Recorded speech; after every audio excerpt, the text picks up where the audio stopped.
with what his father had told me in the interview through the state? His father being, Adam. do you know if Zachary Cox has been served a subpoena? As far as I know, I think that went through OPDS. All right. I guess we'll see if he actually gets served and shows up at court. He may not, in which case it's not an issue I need to deal with. But if he does show up, we will need to flesh out whether he has relevant information, whether he should be allowed to testify.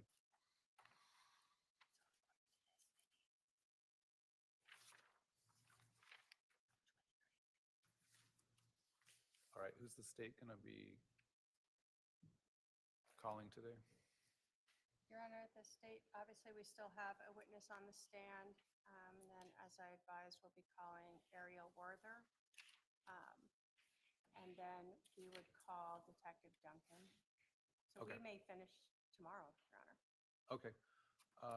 My staff just signaled me that the last juror did just show up. Okay, we'll bring the jury in. Let's have that witness come back up. Hi, everyone. How are we?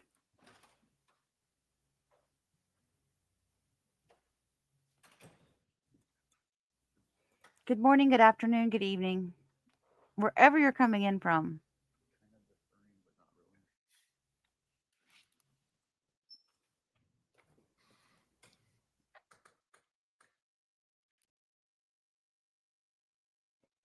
I want to see if Law and Crime. I've got Court TV up right now, but I want to see if Law and Crime. There it is. They had better sound last time.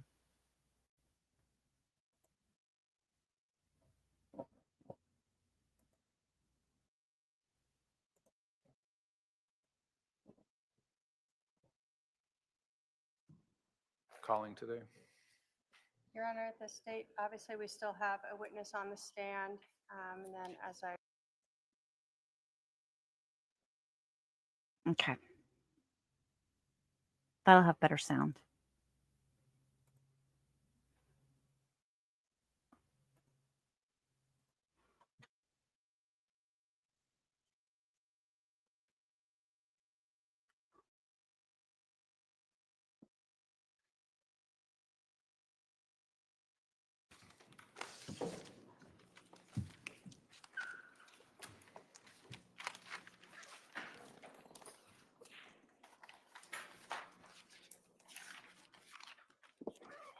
Go ahead and resume your cross.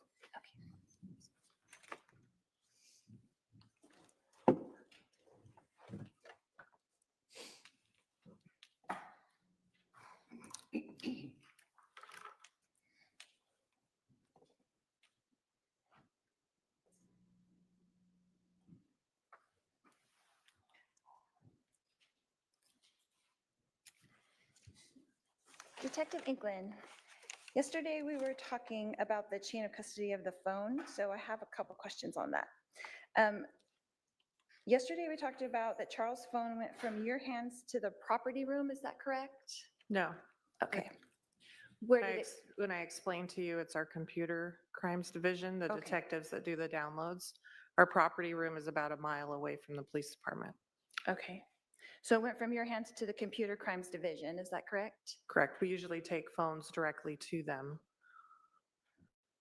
And how long was that between the time you left the house and you delivered that phone to them? It's about 20-minute drive or so, and then just to the PD and upstairs to where their office is. Okay. And who did you turn that over to at the computer crimes division? Sergeant Olness was the sergeant of the unit at the time. And did you use the passcode to access the phone at all? I did not. I don't do downloads or exams of devices. Okay. Did you look to see if the threatening text messages from Charles did actually exist? I did not do an exam of the phone.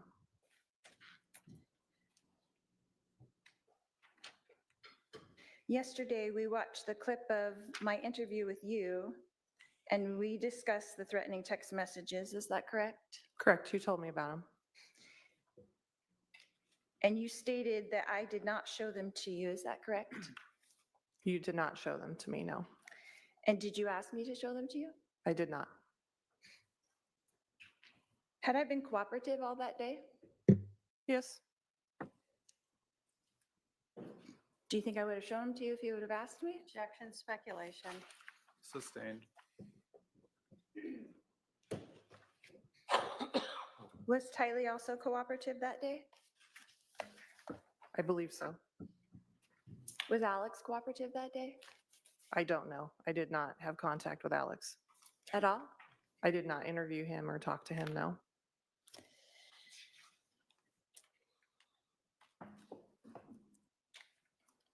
Did I, in fact, inform you during that interview that I would have to show you them to explain them? I believe so. But you never asked me to show them to you? I did not.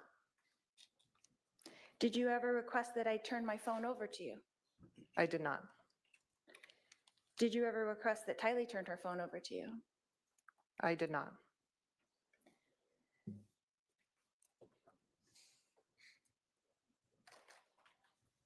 In the course of your investigation, did you ever, in fact, see those threatening messages from Charles to me? I did not. I did not look at any of the downloads of any of the phones. Or in the reports or anything? No, You never came across those? I did not review those reports or do any of the downloads of any of the phones. You didn't review any of Detective Duncan's reports? No, None of Detective Moffat's reports? no, Okay.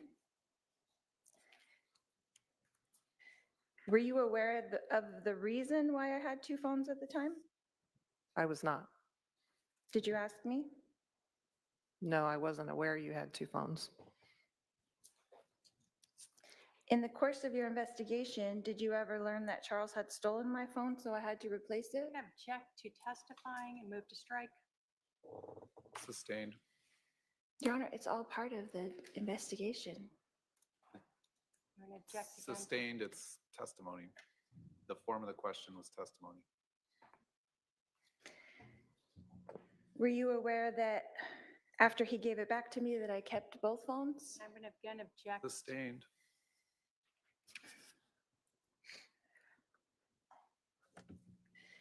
Detective, in the course of your investigation, did you learn that Charles had a $2 million life insurance policy on me?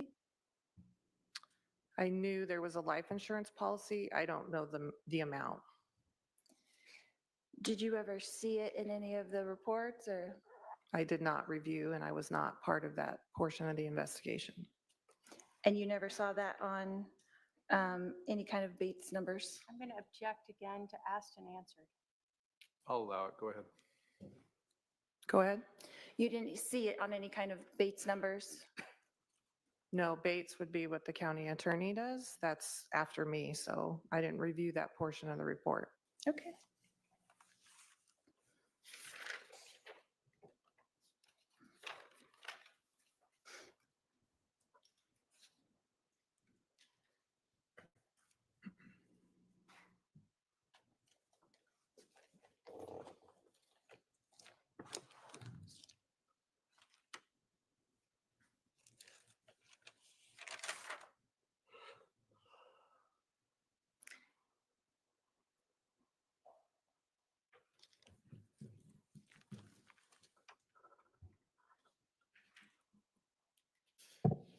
Yesterday, during your direct, you said that, or during our discussion, you said that we arrived at the Chandler Police Station and that we were taken into the Family Advocacy Center. Is that correct? Correct. Is that what it's called? Yes, the FAC or Family Advocacy Center. Okay. And was that just Tylee and myself that were taken to that part of the station? I believe so, yes. And so was Alex taken to the regular part of the police station? He was in a different portion in an interview room in the persons crime section downstairs. Okay. So we were taken into 3 different rooms, is that correct? When we arrived? 3 different interview rooms, yes. And we were all 3 interviewed, is that correct? I believe so, yes. And you interviewed me, is that correct? I did. And you also interviewed Tylee, is that correct? I did. And Detective Moffett is the one that interviewed Alex, is that correct? I believe so. And these interviews were all video and audio recorded, is that correct? I believe so. And did you have a supervisor or superior there at the Chandler Police Station watching these interviews live from a viewing room? Not a supervisor. Who was it? There was a detective in sex crimes that was monitoring the interviews in the Family Advocacy Center. It's kind of standard, particularly the fact that Tylee was alone in the interview room at some point. So she was monitoring both interviews, and I don't know if there was anybody monitoring Detective Moffat's interview because I was not a part of that. Okay, and what was her name? Detective what? Ashley Nolan. And then you said that you had, so you didn't go in and monitor during the interview with Detective Moffat and Alex? You didn't watch that one? No, it was going on at the same time. I couldn't interview you and Tylee and monitor at the same time. And then that means that Detective Duncan wasn't monitoring yours either at the same time, correct? I don't know what Detective Duncan was doing. I meant Detective Moffat, I'm sorry. Oh, I don't know. I believe he was talking to Alex, but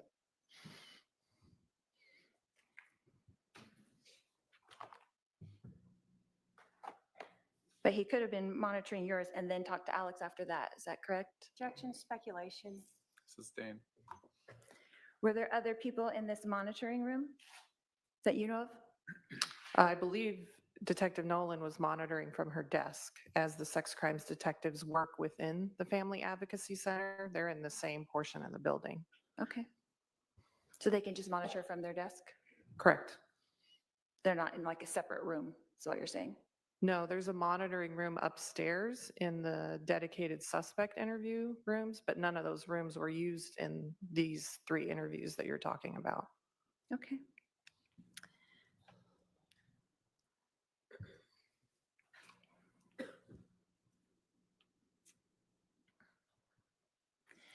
And after these interviews were complete, who decided to send us home? Well, I decided to drive you guys back to the house. And who gave you authorization to release us, I guess? Me? You didn't have to talk to a superior for that? No. And what about Alex? Who released him? That would be Detective Moffat was involved with his interview. I was not. So did you and Detective Moffat have a discussion on what to do next after our interviews were complete? Briefly, that we were done with the interviews and that at this point, whether or not to get you back to the house and how we were going to facilitate that. Okay, but it was decided at that time that we would be brought back together and taken in the van to back to the house and dropped off? It was the easiest way to get the 3 of you back at the same time.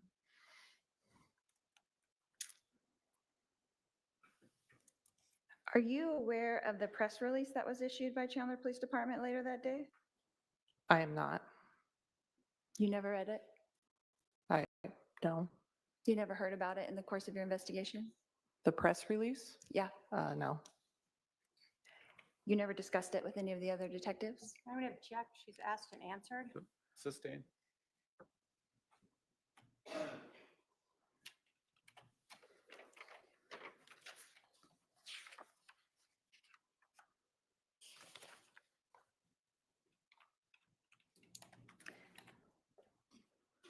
Would the case agent have to be the one who would authorize that at the time?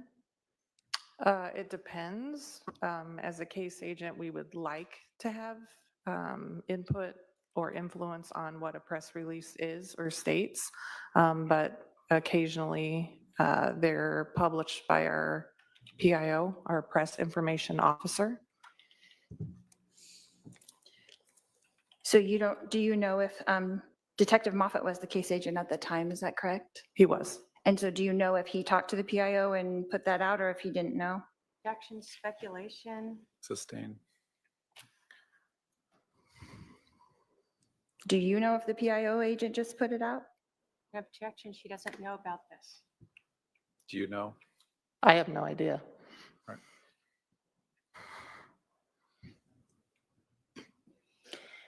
Detective Ynclan, yesterday, the prosecutor asked you several times, why didn't Lori just give the phone back? Is that correct? That's correct.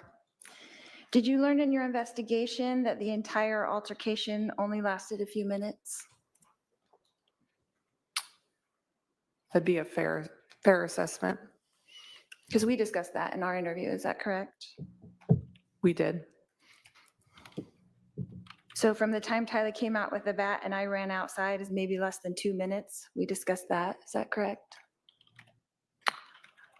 We discussed that it probably happened in a short amount of time. I don't think we gave a specific time amount to what happened, but that it happened in a relatively short amount of time. We didn't say that was like 1 to 2 minutes, like, That was our discussion, yes. yeah, that was our discussion. Okay. So we would not have been arguing for a very long time, is that correct? I think it's relative as to how long you've been arguing or how long the altercation took. Detective, in the course of your investigation, did you learn that JJ was outside in the car? I did. Did you learn that the car was still running? I don't know. Did you learn that JJ was in fact in the front seat? I know that you had articulated he was put into the car, but I don't remember if you specifically said the front seat, but he was in the car. Did you learn in the course of your investigation that JJ had autism? Yes, you told me about that. Did you verify that at his school? I did speak with his school, yes. When did you speak with the school? During the course of the investigation, I had contact with the school in reference to when he attended and generally kind of the services the school provides. Do you remember who you spoke to at the school at all? The director of the school, and then subsequently, there were a couple teachers that provided some information. And how long after July 11th was that first communication with the school? It was just several months later.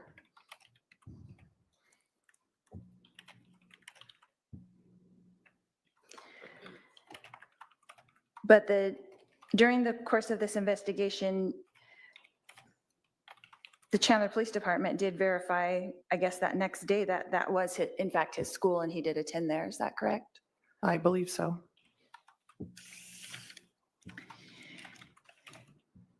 During this investigation, did you verify that we did in fact go through Burger King? I did not, but it was verified. Were you aware of what we ordered at Burger King? You told me it was chicken fries and Sprite. Had you seen, you hadn't seen that receipt? I had not. Okay. I guess that was in fact in the portion of one of the interviews that we watched yesterday, is that correct? Correct, you told me that in the interview.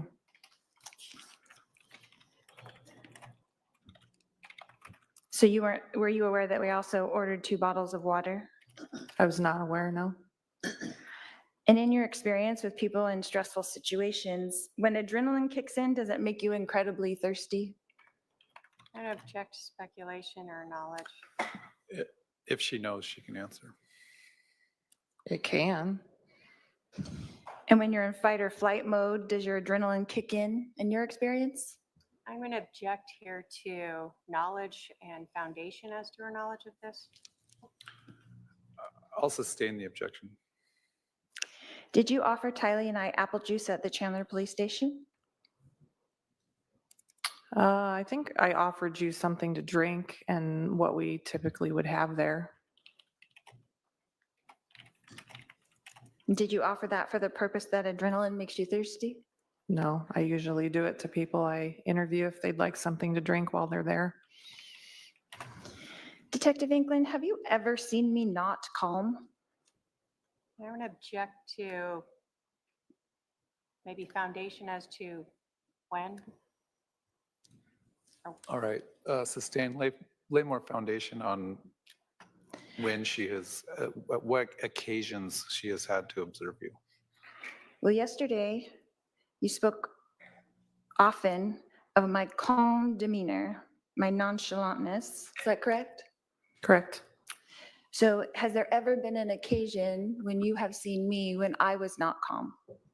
Again, foundation as to when she has seen her on July 11th. Please clarify the time frame you're referring to where she had an opportunity to observe you. Any other time, Your Honor?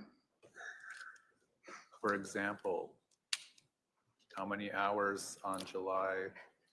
Can we have a sidebar? Can I ask you a question?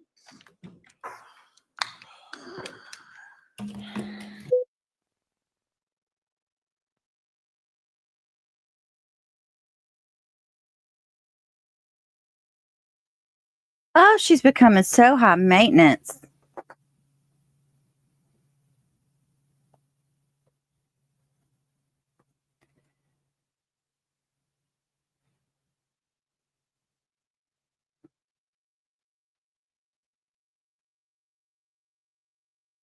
Sorry, guys.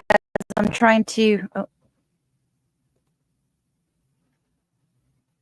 I got the sound on, so if they come back on, we'll be able to hear them.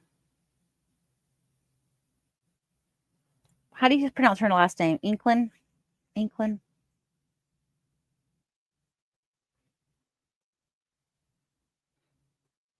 Let me look at the comments in the chat.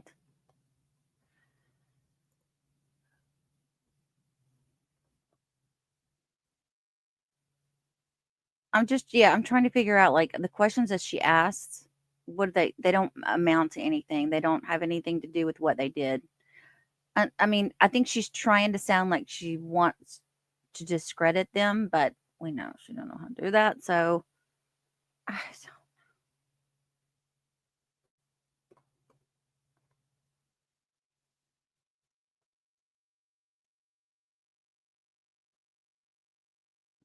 can you imagine doing what she did and then having the gall? Think about it. Like if like you're a normal person and you did all the things that she did, wouldn't you want to just go like hide under a rock because you're so fearful of everything you did? Not Lori.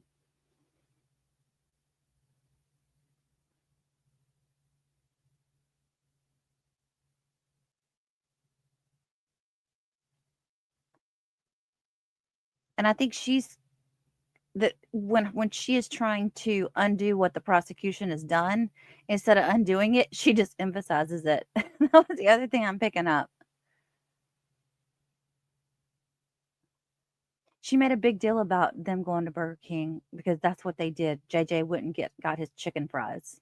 Whatever. Oh, by the way, I was listening to Nate Eaton this morning, and he said that there's going to be mostly, he says he thinks everyone else coming up to testify for the state will be law enforcement.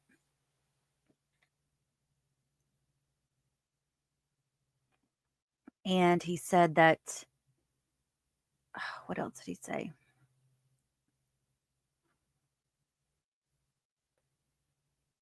I can't remember what else he said.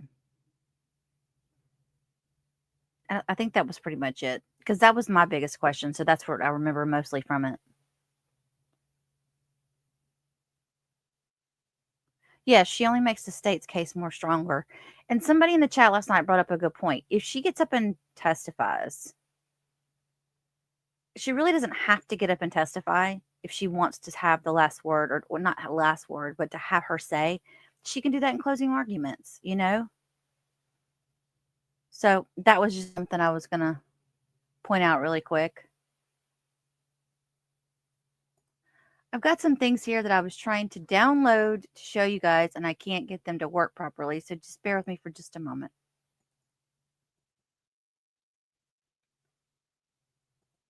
Might be a little better.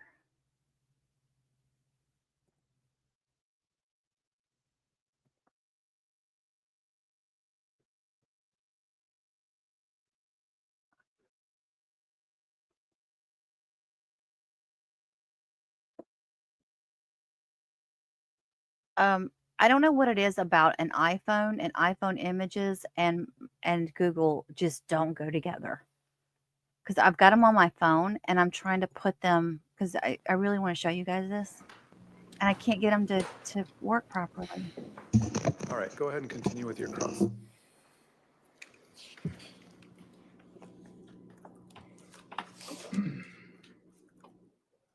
Detective Ynclan, did you discover in your investigation that I had run outside without shoes?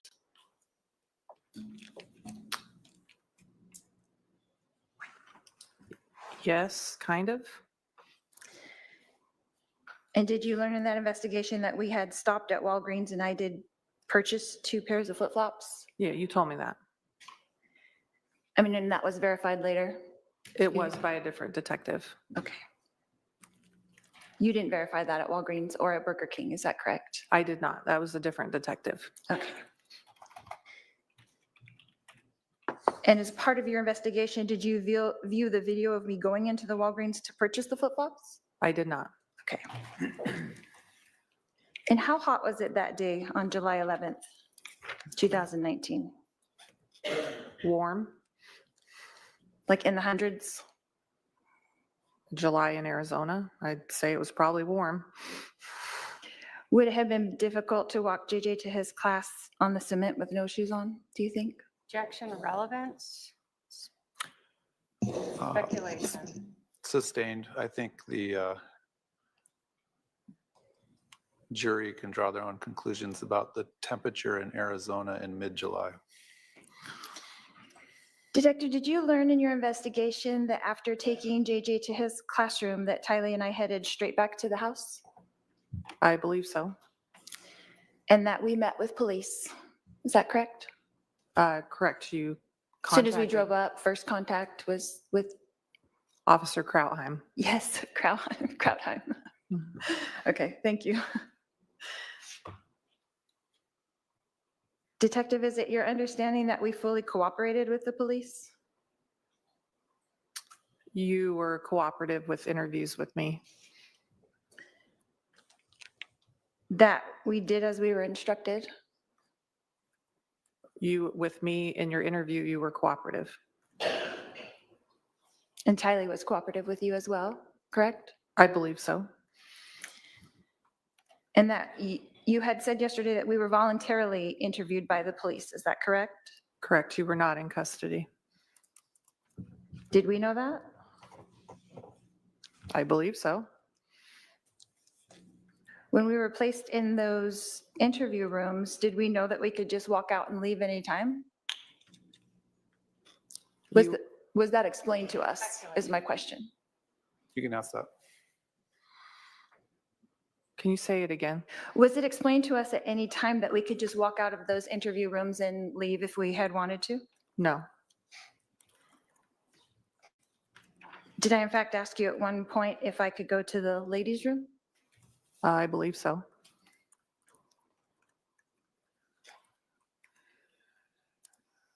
Detective, did we answer all the questions asked to us by the police that day? By me, yes, I believe so.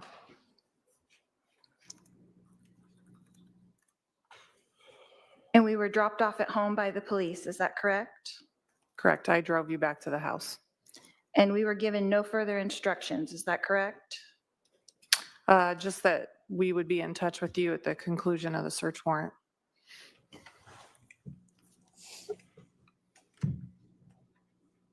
Is it also correct that we voluntarily handed over Charles' phone to you when you asked for it? Yes. Did we delay in that or just do it immediately? No, you gave it to me when I asked. Was there any time, Detective, on July 11th, 2019, that we did not comply or cooperate fully with the police in their investigation?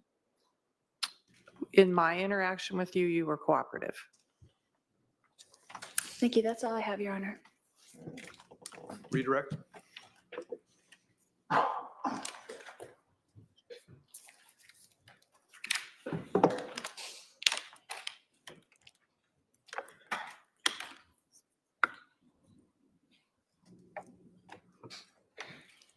I'm going to start with when you first arrived on scene. You were asked a lot yesterday when you first noticed the defendant. Were you standing there at the house just waiting and watching to see what cars would arrive? No, So when you first noticed the defendant you just happened to glance over and see another officer speaking with her? correct. You were asked a lot about her demeanor that day, both when you first interacted with her, taking her over to the van, correct? Correct. Did Lori Vallow's behavior stand out to you? It did. Why? So based on what was going on, that we had a homicide, her husband had been shot and killed, her brother was the one who shot and killed her husband. It was inside her home. Her children were at least partially present to this event. Her demeanor seemed odd given what was going on at the house that day. So throughout this time, you're just noting her demeanor, right? Correct. You were asked about whether or not you were calm at the scene. Do you recall being asked that on cross? I believe so. Had you just seen your husband get shot No, inside your own home no, by your brother? no, You were asked if the other officers at the scene were calm. You recall being asked that? I do. Were you aware of any of them having just seen their significant others being shot No, by a family member no, inside their own home no, with their children present? no. So would it be difficult to compare the demeanor of the officers and yourself with that of, say, Alex or Tylee or the defendant? It would be difficult comparison. Not the same situation. No,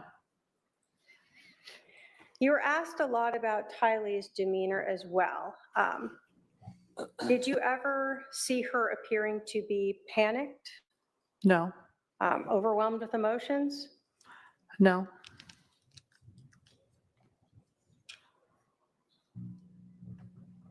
Was there anything about her demeanor or your interactions with her that made you feel she needed any type of medical treatment or medication or anything? no.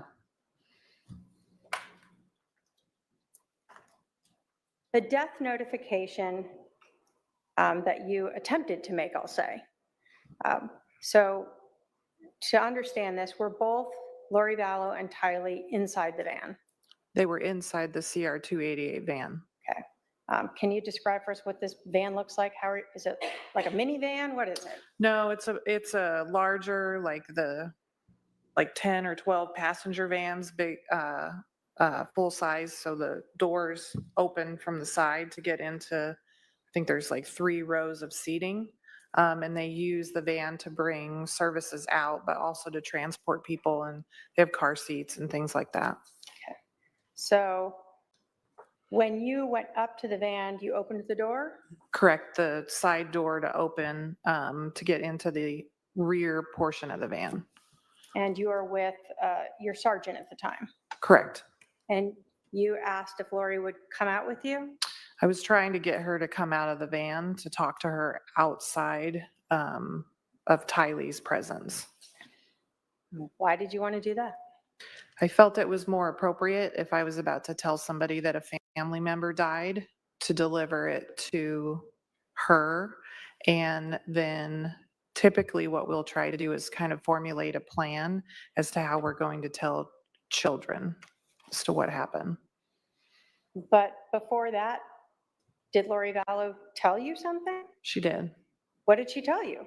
She said that she already knew because she was there. And this was not what you were expecting to hear. It was not. You were expecting that she had no idea, Correct. that she rolled back up to this house and sees her brother out there but doesn't know what's going on. Correct. After you learned that she was there, did you now feel like you wanted to ask her what happened? Correct. We wanted to, at that point, transition to not just like a death notification and contacting her, but now we're potentially looking at doing witness interviews. Did you advise her that you wanted to take her to the station to interview her? I did. Did you advise her you wanted to interview her daughter? I did. And did you in fact ask her to come with you in a different vehicle? I did. She agreed to do that? She did. Now, how old was Tylee? 16 or 17? And she was put in a separate room than her mom. Why?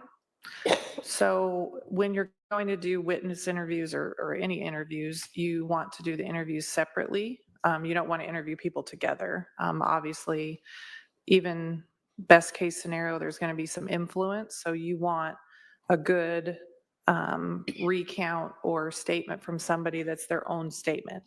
It's what they saw, heard, felt, not influenced by anybody else in the room or participating in like a group interview.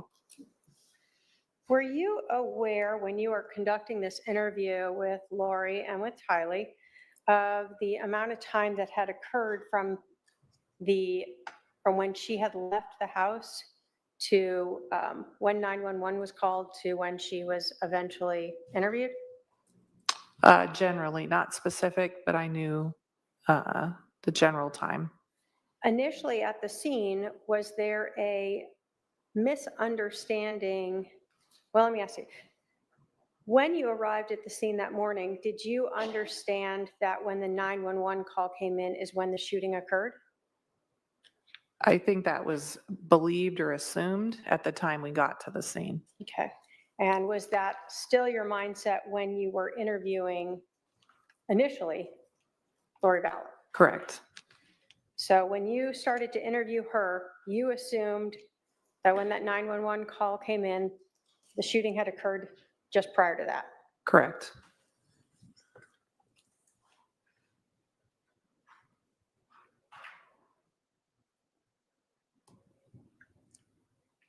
When you were driving Lori back to the police station to FAC for interviews, you again told us about her demeanor. Did that again stick out to you as unusual? It did. Why was that? Again, this incident has unfolded and we're driving and she's just kind of chattering in the car, and given what was going on in the situation and how she was acting, it was just odd to me.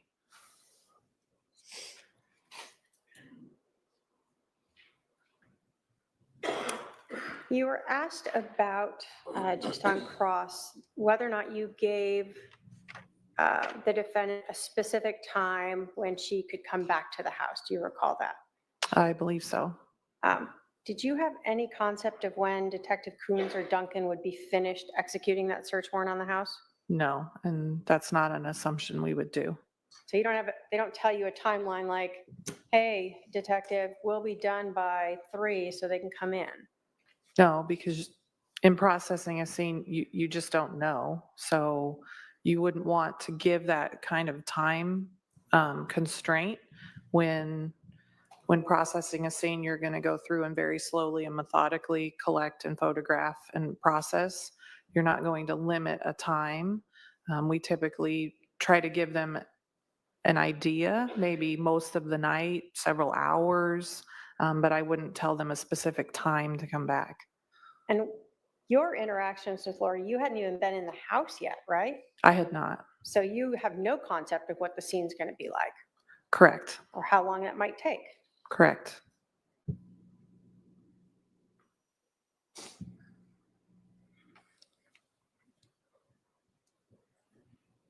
When you were interviewing the defendant, is it normal for you to offer drinks to people when they're being interviewed? Absolutely. Normal for you to allow them to use the restroom? Yes, And you did that here just like you normally would? I did. Nothing different or unusual in that? No. Detective, when you were interviewing the defendant on July 11th, did the defendant tell you that she and Charles argued about the phone prior to Tylee ever becoming involved? Correct. Did she tell you that she had initially obtained Charles's phone, and when he asked for it back, she said no? Correct. This is before Tylee's there. That's right. Does she tell you that she then, in fact, confronts Charles about who he's texting? Correct. And that's again before Charles is out there, Before Tylee was there. before Tylee is there. And she advised you that she still wouldn't give him back his phone, even though he demanded it then. Correct. Did she tell you that she was walking away with Charles's phone prior to Tylee coming out while he is still demanding his phone back? Correct. So there were multiple occasions that she told you about prior to any bat or gun being involved that she could have just handed the phone back over, That's correct. and she did not. That's correct.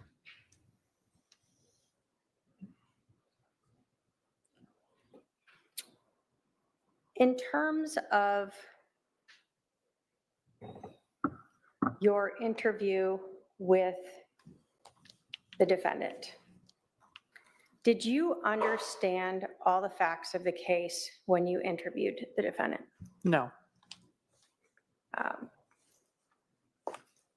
You told us you didn't understand the timeline yet in terms of when the shooting occurred versus when the 911 call occurred, right? Correct. So you were unaware of that 47-minute lapse in time. Correct. If you had known that, would you have asked about that? I would have asked about that, yes. When you were interviewing the defendant, you were unaware that she had Charles's phone, correct? Correct. If you had known that, would you have asked about that? I would have asked about that, yes. When the defendant was talking to you, at one point, she told you that she knew her brother was texting with, or that Charles was texting with her brother Adam. Do you recall that? Yes, she told me that. Understanding now that she had Charles's phone, would you have asked her how she learned about that? I would have asked her about that, yes. So when you're doing an interview with her at 9 or 10 in the morning, you didn't know that she'd had time to look into Charles's phone? Correct. You learned later that she had the password to get into his phone, right? Correct. So when she's telling you things, you're unaware that she has already potentially had the ability to access those. That's true. And what she's telling you in her interview contained information about the interaction between her brother Adam and Charles. Right.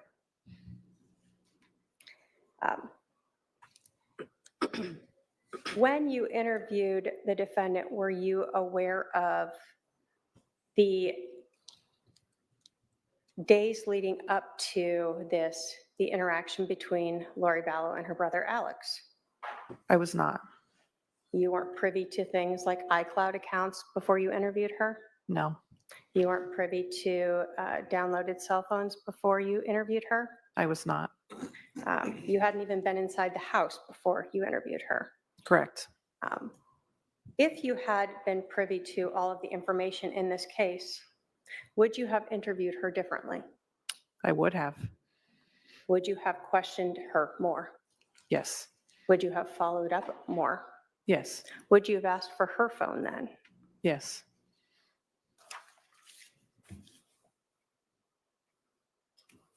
When you interviewed Lori Vallow, at that time, were you just going off of what she said because you didn't know the rest of the facts Correct. It was an initial interview. to see what she had to tell you? Correct. But you had nothing to do to be able to verify or validate anything she told you? Correct. I have no other questions, Your Honor. All right, I see we have a few jury questions. I think we're going to have the parties approach for those who are having difficulty with their headsets.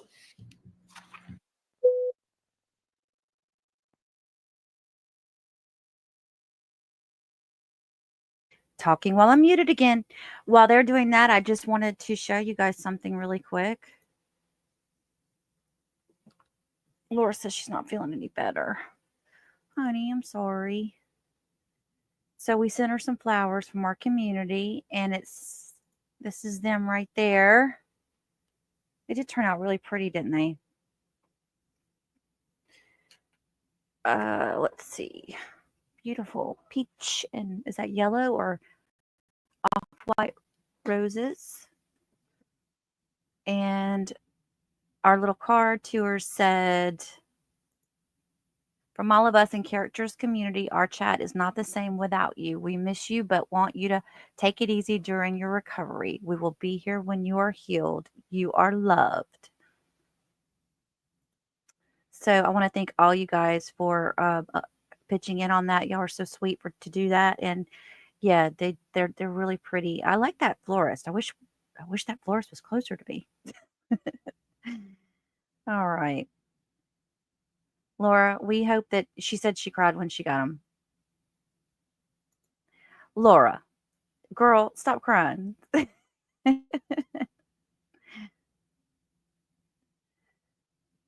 Bama said very much loved.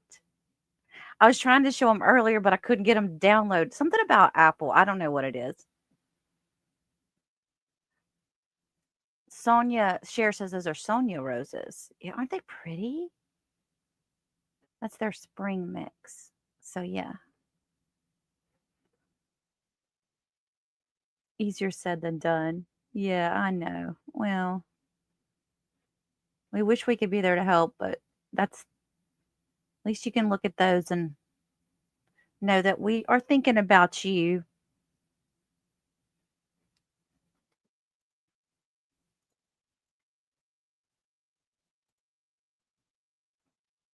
Are we looking at I forgot where we were. Are we looking at the witness or the jury questions? Probably. Probably.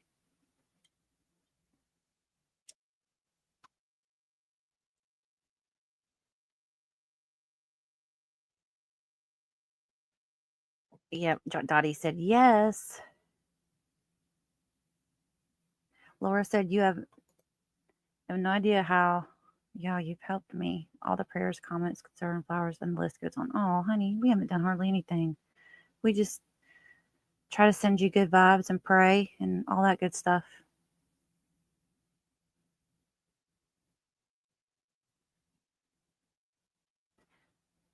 Hi, Venomous Vortex. That's okay. I don't like talking in chat either. I'm not a big chatter when I go on other people's channels. Cher says it's baffling that the jury gets to ask questions. I don't know. I mean, I like it. It doesn't happen in every state. And then even if it does happen in the state, the judge still has to approve it, right? I think so.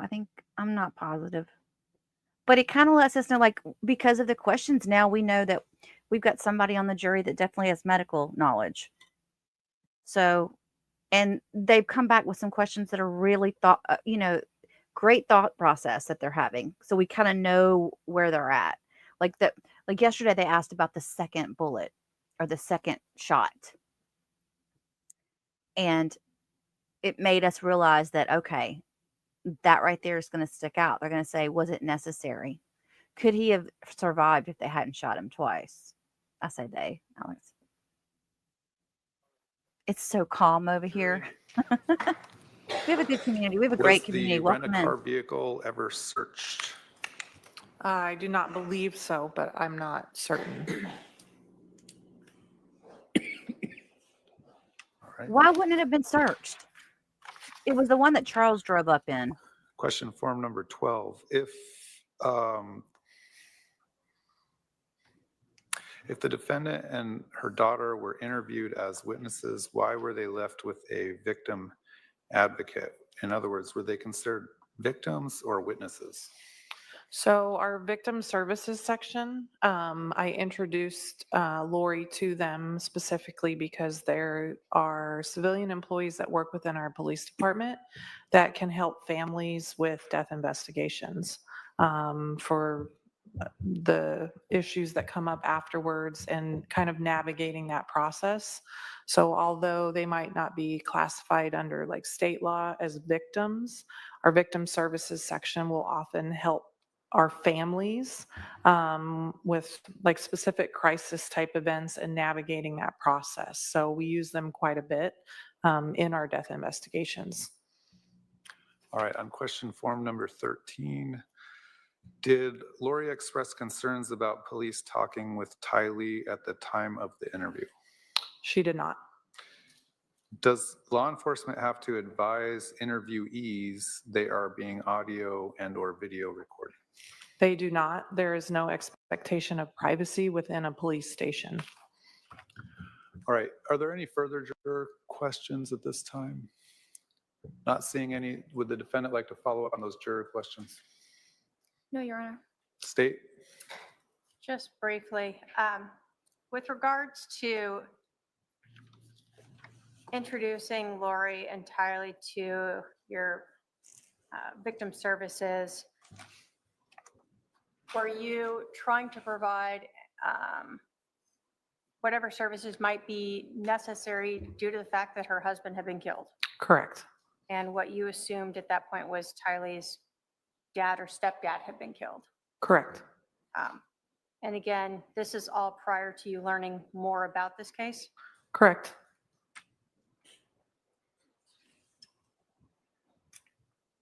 No other questions, Your Honor. All right, you can step down. The state can call its next witness. Thank you. Yeah, Sheriff says, good jury. Yeah, we got a good jury. They're in it. I love it.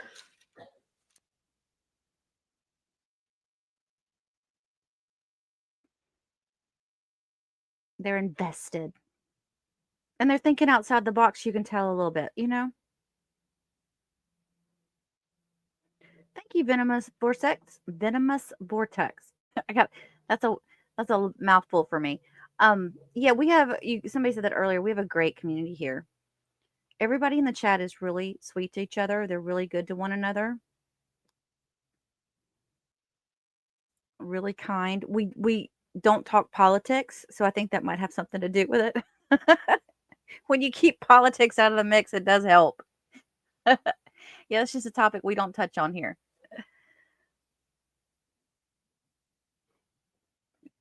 So you guys are very much welcome to become part of our little community. Except Mark. Hey, Tread. Mark goes to the timeout room. He's not even here, and we're dragging on him.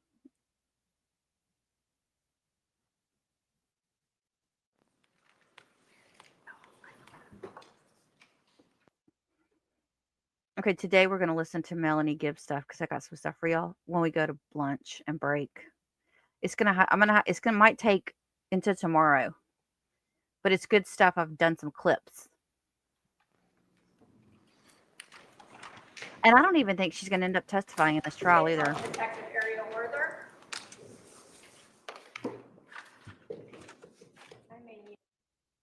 I've decided that Dredd has a crush on There'll be a Bama. PowerPoint that he's going to do. All right, sir, come on up. You're going to stand right here and be sworn in. Can you spell your name? Ariel, A-R-I-E-L, Werther, W-E-R-T-H. Griffith. You do solemnly swear that testimony you're about to give will be the truth, the whole truth, and nothing but the truth, so help you God. I do. All right, have a seat up here to my left.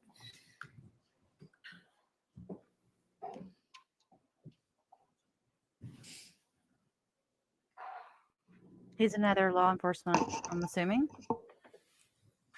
I'm going to go on mute now.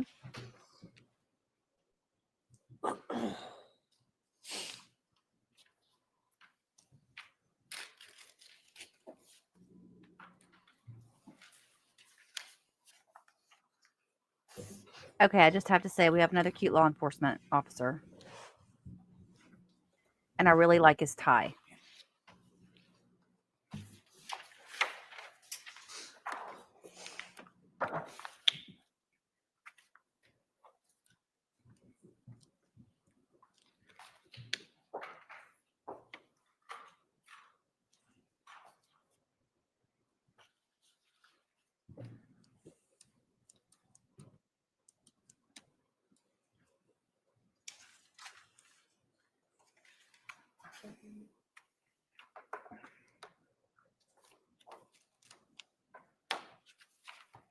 One second. I'm gonna be able to get into Wi-Fi. Bama got so excited that her message got retracted by Google.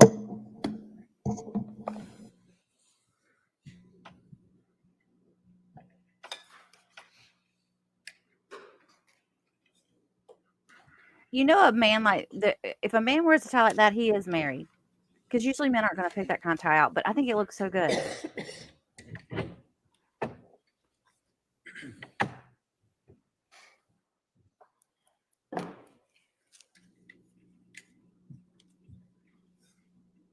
He looks uncomfortable. He's probably just nervous.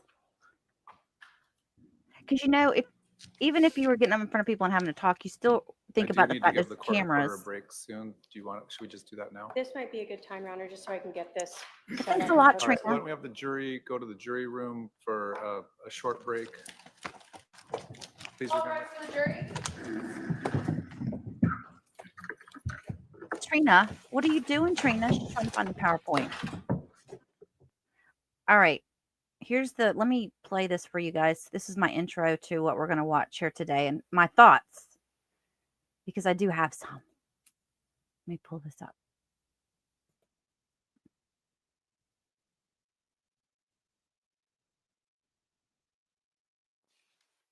All right, please be seated. The jury's no longer need to complete the record.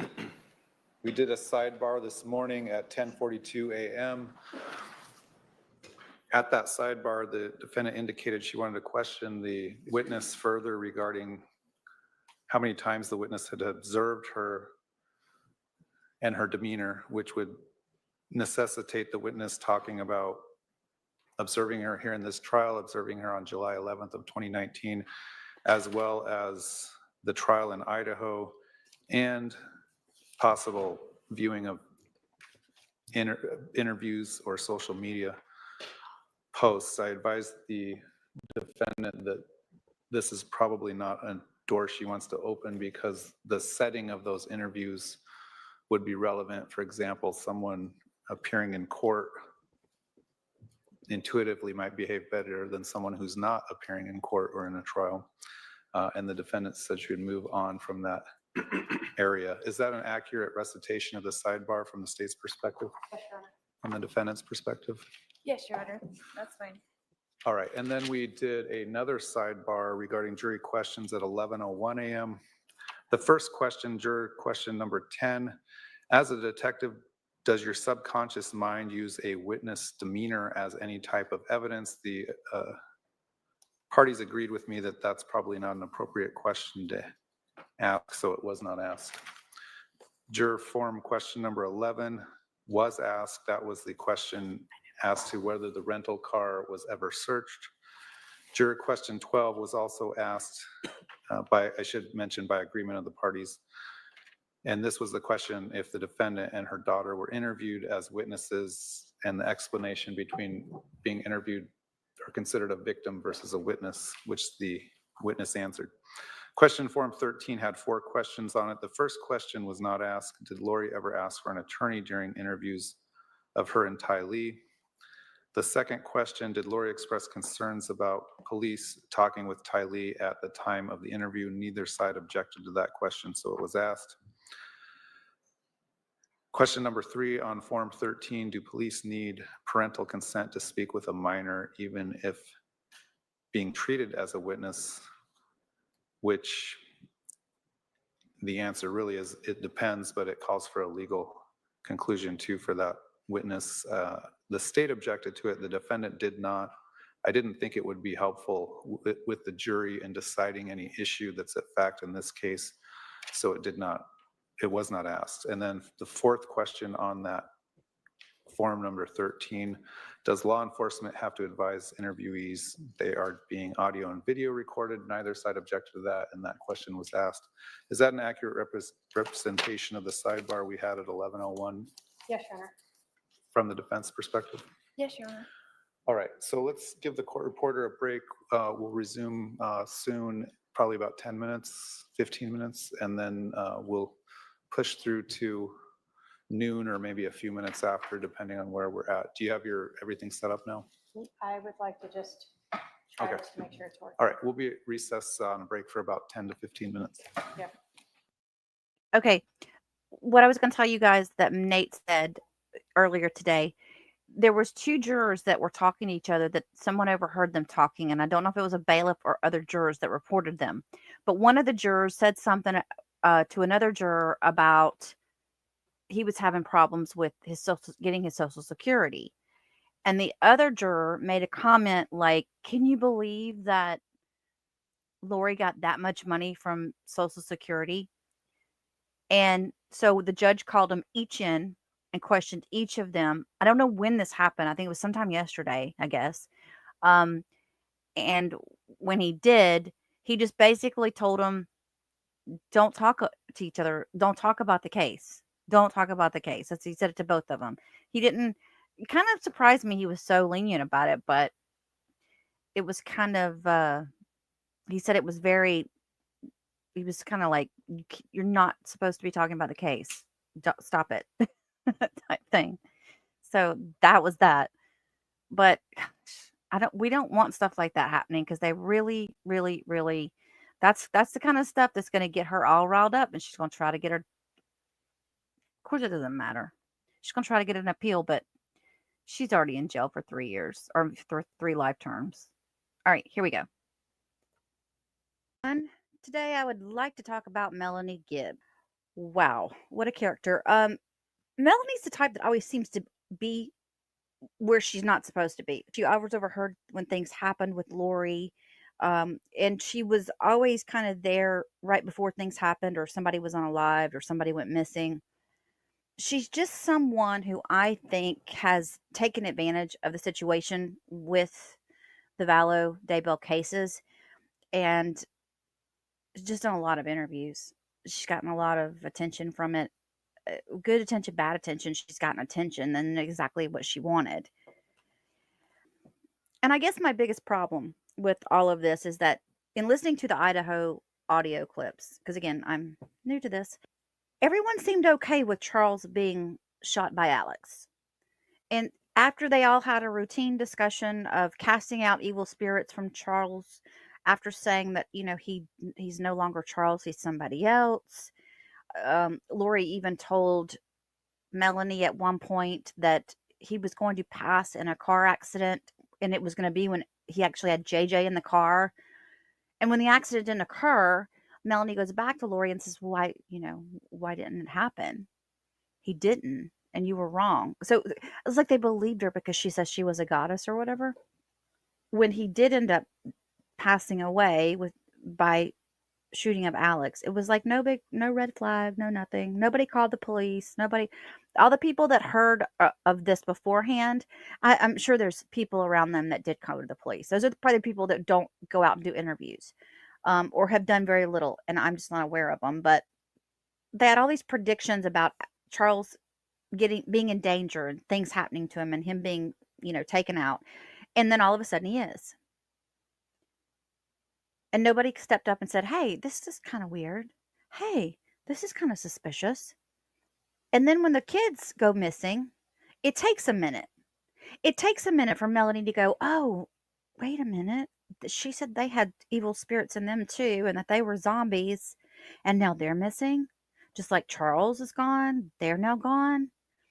Oh, let's add it all up. No, there was none of that. It didn't seem like there was any of that from Melanie Gibb. I also cannot get past all this crazy talk with possession and past lives that everyone seems to just go along with. Lori said she's a goddess. Oh, she's a goddess. Lori predicts this. Oh, Lori said this was going to happen. They all believe that she had some kind of special power. At one point, Melanie's over at their house and her husband has a bad dream and he was having heart palpitations. So they ask Lori. So she wants Lori and Chad to bless him. I mean, it's like, do you not read the Bible? Do you not read the Bible and what it says about false prophets and beware? And the only person that can do these certain things, his name's Jesus. He's not here anymore, but he's coming back. And when he does, he's probably going to leave you here. This is just, ugh. Lori had already hinted to something going down on July 11th. She already made a big fuss about it. And when Charles was unalived, that morning she went and got everyone riled up. She got Alex riled up. Alex was there. She knew Charles was coming to get JJ. She made sure Alex was there. She made sure that Tylee was also riled up that morning. Everybody was excited because Lori got them excited. And then what happens when Charles goes into the house? Lori takes his phone and starts a confrontation with him. What does that do? Phew, it pulls the plug. And everything just fell into place just like Lori wanted it to. The more I listen to the Idaho testimonies, the more I believe that Alex was just a weak-minded individual who was looking for purpose. And Lori knew that. She fed on it.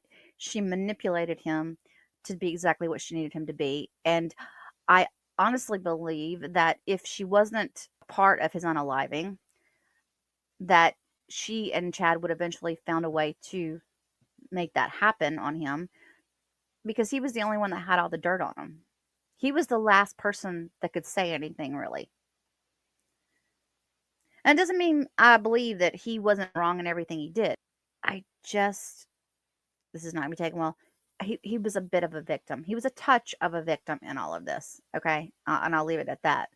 Until listening to Melanie's testimony, I also did not realize that Lori was proclaiming herself to be like a goddess or a high prophet or anything. I didn't realize it was that steady. And this was way before Chad came along. Now, she may have read Chad's book, but it was before she got involved with Chad, before she met Chad. So I thought that was super interesting, because for so long I felt like maybe Lori would have never done it, like gone off the edge, if she hadn't come across Chad, who just fed into crazy, and she was like, oh, cool. I think that she was already planting seeds to do things whether Chad was in her life or not. Chad just happened to be the perfect fit for her to get all these things taken care of. Thank God that the both of them are going to now spend the rest of their lives in jail from all of this. I just think the only reason that Lori didn't allow JJ to stay alive was that she knew if she wanted to get rid of him, she didn't want him around because he was in the way. If she sent him to Kay's, she would be concerned of what could come out. Like, we know JJ wasn't, we know he had developmental issues, and he probably couldn't say a whole lot. I don't know exactly, like, I've only heard him say a few things through video, but, she still could have been paranoid that he could have said something, anything that would have piqued Kay's attention, because she knew Kay was already watching her. So I think that was the reason that JJ was gone. And Tylee had just seen too much. Tylee had seen way too much, and maybe she was catching on to what her mom was doing. She probably was not overly excited about Chad coming into the picture. If you were Tylee, and mom's now going on number 5 or 6, how many was that? Would you not be like, here we go again? Here we go again.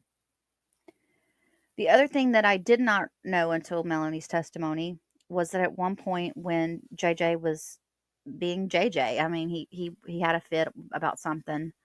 And that was the reason it was hard for them to take care of him sometimes, because he would get excited or just upset. And that was all part of his developmental issues that he had. I say this like you guys don't already know about this case. But when he acted out that one time that Melanie was there, and Chad takes him upstairs, and Lori lets Chad take JJ upstairs. When they come back down, JJ's neck is red. And Melanie Gibbs says, she asks Chad, she's like, why is his neck red? And Chad said, oh, he scratched it.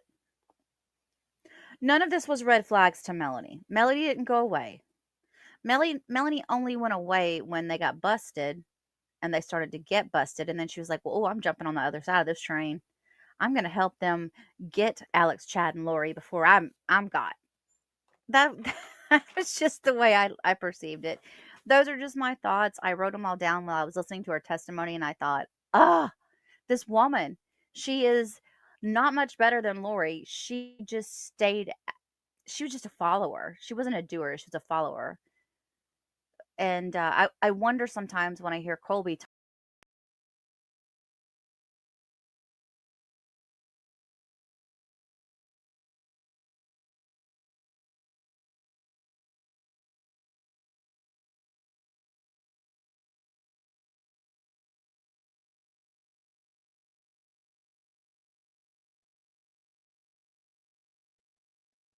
The jury is present. Please be seated.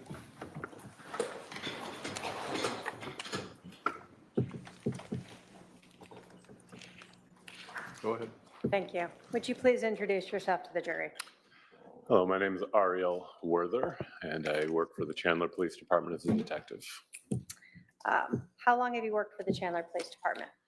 I've worked for Chandler Police Department since 2008. I did not become a sworn law enforcement officer till 2011. I've worked for them continuously since then. They're the only law enforcement agency I've ever worked for. Can you tell us sort of the different areas you have worked and where you currently work? So initially from 2008 to 2010, I was a police dispatcher. So if you called 911, I might be the person who answered, or I might be the person sending the officers and keeping track of where they were. And then in 2010, I went to the Arizona Law Enforcement Academy, graduating in 2011 as a sworn officer, returning to Chandler in that capacity as an officer. I worked as a patrol officer until, well, technically 2016, but the last 2 years of that I was assigned as a field training officer, which means that if you were a new officer out of the academy or somebody going back to the road from a specialty, you might ride with me for a while as I reoriented you to how things are done on the road. And then after doing that, I moved to the Special Victims Unit, primarily focused on investigating sex crimes from 2016 to 2020. And in 2020 and until now, I've been assigned to the Robbery Homicide Unit. When you were with the Special Victims Unit, did you ever work with the Robbery Homicide Unit?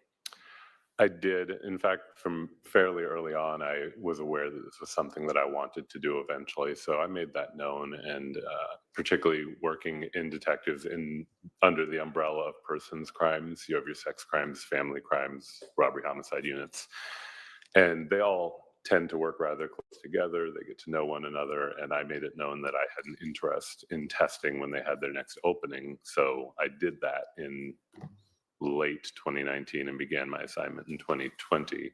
So leading up to that, it was something where if I had the opportunity to work with that team, I would do so. Can you talk to us, have you ever had any type of training in dealing with cell phones and cell phone GPS data? Yes, I've had extensive training, much of it more recently. It's something that I certainly became aware of, and I have an interest in technology and what it can be used for in investigations. And so there were areas that I was aware of, particularly working in the Special Victims Unit. So starting from about 2016 on, it was in 2022 that I took my first 40-hour class on the proper interpretation, of cell phone records specifically that might come from the provider. There's an important distinction between the location data that might be found on one's phone versus the data that a provider stores about our devices that can also be used to infer the location of the device. I took a 40-hour class primarily on that subject in 2022. And then in 2023, I took a 40-hour class leading to eventually becoming a subject matter expert in that area. Have you previously testified in court about cell phone GPS data? I have. Have you previously testified in court about mapping GPS data recovered from cell phones? I have. In July of 2019, were you still in the Special Victims Unit?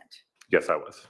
And did you become involved in a shooting that occurred on July 11th of 2019 at 5531 South Four Peaks Avenue in Chandler? I did. How did you get involved in that?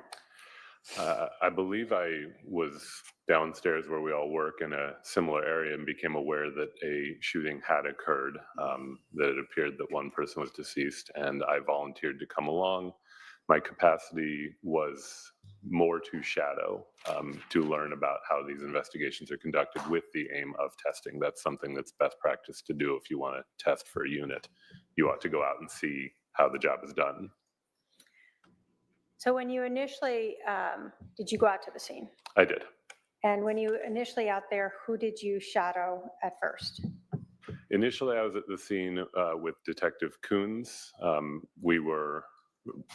I was present during the scene investigation, though again, as someone who was observing, I didn't personally impound anything or directly conduct the scene investigation myself. Okay.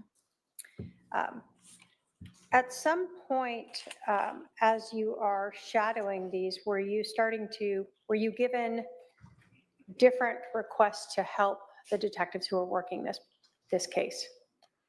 Yes, although I'd say the extent to which I started going out and doing things, assigned tasks, really began the day after, on Friday the 12th. So on Friday, July 12th, 2019, did you become aware that no one had obtained contact information for JJ Vallow? That's right.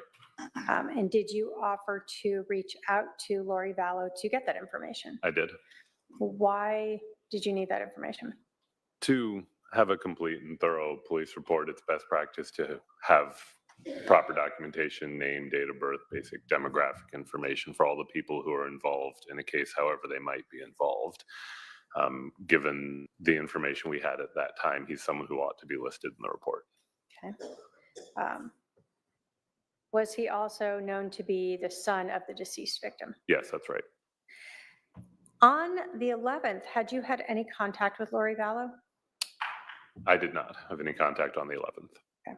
On July 12th, after you offered to get that contact information, did you make contact with Lori Vallow? I did. Did you see her or call her? I called her at first. And was that call recorded? That call was audio recorded, yes. When you spoke with Ms. Vallow, did you obtain the contact information for JJ Vallow? Yes, Did you learn from her where JJ went to school? yes, Did you confirm that she had gone to Burger King before taking JJ to his school? yes. Did you at some point during that conversation with Ms. Vallow learn that Charles Vallow was staying at the True Hilton Hotel?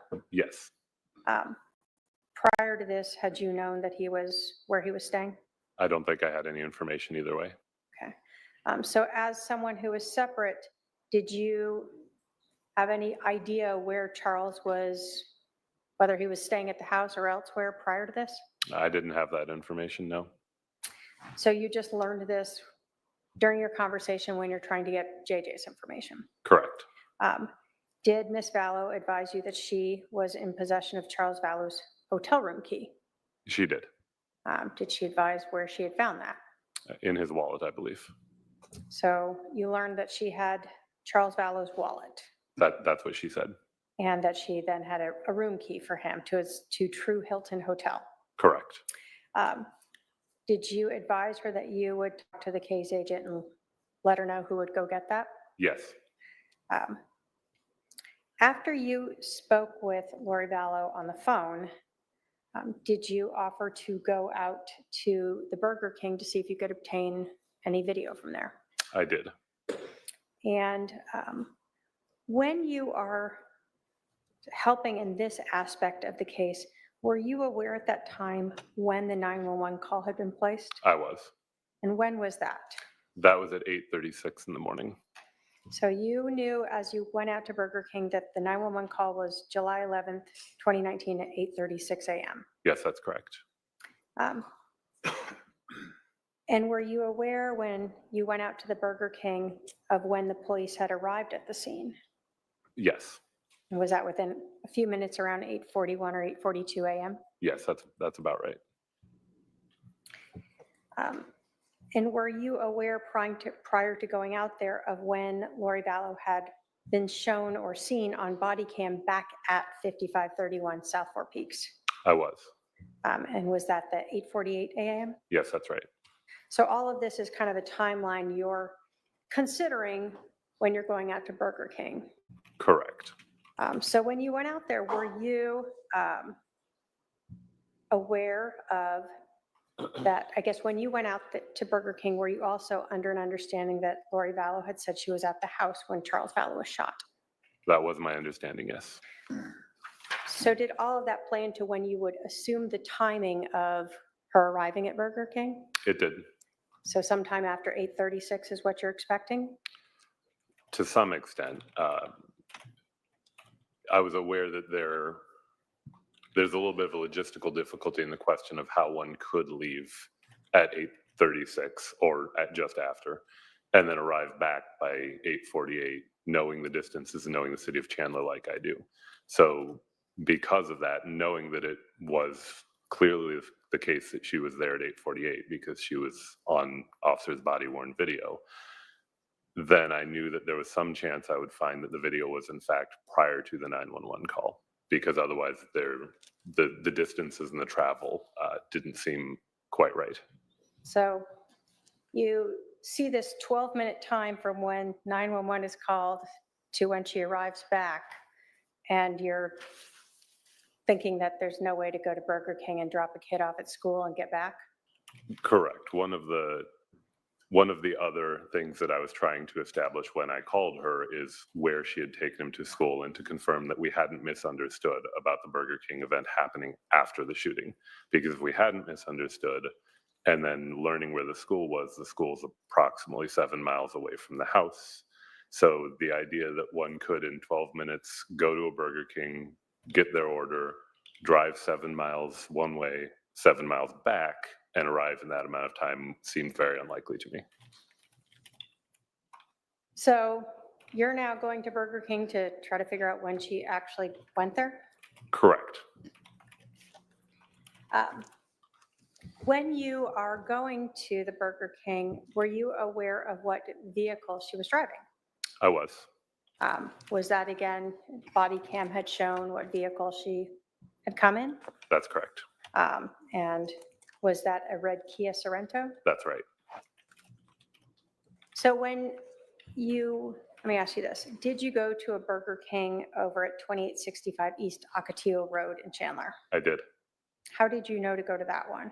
I chose that one because it was the closest one, and I wanted to make that logical assumption that that's probably where someone would go first, and then see if I found evidence there that that was the correct one.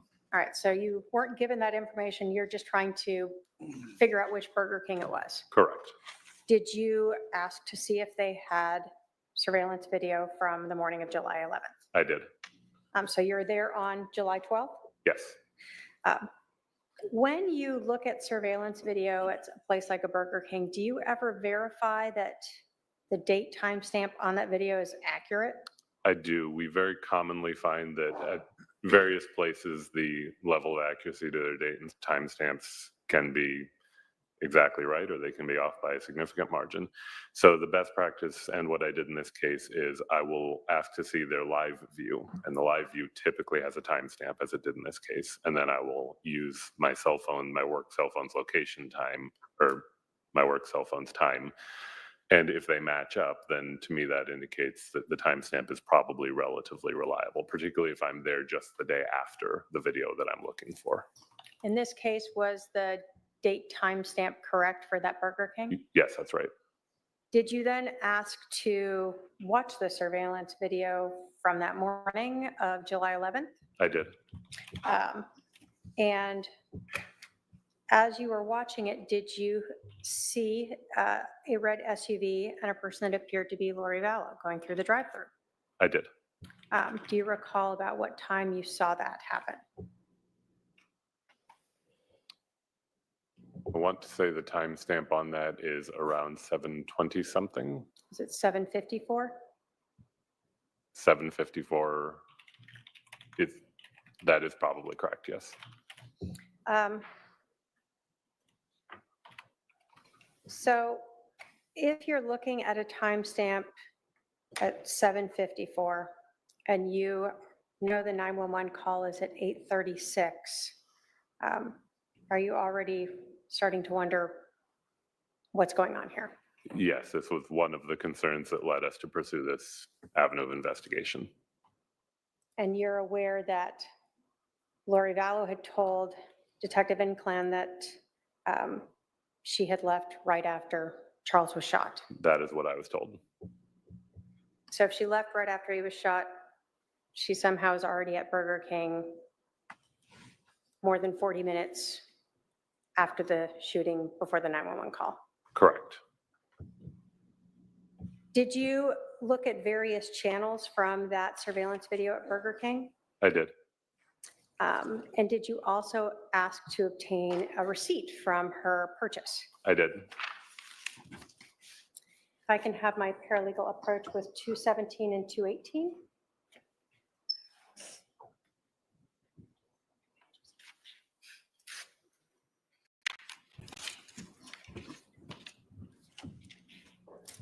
Thank you. We're looking at 217 and 218. Do those contain affidavits from Burger King authenticating both the recording and the receipt? They do.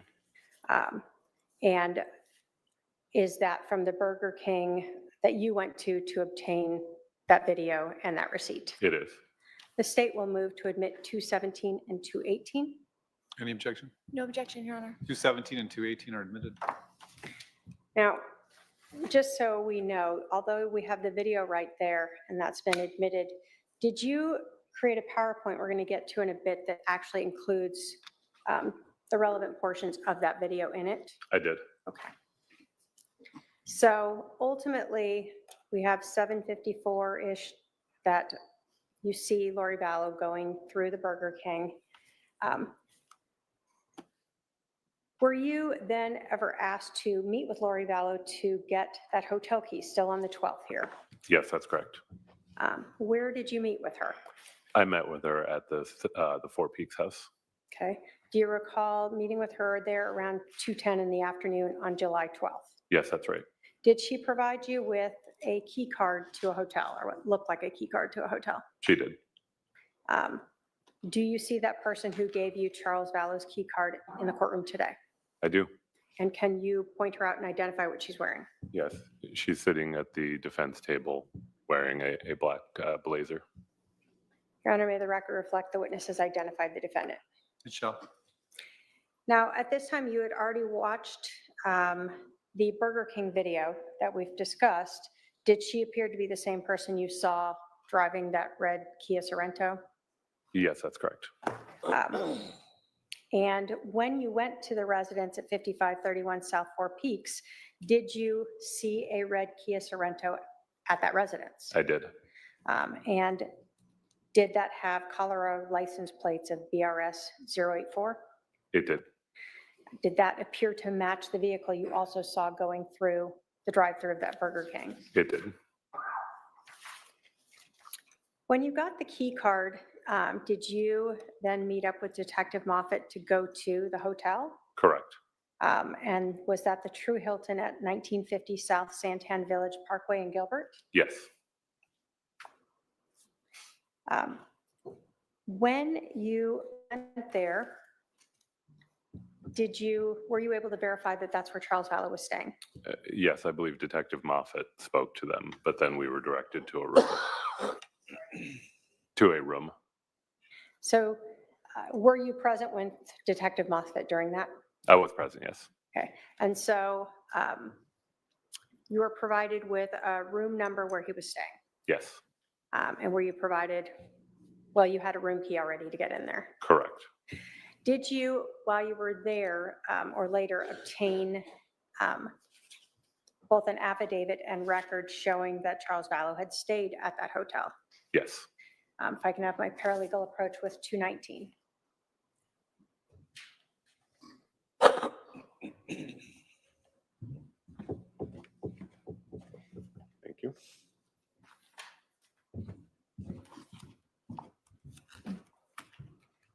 does 219 contain an affidavit authenticating the reservation and room information for Charles Vallow at that True Hilton Hotel?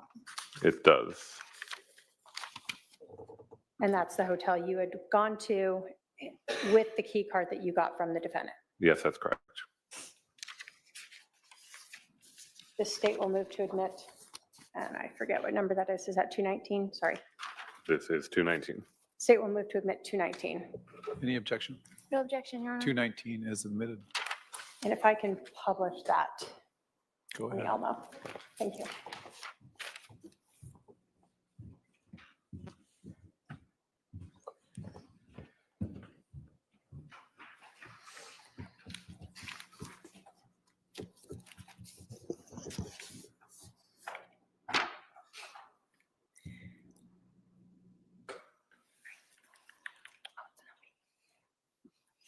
Okay.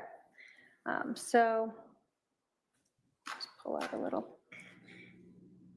We see this is from in Exhibit 219, the True Hilton at 1950 South Santan. Yes, And did this show that Charles Vallow arrived on the 10th and was supposed to leave on the 13th? yes, that's correct.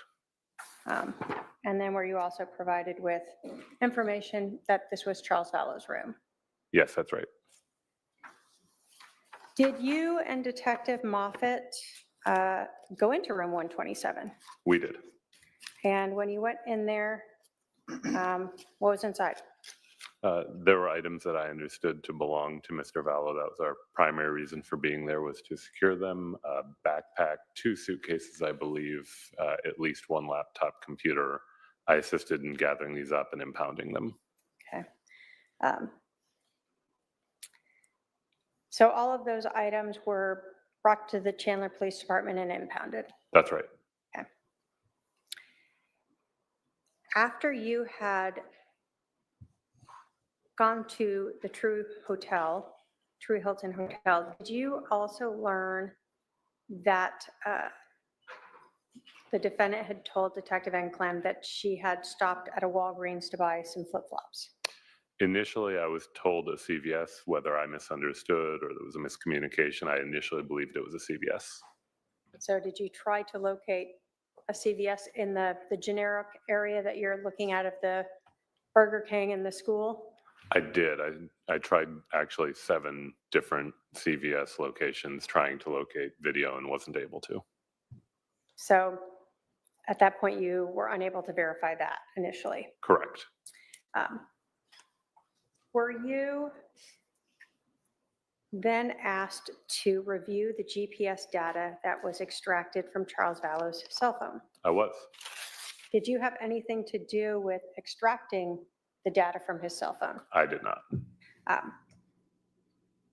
Can you talk to us about this GPS data that's part of this extraction? Like, do all cell phones give us GPS data?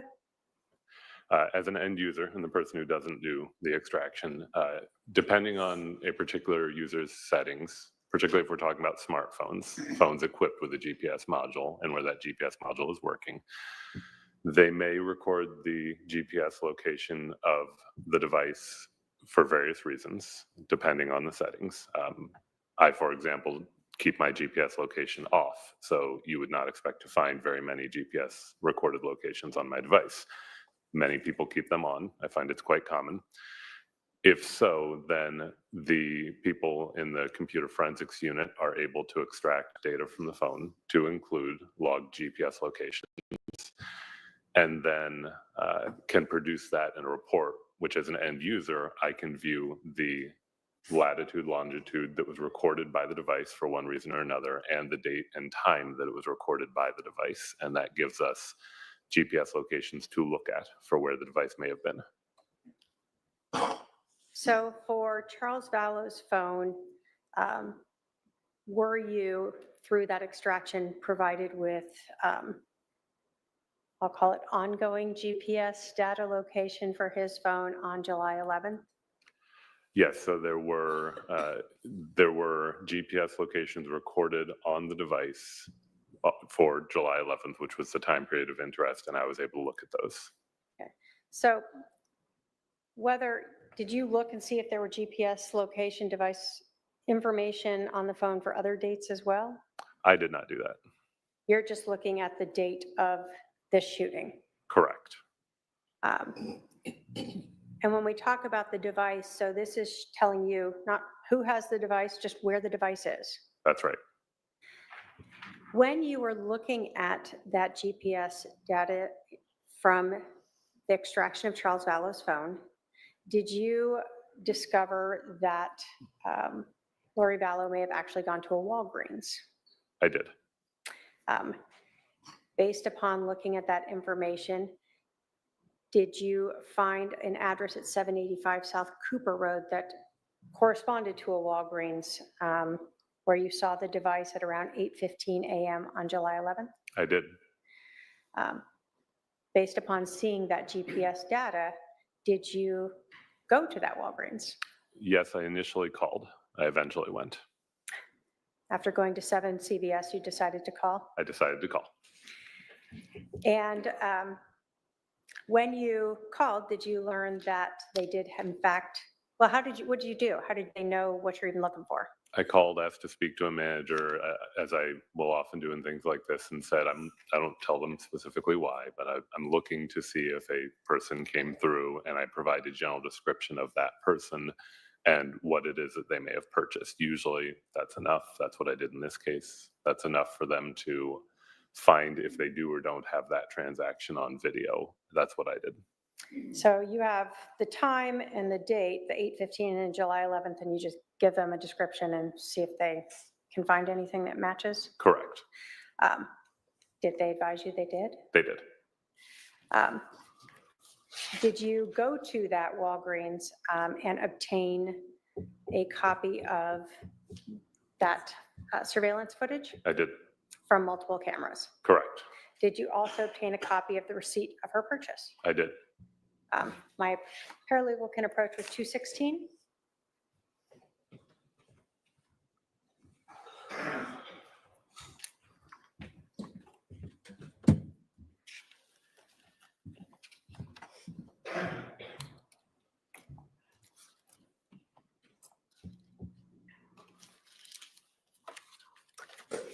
And so looking at 216, do you see an affidavit for that Walgreens that you contacted regarding obtaining both the surveillance video and the receipt, as well as a copy of the receipt and the video itself?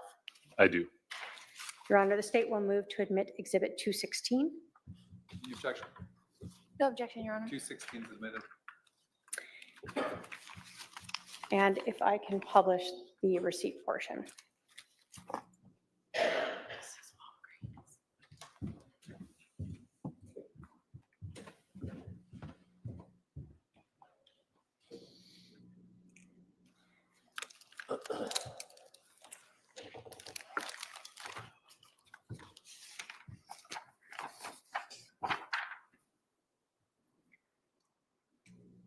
So for this receipt,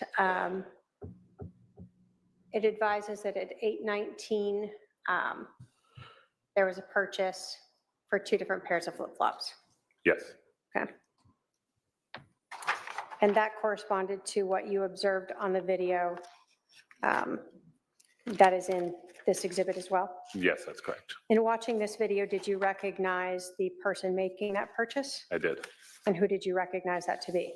I recognized Ms. Lori Vallow at the time, now Ms. Daybell, from having seen the body-worn video and also having met her in person.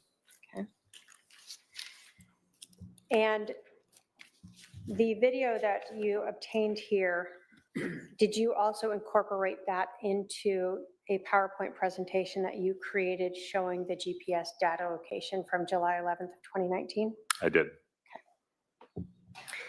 When you, well, let me ask you, so did you create a PowerPoint presentation of the GPS data from Charles Vallow's cell phone for July 11th of 2019? I did.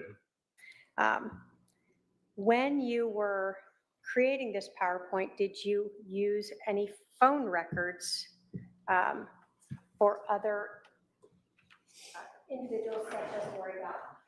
I did.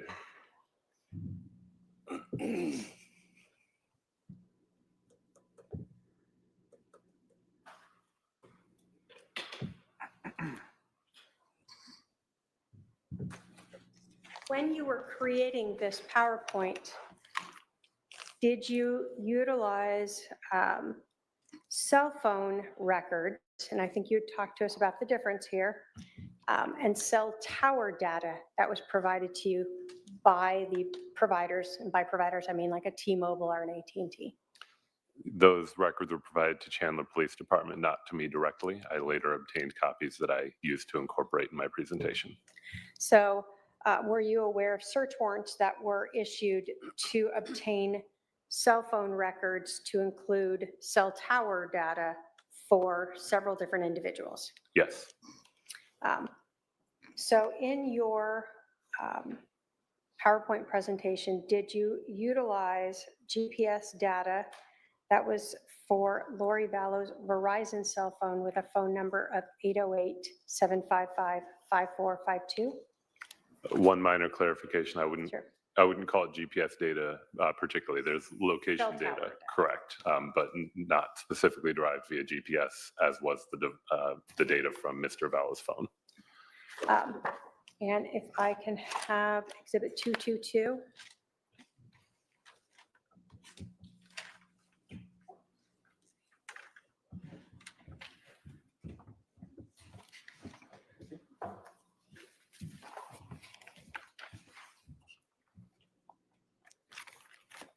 In Exhibit 222, do we see both an affidavit authenticating Lori Vallow's Verizon cell phone records for that 808-755-5452?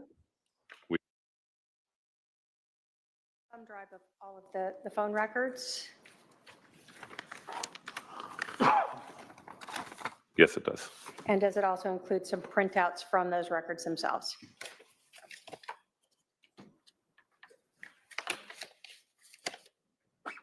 Yes, it does. State will move to admit 222 into evidence. Any objection? No objection, Your Honor. 222 is admitted.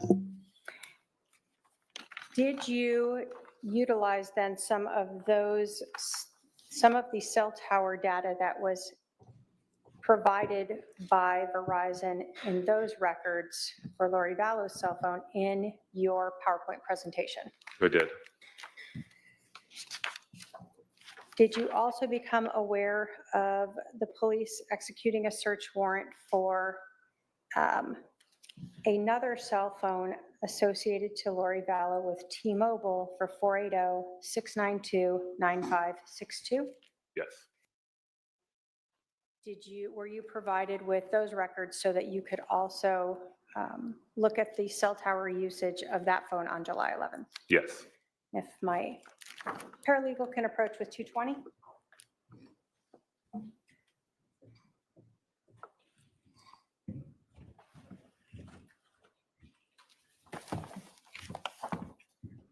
Looking at Exhibit 220, is there an affidavit in there from T-Mobile Yes, there is. related to, again, Lori Vallow? 480. Her audio keeps going in and out. Must be. Does it also include a thumb drive of all the records in there, It does. as well as some of the records printed out? Yes, it does. The state will move to admit Exhibit 220. Any objection? No objection, Your Honor. 220 is admitted. If I can just do one more before we Go ahead. Were you also made aware that search warrants were executed to obtain Verizon cell phone records for Alexander Cox for a phone number of 480? Did you utilize those records and the cell tower data that was part of them in your PowerPoint presentation for July 11th of 2019? Yes. And if I can have my paralegal approach with 221.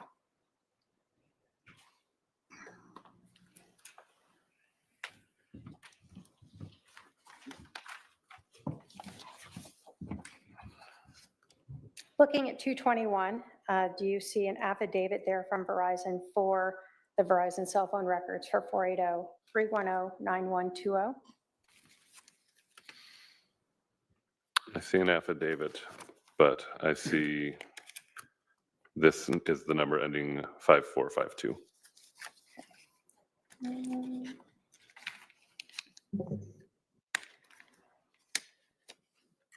if you can look at is there a second affidavit in there?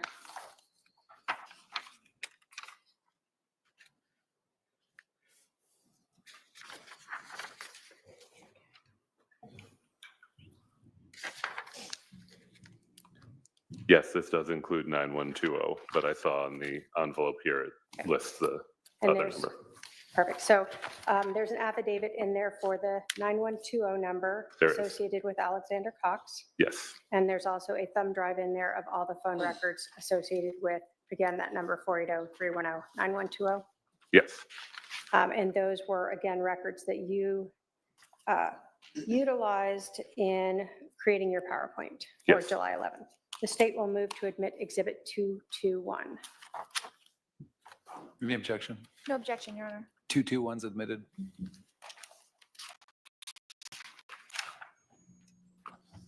Now, you talked to us earlier about your training and experience in using GPS data and cell tower data, correct? yes,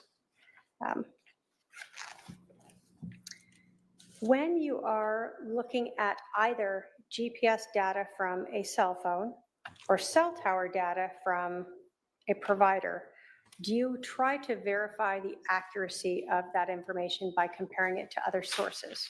absolutely.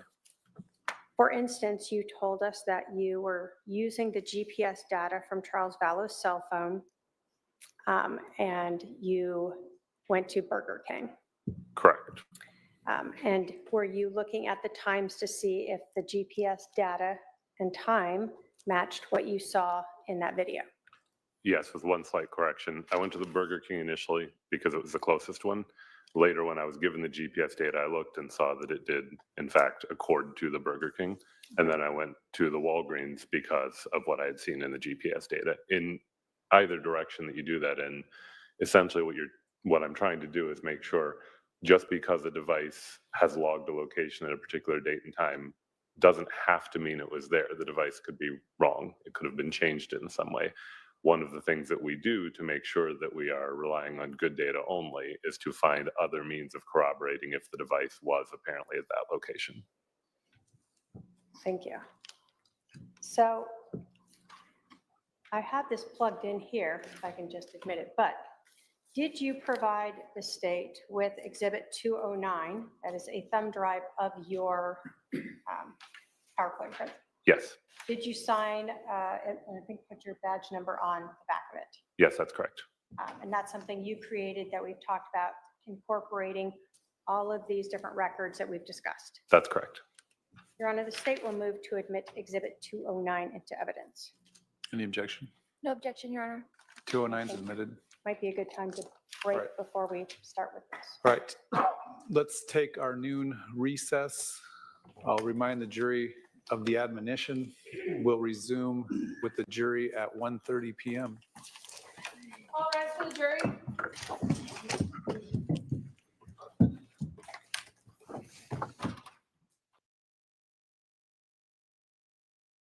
Okay, 1:30 p.m. is technically, they have to wait 30 minutes before they start streaming. So that's 2 p.m. my time. No. What am I thinking? That's 3:30 my time and coming back at 4 p.m. or coming back on the screen at 4 p.m. So we have an hour and a half, and I want to finish what we were doing here. And then we're going to continue on with this stuff with, what's her name? You know, what's her name? Melanie Gibb. Hang on, let me finish my video. I was at the very end of it. Dad blasted. I wanted to play it out, but I didn't want to, skip court. So hang on.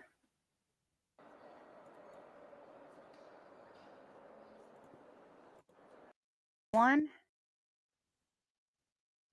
I think we're about right here on it. And Melanie Gibb says, she asks Chad, she's like, why is his neck red? And Chad said, oh, he scratched it. None of this was red flags to Melanie. Melanie didn't go away. Melanie only went away when they got busted and they started to get busted. And then she was like, well, oh, I'm jumping on the other side of this train. I'm going to help them get Alex, Chad, and Lori before I'm got.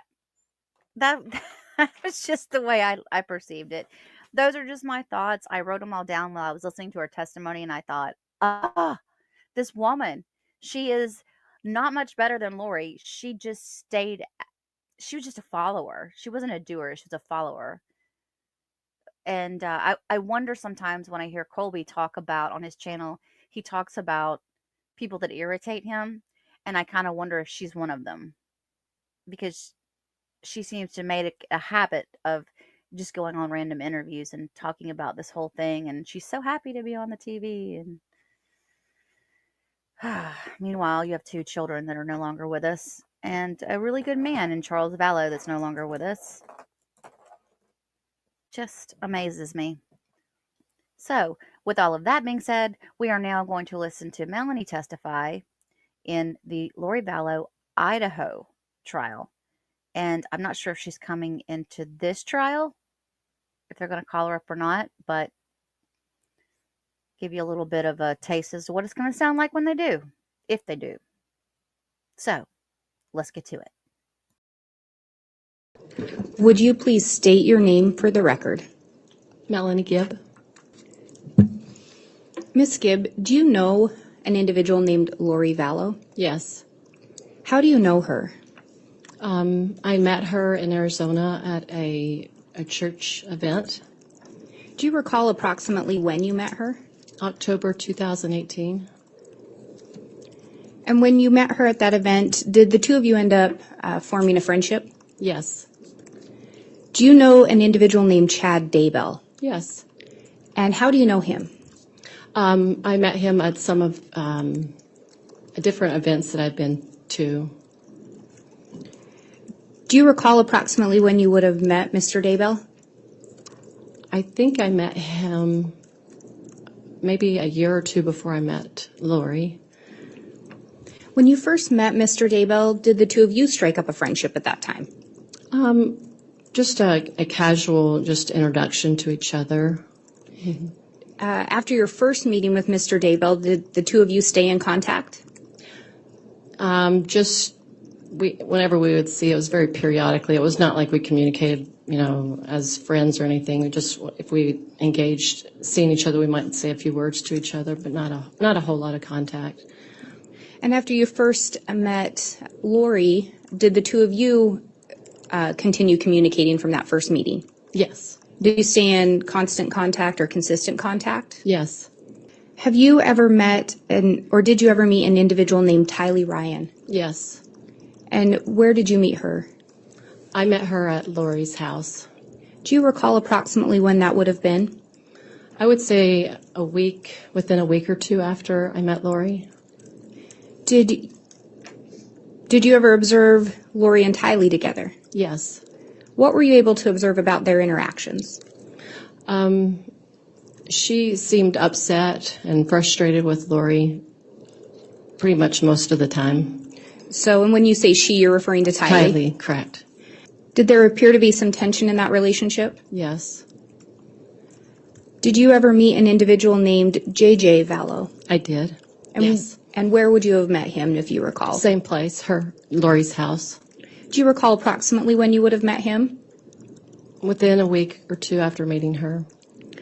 Did you have occasion to observe Lori and JJ's interactions with each other? I did. And what observations were you able to make of those interactions?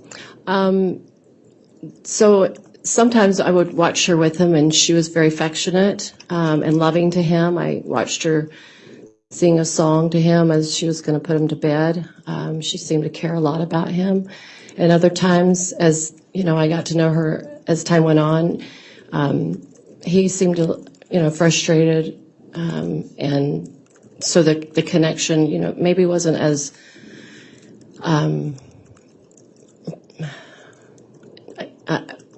I didn't see them interacting as much the same way. She was distracted a lot, so I don't know how to explain it very well, but it was, she was just trying to help him, trying to settle down or whatever, but.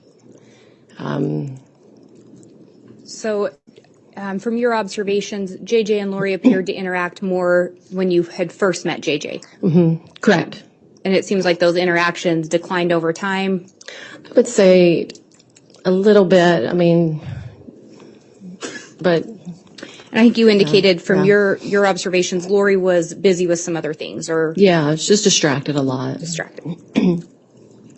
After first meeting Lori, we've talked about that you stayed in contact with her. How often would the two of you see each other?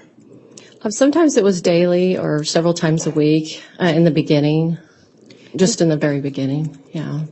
And when you say in the very beginning, do you recall approximately how long the two of you would interact that frequently? I would say until January, and then when she started moving, then I didn't see her as much or talk to her as much. And when you say January, do you recall what year that would have been? 2019. Did you and Lori live fairly close to each other? I would say within 25 minutes from each other. And did the two of you, you talked about you'd get together.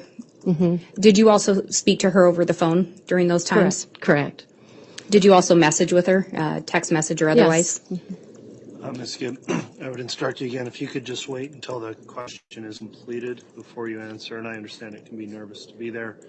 It's just easier for our court reporter if it's just a back and forth exchange, so thank you.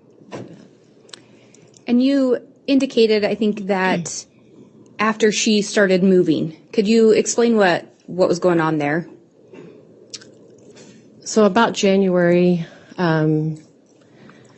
she decided to leave, and I believe she first went to Alex's house, or maybe Hawaii.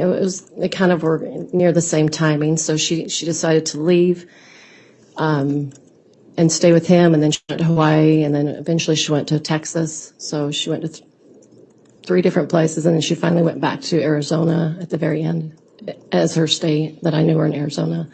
Do you know, you indicated she'd traveled around starting in January. Do you recall when you say at the end, approximately when the end was that she ended up, what time period she was moving around? So January, February, March, April, May, and then July. I know she was back when Charles was killed in July, so I know she was back in Arizona by July. So all the way from January to July, she moved around several times. And while she was moving around, did you stay in contact with her? Yes. Was that frequent contact? Do you recall approximately how often you'd speak with her or text with her? It was inconsistent, but it was pretty frequent at the same time. So it wasn't like a consistent daily basis, but it was often. And after meeting Lori, you indicated you met her in October of 2018. Did the two of you end up taking a trip to Utah? Yes. And who else went with you? There were, I don't know, about 5 or 6 ladies. I can't recall all their names right now.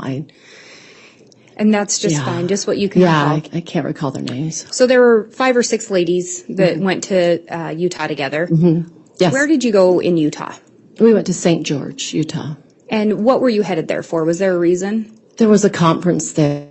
Do you recall if Chad Daybell was also at that conference? He was. Did you observe a meeting between Chad and Lori? Yes. Do you know, had they ever met before? No. Were you there when they first met? I believe so. I was there with her the whole time. Mm-hmm. Did they, how long was the conference that you were at? It was the weekend, so it was like a Friday, Saturday, and then Sunday most people went home. So it was that weekend. And do you recall if Chad Daybell was there for the entirety of the conference? He was there Friday and Saturday. Were you and Lori there Friday and Saturday as well? Friday, Saturday, and Sunday. I mean, we were in the area till Sunday. We stayed at somebody's home. But the conference was Friday and Saturday. And it could have been a Sunday evening, but I can't recall that right now. But he was gone by, if I remember, he was gone by Sunday morning or Saturday night, something like that. Were you able to observe Lori and Chad together throughout the time that they were both there? Yes. And what, if any, observations did you make of their interactions?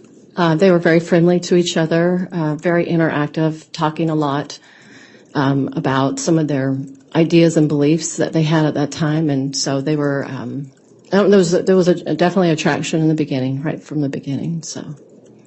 And did you specifically observe any of Lori's actions towards Chad or how her demeanor appeared? She seemed very interested in him, like someone that would meet somebody they're attracted to. She seemed flattered by him and very enticed by the conversation and, flirty-like. I would say a little flirty-like as well. And do you know what Chad Daybell did for a living? He was an author and a publisher and also a sexton. And had you ever read any of his books? I have. Do you know if Miss Vallow Daybell had read any of his books? She had. And do you know if she'd read those books prior to meeting him? She only read, I think, just a few, but she hadn't read all of his books. And I don't know if she made the connections yet of who he was with the books. I'm not sure about that. You indicated that you saw them speaking and they appeared to have some shared interests. Correct. And specifically with some religion, some religious talk. Correct. Do you recall if they told you anything regarding the two of them? Yes. And what was that? He expressed to her that he believed that they had been married in multiple probations on this I'm going to planet. object as to hearsay, Judge. What's the response from the state? Your Honor, it's the statement of a party opponent. Not this opponent. It's a statement of a co-conspirator. All right, I'm going to overrule the objection under Rule 801D2E that does allow statements of co-conspirators in furtherance of evidence of a conspiracy. That's how that's allowed, Ms. Blake. I would indicate, though, that I think there may be some additional foundation before getting further into this issue as to whether those statements are allowed. Thank you, Your Honor. Ms. Gibb, did you have conversations about their first meeting with Chad Daybell? Have conversations with him? I'm sorry, I'm not Yes. understanding. Did you ever speak to Chad about the first time he met Lori? Most likely, I just don't remember that exact moment. So after the first meeting, did you speak to Lori about her meeting Chad? Correct, yes. And when you were speaking with Lori, what, if anything, did she indicate to you that she and Chad had talked about with regard to the two of them? She shared with me that he told her that they had been married in another time period. And did she tell you what she believed with regard to that? She did believe that. She had already had the belief system that this multiple lives, as they would call it, she'd already believed that before she physically met him. Backing up a little bit to that, how had Miss Vallow Daybell ever told you anything regarding her beliefs about a prior probation or multiple creations? She wasn't quite clear in her understanding at that point. She felt, and she shared with me, that she had been married to a prophet from the Book of Mormon named Moroni. And did she share this information with you before she ever met Chad Daybell? Yes. After that conference, did you end up staying in contact with Chad Daybell? Yes, I talked to him, communicated somehow, very periodically, not very often. And I think you already indicated you and Lori would communicate quite frequently after that. Correct. Do you know if Lori and Chad stayed in touch after that conference? Yes, they did. And how do you know that? She would tell me that they talked and how often they talked. And I often saw her on the phone talking to him. Occasionally I could hear his voice, but she'd always indicate to me she was speaking to him. When they first met, do you know if Lori was married? Yes. And who was she married to? Charles Vallow. Do you know if Chad was married? Yes. And who was he married to? Tammy Daybell. Do you know if their spouses were still alive? They were. We touched a little bit on the idea of multiple probations. Correct. When did you first learn of that term? Probably when I started interacting with Lori is when it really began to be introduced to me. And who started to introduce that to you? Lori and then Chad, but mostly through Lori, through Chad. He would explain it a lot more than she knew of it. Would Lori tell you that she and Chad talked about the multiple probations? Yes. And what was your understanding of what Lori and Chad believed regarding multiple probations? Their definitions changed the longer they knew each other, but in the beginning it was believed that in this earth you could come back multiple times. So you may live in, a certain earlier time in the world and then several times depending on you as a person. It would be different for everybody. After Chad and Lori met in October of 2018, do you know the next time they saw each other in person? I believe it was 2 weekends later. He came to town for another event that was in Arizona. Did you attend that event? I did. Were both Lori and Chad present? They were. Do you recall if there was another get-together held separate from the event? Yes. At Lori's house, there was like a little meeting right before the conference. And do you recall where that meeting took place? At Lori's house. Did you observe Lori and Chad together during that meeting? I don't think he was there. I'm not remembering that. He could have been, but I don't remember. Did you observe Lori and Chad together during that weekend? Yes. And do you recall the context of where you observed them together? So they were at the conference, and I saw them interacting. And then whatever time he arrived at her house, and he ended up staying at her house.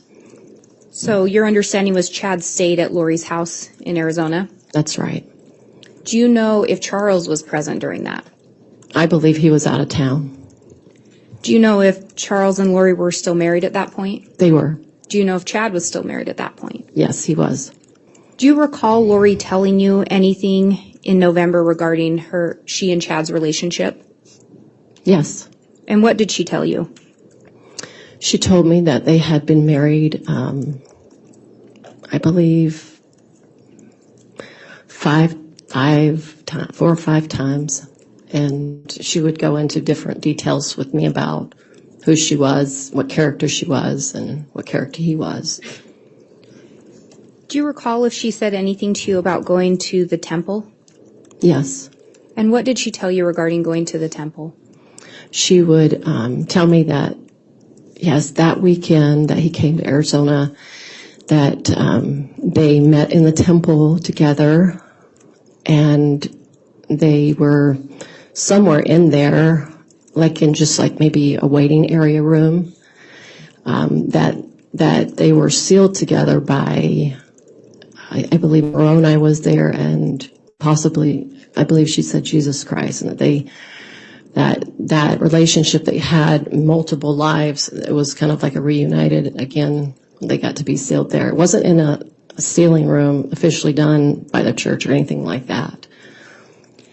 And can you explain a little bit about the relevance of being sealed? The teachings of our church talk about when you're sealed to a companion on this earth, that you are sealed for time and all eternity.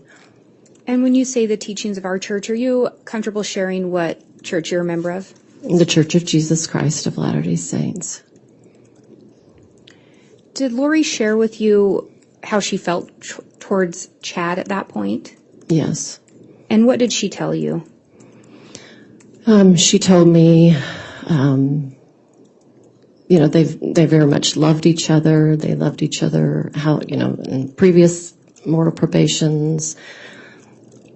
There was a lot of affectionate feelings she had for him. Did she indicate to you anything about whether or not they were going to be open about their feelings for each other?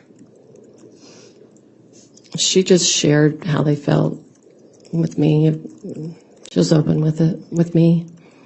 Do you know if they were sharing this information with other people? Just probably people in their small group of circle. I wouldn't think anybody else. Outside of multiple probations, did Chad let me back up. Did Lori ever indicate anything about having a special mission here on Earth? Yes. And what did she tell you about that? She felt that she was part of the 144,000, and then as she developed her relationship with Chad, she felt like they were the head leaders of it. And when you talk about the 144,000, can you explain a little bit about what that would mean? It's reference from Scripture and the Bible and the Doctrine and Covenants about a group of 144,000 that would be here during the return of our Savior, and they would help do a great missionary work throughout the world. And they would have, a lot of a spiritual endowment from on high.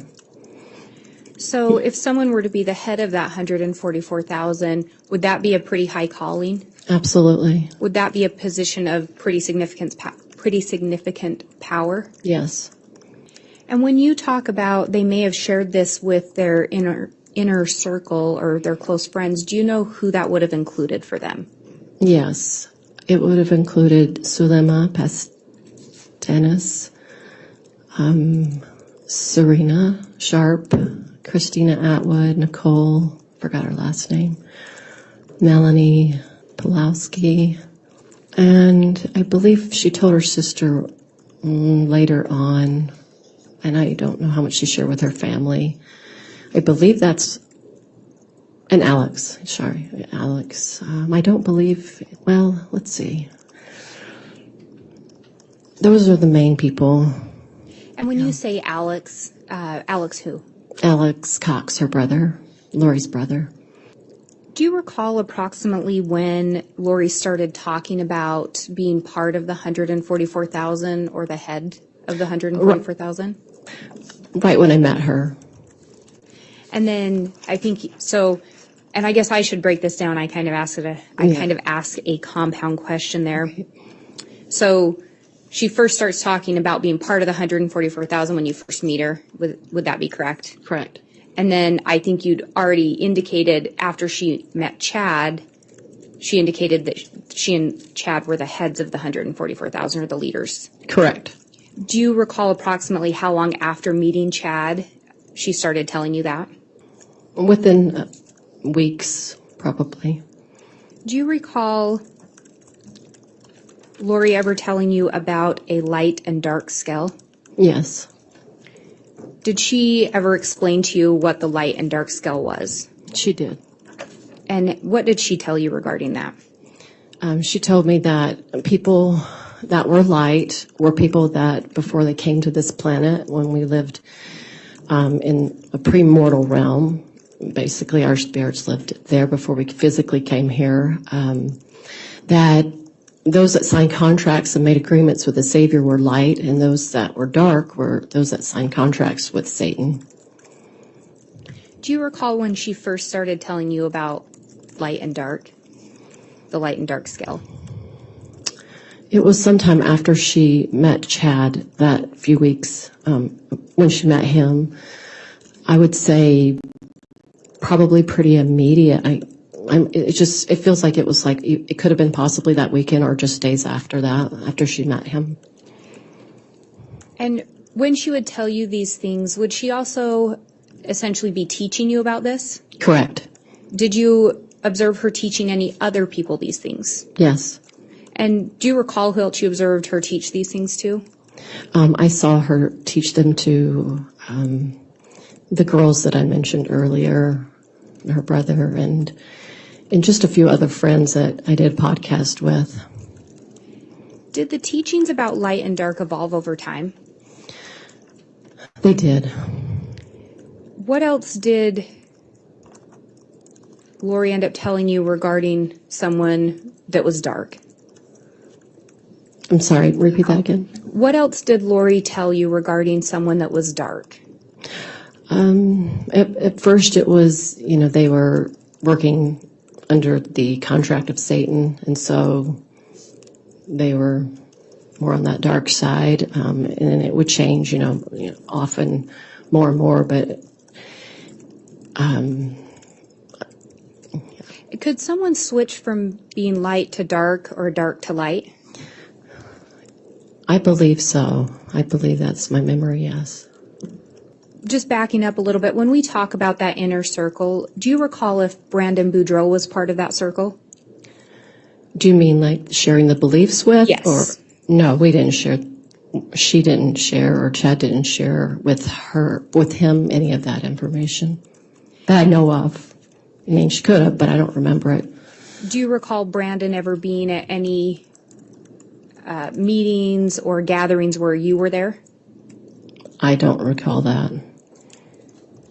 Did you ever talk to Brandon about anything Lori was telling you?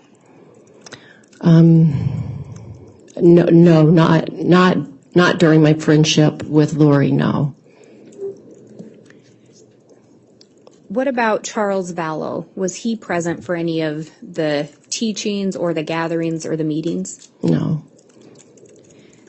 Do you believe that Lori would have considered him part of an inner circle? No. Did Lori ever tell you anything with regard to an individual being possessed? Yes. And what did she tell you regarding that? So my first experience with her sharing that with me was, I recall she was in, I believe it was the second house that I met her in. So it was probably, that January time of 2019. And she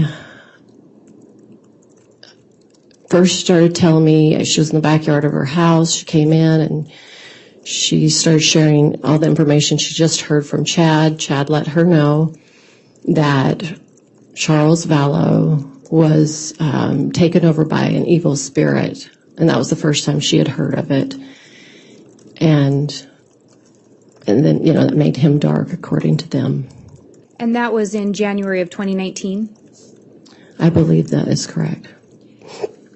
Did Lori talk to you about a dream she had had?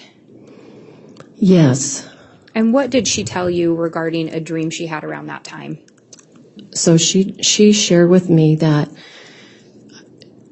Charles was getting ready to go to Texas, and I don't know if he was there already, but that she had saw him in a car accident. I believe JJ might have been with him in the car accident, but that he died in it. And so he would not be coming back home by January 1st. And do you know if JJ was with Charles during that time? He was. And do you know if JJ would have been traveling back with Charles? Yes, he was. Do you know if Charles was in an accident at that time? He was not. Did you ever talk to Lori about the fact Charles was not in an accident? Yes, I did. What did she tell you regarding that? I asked her what happened. You shared that you thought he was going to pass away. And she said he didn't because Satan interfered with the plan. And when she talked about the plan, did she tell you whose plan it was?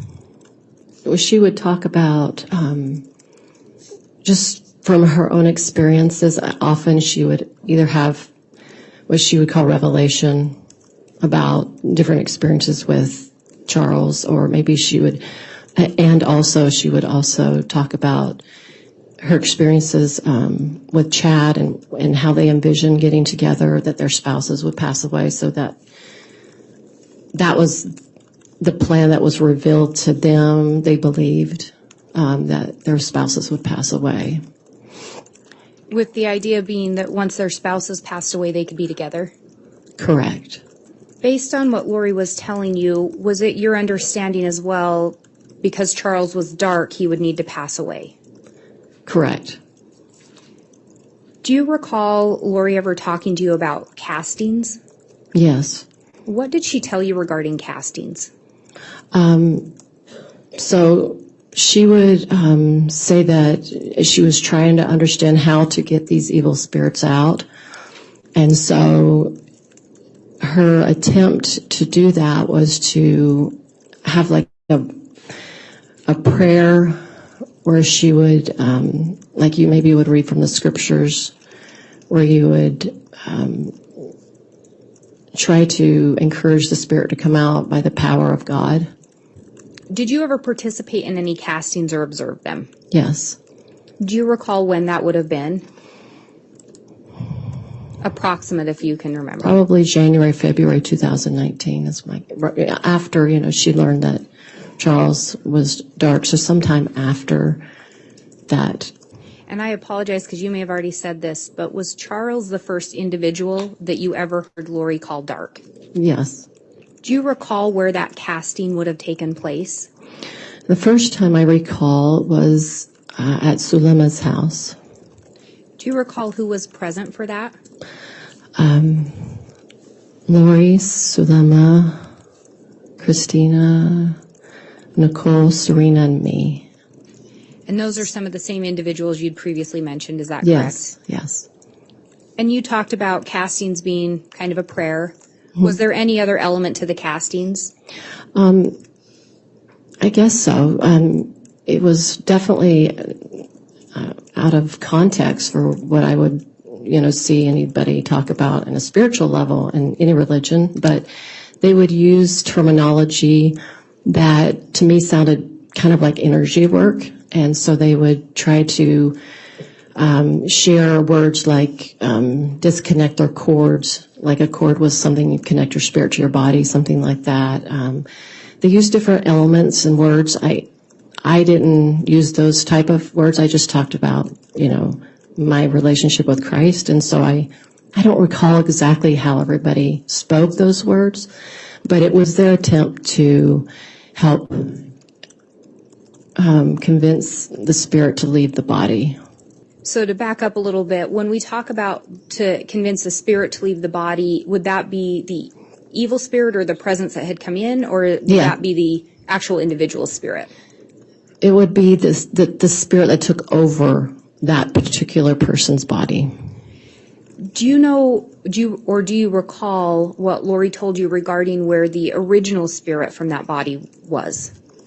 In the beginning, it was, they would be, I believe it was they were either in the spirit world or spirit prison. I can't remember in the beginning. That's where they would be stuck sometimes between this world and that world. It kind of changed a lot, so I'm sorry if I'm not real accurate, but it was either they were on the other side, that they had moved on in the spirit world, or either somehow they were stuck or something like that. And you're just fine. I'm just asking for what you recall. Okay. And I recognize it's been some time. Yeah. With regard, so what she told you, though, is the original spirit is out of the body. Correct. The physical body is still alive. Correct. And another entity or spirit is in that body. Correct. Do you recall what she told you regarding if the other spirit, the evil spirit, the entity is cast out of the body, what would happen to the body?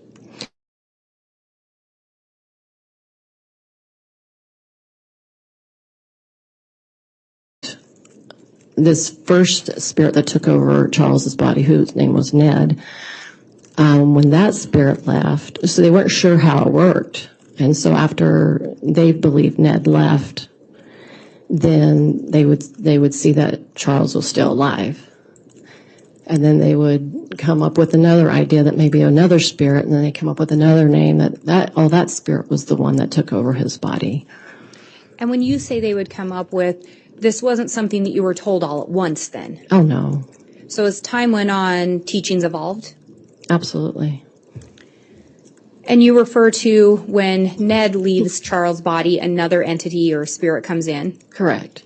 Did they give that a name that you recall, or did Lori ever refer to that entity by any name? Yes. And what was that? Then after Ned, it was Garrick, I believe. Garrett, maybe Garrett. And then what happened with regard to Garrett? Then he supposedly was cast out. And then after that, another one, if I think it's the final one, was something like Heblos, something like that. And I think you said you participated in a few castings. Did you participate in any other castings regarding Charles? Yeah, there was several with Charles, yes. Mm-hmm. Were those castings done as new spirits would come in? Yes. Do you recall if Lori indicated whether or not the original spirit could ever come back into the body? No, I don't recall that. Do you recall if they told you anything, do you recall if Lori ever used the term zombie?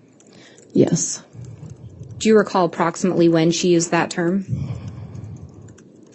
It wasn't in the beginning, but I would say weeks after the original idea that someone taken over the body, they just started using that terminology. I would just say weeks after that. And with that, you talked about participating in several castings on Charles. And we Yes. talked about who was at the first one. Do you recall if it was the same individuals at the next casting? There could have been not different people generally, but just maybe less of the group. I know that there was another lady, but I don't even remember her name anymore, but I think she was there very shortly. Do you recall if Lori was present for all of the castings you were at? Yeah. Yes. And was she present? Yes. Just wanted to make that clear. Yeah. Yeah. Do you recall if Chad was present at any of the castings? I can recall one. It could have been more, but I can recall one. And the one that you recalled Chad at, was that a casting for Charles? Charles had already passed away. It was right after his death. Do you recall who else you did castings for or participated in castings? I'm not quite sure. It feels like it could have been Brandon Boudreaux, but that's what I can remember. Do you recall if Lori ever told you that Brandon Boudreaux was dark? Yes. Do you recall if she ever told you whether or not he had an evil spirit in him? Yes. And did she indicate that he did have an evil spirit? She did. Do you recall if Lori told you anything else about Brandon Boudreaux? Yes, so it evolved. And so he was, I believe he was dark from the beginning. I could be wrong on that, but that's my recollection. And then he became a very high level dark. So the darkness kind of evolved into like they had multiple lives as well. And he was supposedly part of Hitler's group during that regime. So he just kind of it just evolved like that. Do you recall if you participated in castings for any other individuals? I don't recall. I think you indicated the casting that Chad participated at would have been after Charles' passing. Yes. So to the best of your recollection, would that have been the one for Brandon Boudreaux? That's what my recollection is. And outside of the castings, were you ever told that anyone else was dark? Yes. Do you recall who else you were told was dark? So it was Charles. That was Brandon. Her brother, not Alex, but another brother of hers. Eventually her dad. And then Tylee, then Kay, then at the very end, JJ. And just random people that I can't recall, but those are the ones that I'm recalling at this moment. Do you recall if you were ever told anything by Lori about Tammy's, whether she was light or dark? If she was considered dark, it was right before she passed, so. Were you ever told, with regard to Tylee being dark, did Lori ever tell you whether or not an evil spirit had entered Tylee? Yes. Do you recall approximately when that would have been? It was sometime between probably February or March to June, somewhere. I believe when she was in Texas, maybe she shared with me when she was in Texas, which you probably can recall better when she was in Texas than I can, but it's probably like in May or April, whenever she was there. That's what it feels like. That's what it was. Do you recall approximately when, well, actually, let me back up. Did she ever tell you if JJ was taken over or possessed by an evil spirit? Yes, she did. And do you recall approximately when that would have been? Wait, sorry, I'm getting my,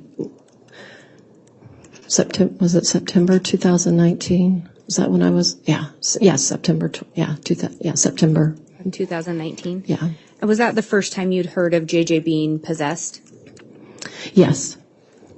And you'd mentioned that there was a casting done after Charles had passed away. Do you know when Charles passed away? I believe it was July 11th, 2019. And you indicated previously, I believe, that Lori had talked about how both Charles and Tammy were supposed to pass away. Correct. Do you know what she told you regarding Tammy passing away? She learned from Chad that he knew years ago that she would be passing away, early in her life. I believe you already testified that Lori had moved back to Arizona before Charles passed away. Correct. Were you in contact with Lori when she came back to Arizona? Yes, Did you, in fact, stay at her house in July of 2019? I did. Do you recall what day you stayed at her house? It was,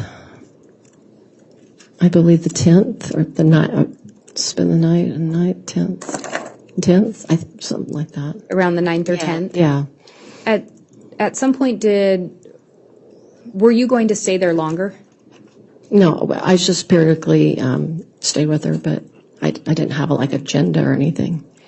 After you had left, do you know if anyone else ended up staying the night at her residence?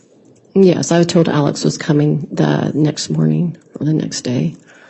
Do you know if that would have been the night before Charles died? Right, correct. Did Lori tell you why she was going to have Alex stay there? She told me that he needed to stay there to protect her because Charles was going to kill her. Did Lori ever tell you how Charles died? She did. What did she tell you? She told me that when he came into the house, he was argumentative with her. She had JJ in the car. She had his cell phone. She told me his cell phone was in the car that JJ was in, and that she said that the spirit told her to pick up the phone and grab it. She ran into the house, and he was really angry that he took her phone, and they were yelling and screaming. He was threatening her, she told me.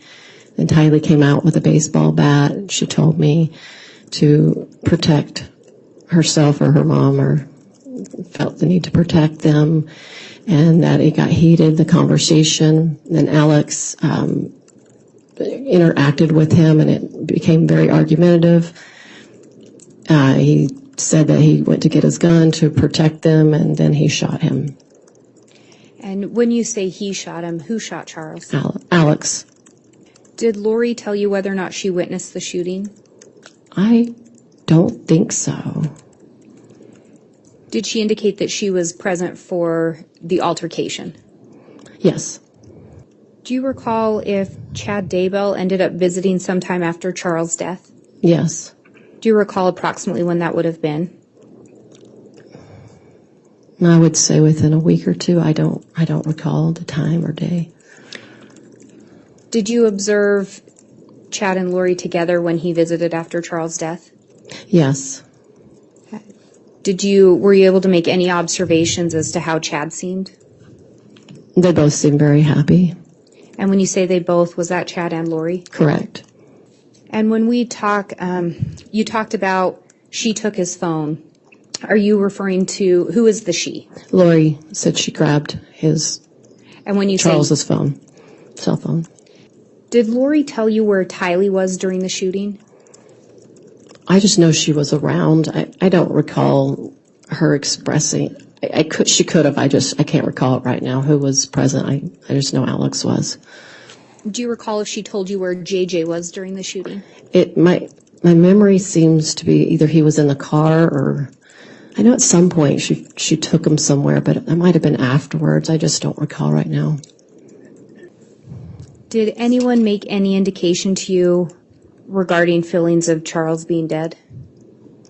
No, I mean, you mean like sad feelings or? Yeah, any indication of feeling sad? The appearance was not sad. Did anyone indicate being happy or relieved that Charles was deceased? There was a portray of happiness and excitement, yeah. Prior to Charles passing, do you know if Chad and Lori had stayed in contact with each other? Yes. Do you know how frequently they would communicate? Multiple times a day, that is my understanding. Did you ever observe Lori with more than one cell phone? Yes. Do you recall approximately how many cell phones you had seen her with? At least 2, maybe 3. Did she ever tell you what she used those phones for? She had one phone just for Chad, and then her regular cell phone, and I can't remember. Seemed like she got another one. Did Lori ever tell you whether or not she and Chad would meet up? Would ever meet while Charles was still alive? Yes. Did she tell you where they would meet? One time she said they, after visiting her, or right after I visited her in Texas, she was to meet with him. And I believe they were in a hotel, according to my memory, and they were to go to temples together. That's what she said. There was another time she left town, but she indicated she went to Salt Lake, but my guess is she didn't. I don't know. She indicated she went to Salt Lake, so I don't know if they met up there or what happened there. She didn't tell me if they got together there, but. I'm going to object, move to strike. It looks like this is speculation. She doesn't know what Lori did. I will sustain that objection, so I'll instruct the jurors to please don't consider that previous response as to the speculative answer. Did Lori ever tell you directly that she and Chad would meet at hotels or motels? Yes. And did they actually meet did she tell you that they met at hotels? Yes. Did she tell you that they would meet at motels? I don't remember the wording exactly. One of the two? Yeah, right. Did Lori ever indicate to you whether or not she and Chad were engaged in an affair? She would just share that they were intimate. Was this while Charles was still alive? Yes. Was this while Tammy was still alive? Yes. Did Lori indicate whether or not she thought it was okay that they were engaging in intimate relations? She did. She felt it was according to God's will. And did she tell you, ever expand on why she believed it was according to God's will? Yes. She explained that because they had been married in multiple lives and they had a mission together, that it was okay. And when we talk about her having a mission, did she ever talk to you about her mission to lead the 144,000 in relation to her children?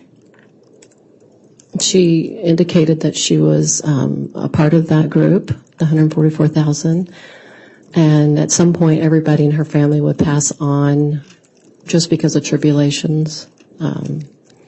At some point she shared that with me, probably in the very beginning. Did Lori ever indicate any concerns to you about her ability to continue to care for JJ?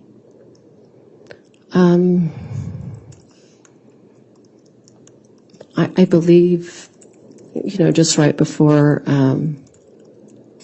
he was killed, she just indicated he was difficult to handle, and so it was hard for her to do that and to be with Chad. So something in that communication like that. Did she ever indicate a desire to quit caring for JJ or to get rid of him? She did. And what did she indicate to you? She indicated that she was going to ask Kay if she could watch him from now on. And going back a little bit, when was the last time that you saw Tylee? July, before they left to Idaho.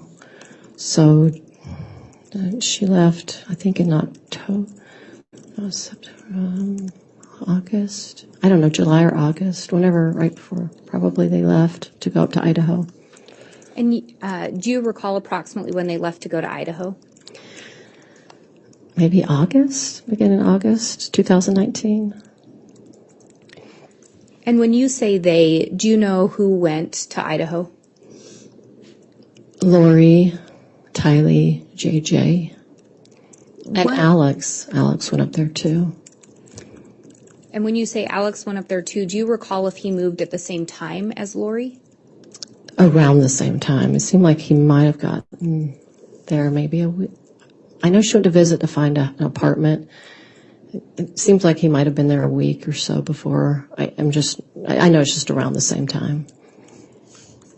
Once she left to Idaho, did you ever speak to Lori on the phone?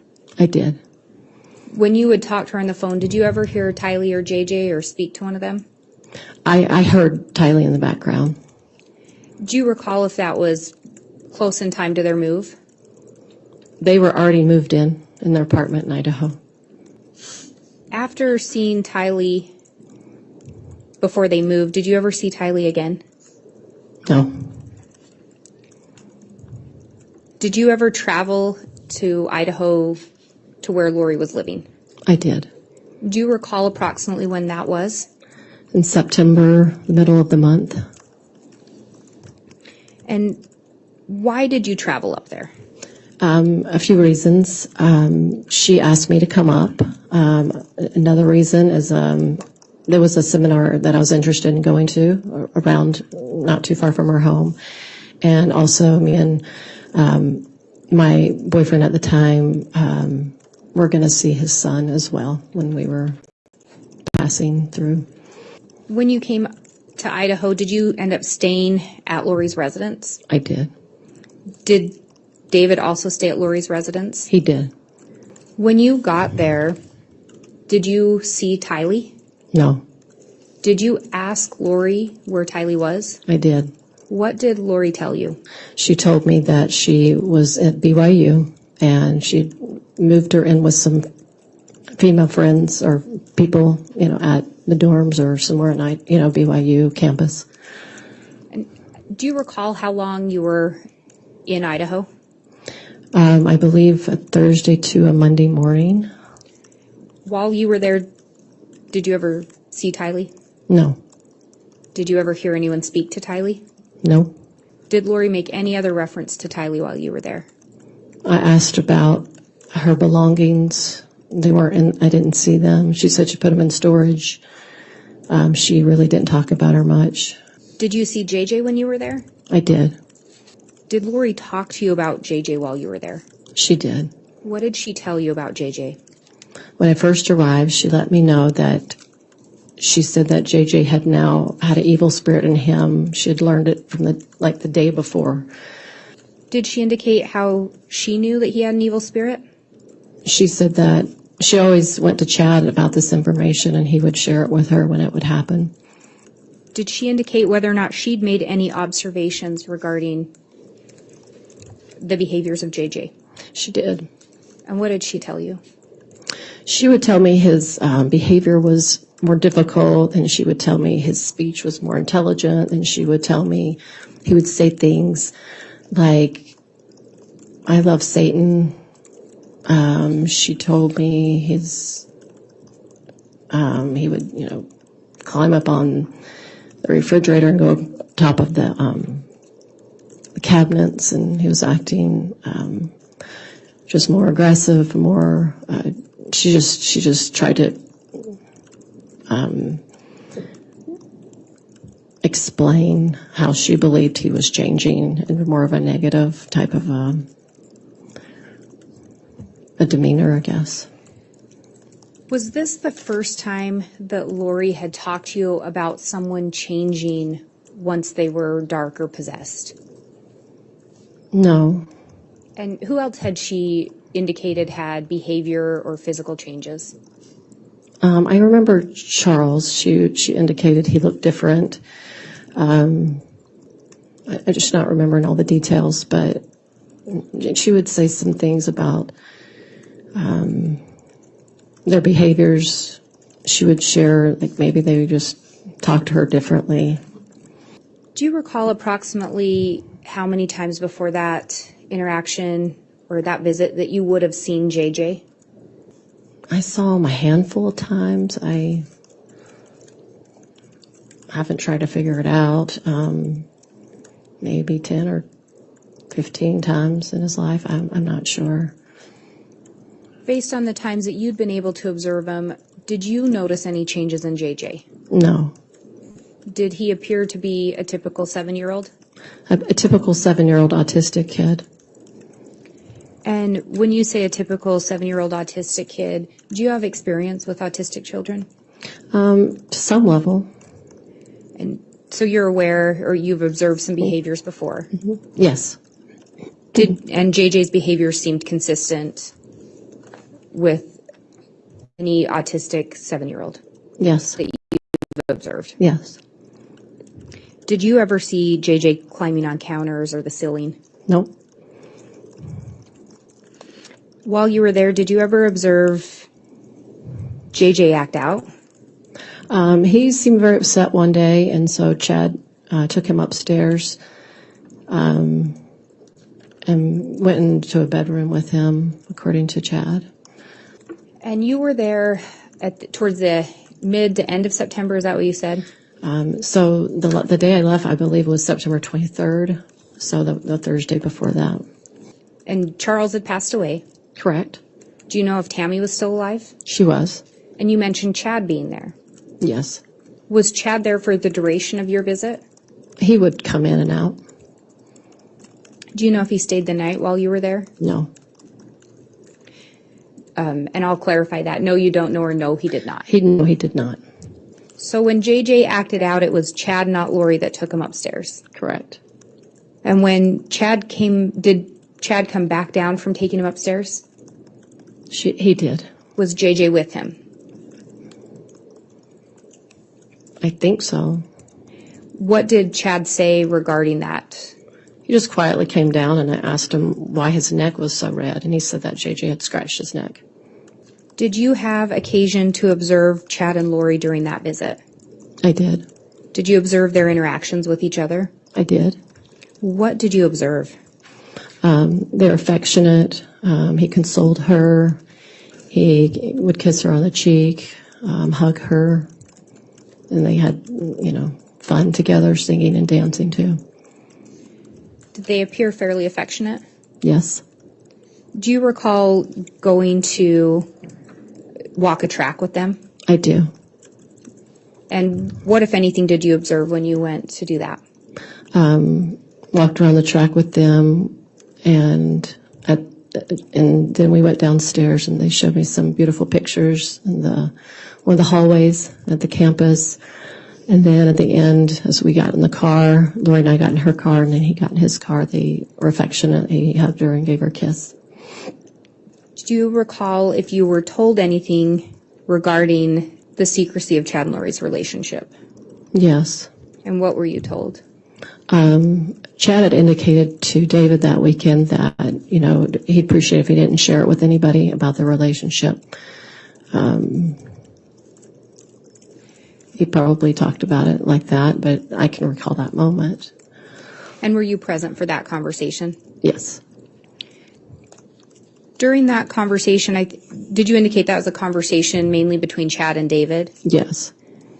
Did you overhear Chad say anything else regarding Tammy? He said that he was still married to her, and I wasn't paying attention to the whole conversation, and I don't recall the whole conversation. He could have talked about how she was a good wife. I can't remember if David told me that or she did, but anyway, that's what it feels like, he said. Do you know, has Lori ever indicated to you if the date September 22nd has any kind of special meaning? Yes. And what has she indicated to you? She indicated to me that That was the date that Moroni appeared to her in a temple. Do you recall the last time you saw JJ? I recall seeing him the Sunday night when he was being taken upstairs by Alex in his bedroom. That's the last time I recall seeing him. And do you know what date that was? I believe that was the 22nd. Were you still there you left on that next month, or the following day, the Monday? Correct. Did you see JJ that next day? I did not. I don't recall seeing him. Did Lori say anything to you about JJ? I don't remember her talking to me about him, other than she was talking about some of his behaviors and things like that. Prior to Charles dying, did Lori ever talk to you at all about life insurance? A little bit. Do you recall what she told you? Specifically, I remember we were in her kitchen after Charles passed. Right before he came to town. She told me, I said, why would he want to kill you? And she said, well, I have, I think she said $1 million or a few $1 million of insurance on her, that he wanted that. But then she said she found out that he had changed the policy and a lot of that money to his sister Kay. So a lot of the money, if Lori died, would go to Kay, according to her. Sorry, maybe I got it confused. If Charles passed away, then the money would go to Kay. That's what I meant to say. And do you recall when she told you she had learned that? It felt like that was the first time. I recall that being the first time we talked about it, the day before he was killed. Did you ever talk to Lori about why she didn't just get a divorce? Yes. What did she tell you? She told me that was not the Lord's will for them to get a divorce because it seemed, especially when I asked about Chad getting divorced, it seemed that the Lord didn't want him to because he would be penalized for that. And do you know what they meant, or did they ever explain to you what they would be penalized meant? I recall her saying that he would lose his exaltations or his, something to that effect as his exaltations or his standing with God. Did you ever see JJ again after the night of September 22nd? I don't recall seeing him.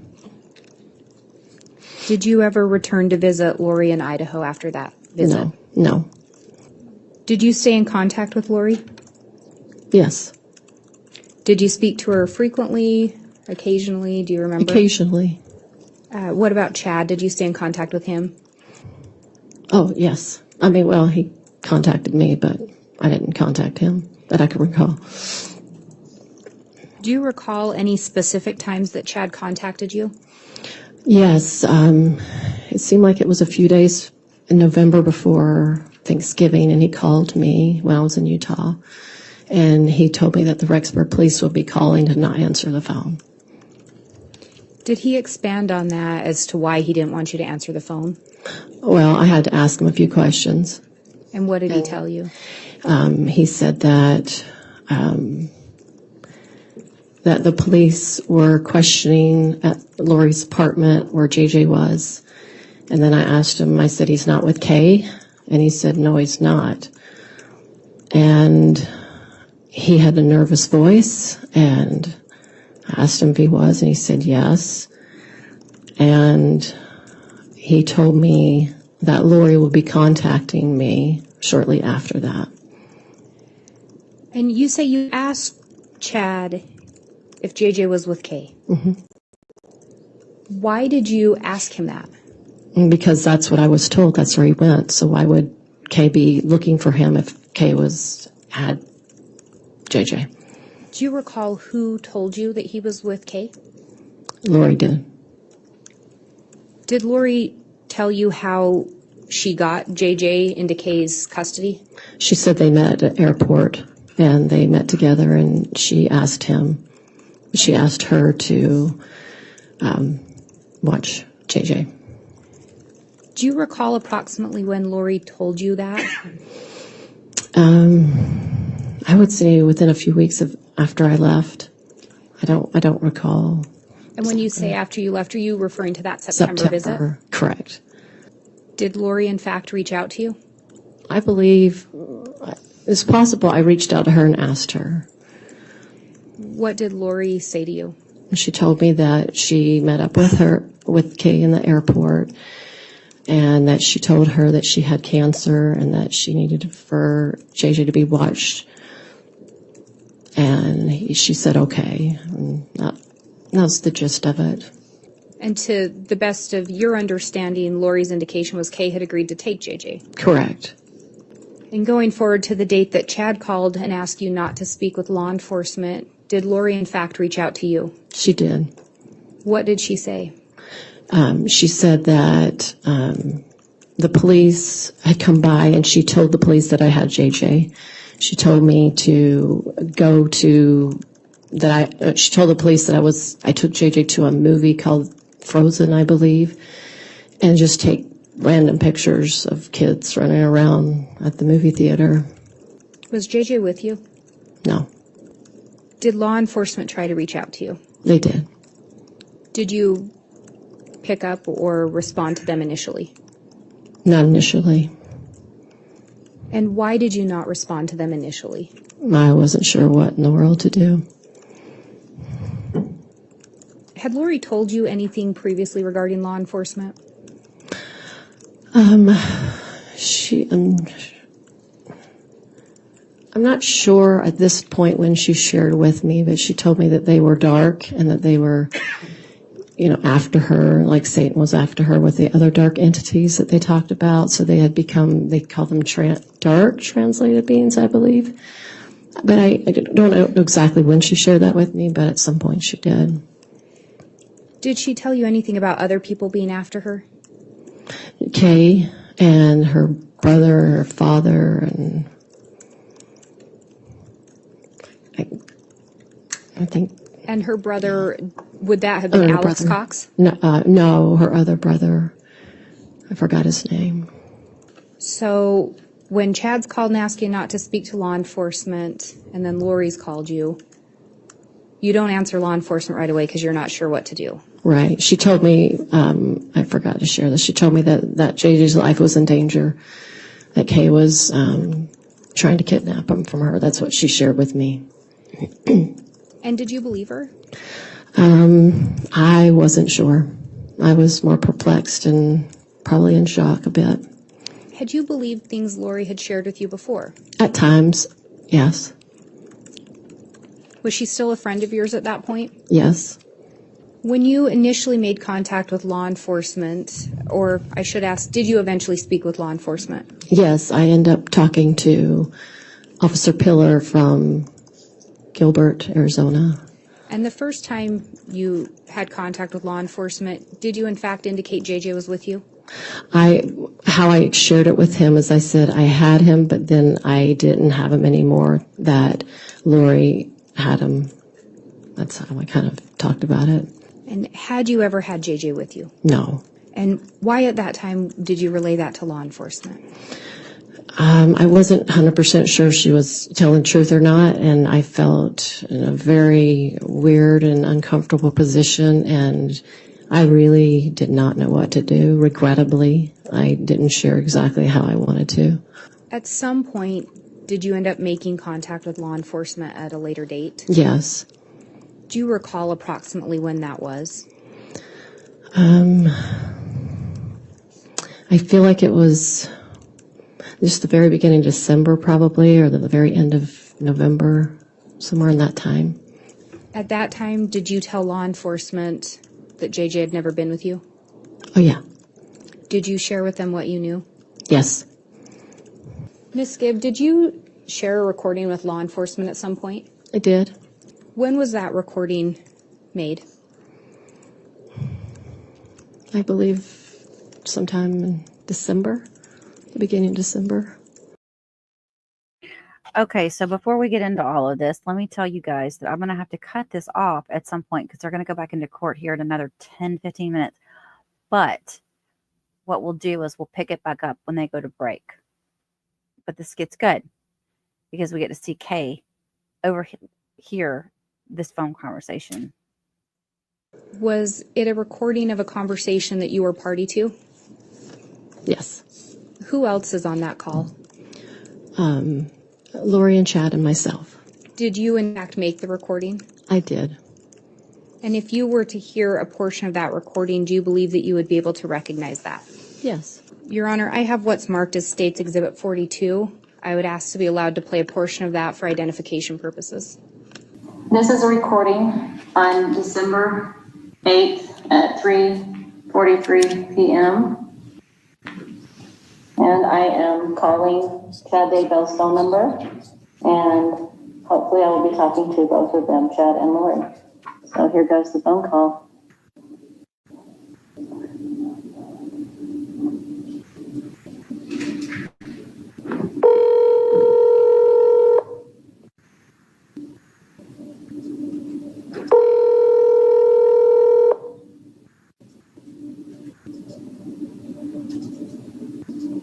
Hello, sweet Melanie. Hi, Chad. Hey, Lori. How are Hey, you? let me put on speaker. Oh, okay. All right. We're enough with the phone. How are you guys? We're okay. How are you doing, babe? I'm doing pretty good, thanks. I was wondering, where are you guys? We're just hanging out. Hanging out? Are you in Idaho? We're near Idaho. Oh, okay. I just wanted to ask you a question, if you don't mind, Lori. Yeah, of course, honey. I want to know, you remember we talked about JJ going to Kay's house, and you told me they went there, and now he's not there? I was wondering what happened. Well, I had to move him somewhere else because of her actions. So Was she doing something? Like, was she trying to come get him or something? Or like trying to kidnap him? well, she said that lots of times before, but Okay. When I asked Chad the other day, I was like, hey, where is JJ? And he said, for my security, he didn't want me to know. So is there a reason I should be in danger to know where he is? no, it's nobody. It's his danger. It's the danger that there's people after me. Okay. We just felt that if you knew, that puts you in a danger. Well, just in a bad position. Yeah, bad position. Everybody, if they don't know anything, then they don't have to say they know. Right. So you're just worried. Okay. I'm just to keep him protected and keep you protected. And keep everybody else good. I appreciate that. Well, I was wondering why you told the police why he was with me.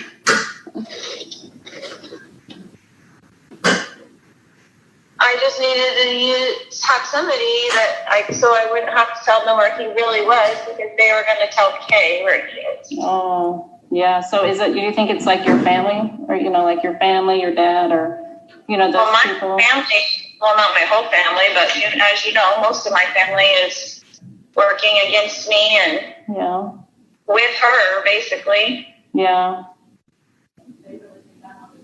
Is JJ safe? He is safe and happy. Okay, well, that's good to hear. Are you afraid of anything? Like, are you afraid to tell me that you're just afraid that that I could be in danger? Like if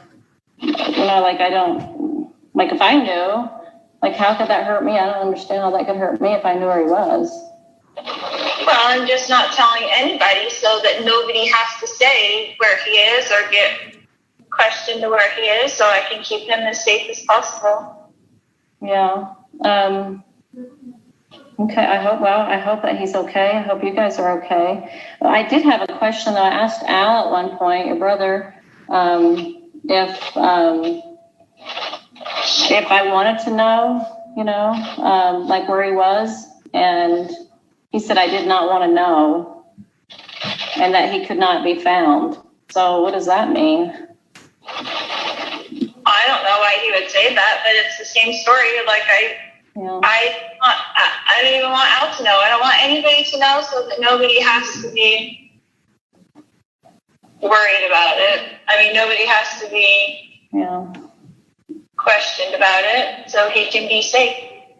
Yeah, so are you, how long are you gonna be away for? Like, are you ever gonna be able to come out and come back to society again? Or are you gonna keep, come back? What does that look like?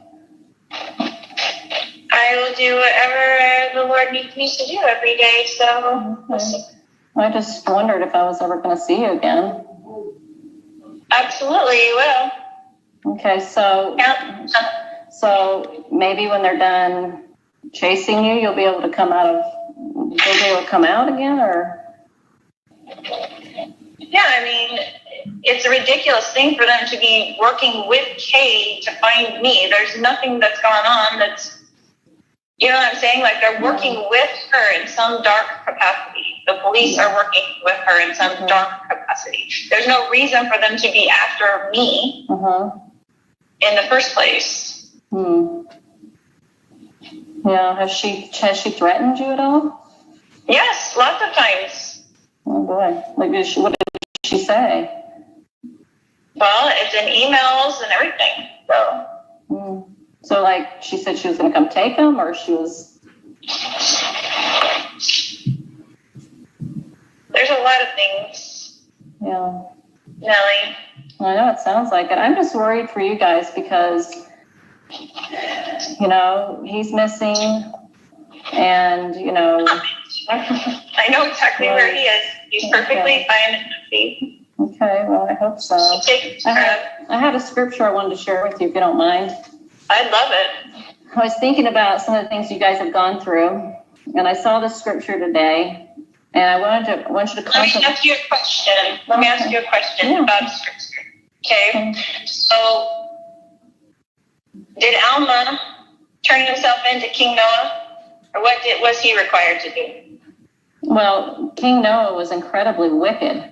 Yes. And so he fled his evil ways, which is adultery and living riotously and breaking all the commandments.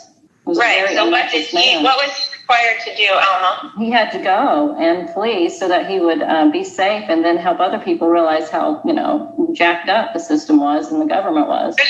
What about Moroni? What was he required to do at the end? To carry on those plates and bury them. That was his responsibility. What did he have to do to do that? What did he have to do to do that? Did he hide? He had to hide. He had to hide because they were so. Everybody was killing everybody in the society. Everybody was dying. They were killing all the Nephites. And the scriptures had to hide in the cavity of a rock by day and go out by night. The prophets did. They did. Yeah. Okay, so thank you for sharing that with me. Okay, this scripture is just something that may be thoughtful for you. For behold, this is Doctrine and Covenants, section 3, verse 7 and 8. It says, for behold, you should not have feared man more than God. Although men set not the counsels of God and despise his words, yet you should have been faithful, and he would have extended his arm and supported you against all the fiery darts of the adversary. He would have been with you in every trouble. So when we work with the Lord and are obedient, He's going to protect us from adversarial darts and all kinds of negativity. But when we open the door to Satan, he comes in and then he attacks. And then he takes away to make it look like somebody else took it away. But that's not how God works. He doesn't work in darkness. I agree with you 100%. And that's what the Lord is doing for me. Exactly what he's doing for me. Oh, it just sounds we have not weird. opened the door for darkness now. Darkness is knocking on the door all the time because that's the way dark works with the light. And I promise you that I have done nothing wrong in this case, but sometimes you have to hide in the cavity of a rock.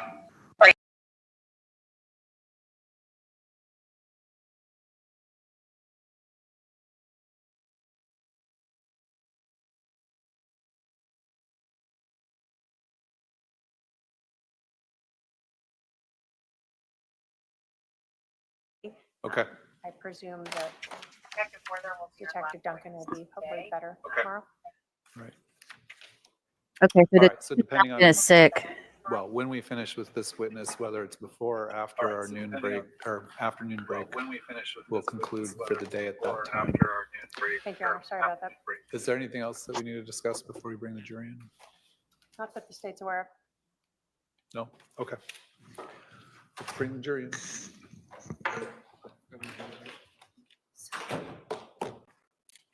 So Detective Duncan, what we missed while I was transferring it over, Detective Duncan is sick right now. He was supposed to be the first witness up next. So they only have one witness, another law enforcement officer for today. It's going to slow things down a bit, but we're going to get done earlier.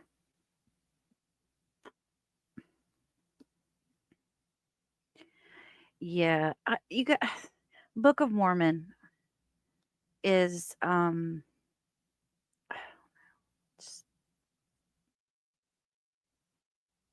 anything that leads you away from the Bible. I have a hard time with that. And the crazy stuff that they're talking about. Let me take this banner down.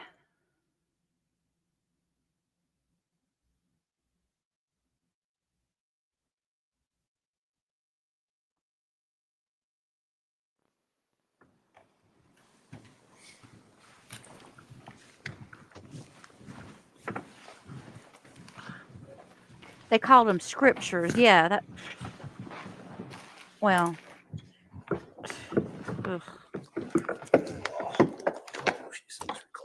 Oh, the jury's loud. Listen to them clonking around.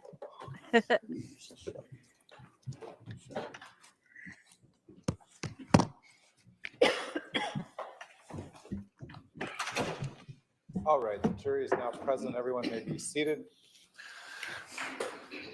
You can continue with this witness. Thank you. So Detective, before the break, we had just admitted Exhibit 209, a PowerPoint that you created utilizing the GPS data that was extracted from Charles Vallow's phone, correct? Yes. The cell tower data that you obtained through, that you were able to obtain from search warrants on cell phones for Lori Vallow and Alex Cox. Correct. As well as incorporating some of the video that you had obtained from Burger King and the Walgreens. That's right. All right. We had attempted to see if you could control this from your location, but you were not able to, right? Correct. So I'm going to have you sort of tell me as we go through when to proceed to the next step, okay? Very good. So on this first page, is this just describing for us the cell phones and the data, where you obtained the data from? Correct. Okay. Can you talk to us about what we're seeing here? What is this for? Yes, so I tried to have a slide for each set of records incorporated into the presentation. These are records I was provided. It's not necessarily the case that every one of these things is depicted at some point in the presentation, but these are all the records I was provided, about this number ending in 5452. Throughout the presentation, I'll refer to most of the numbers by the last four digits. It's just easier than listing the whole thing out, and they all have unique last four. So the listed subscribers is listed there, and then also the contact name that was listed in the subscriber records, and then you can see what each of the files was, primarily CSV or XLSX files. These are spreadsheets like you would open in Excel. Okay. Next. Yep.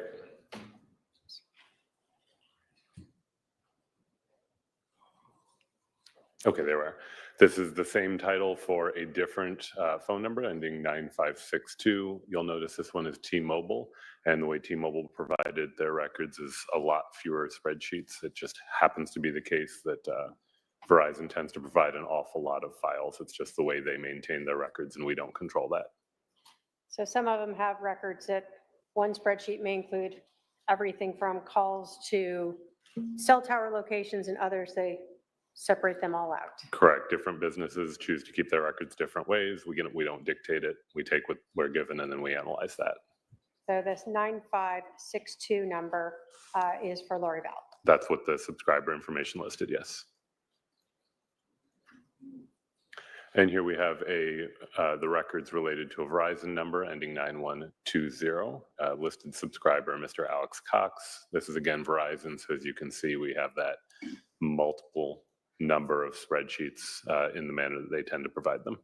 And those are sort of the things that were on those thumb drives when we were talking about each exhibit? Correct. And then this is going to represent the data extracted from Mr. Vallow's phone after the fact.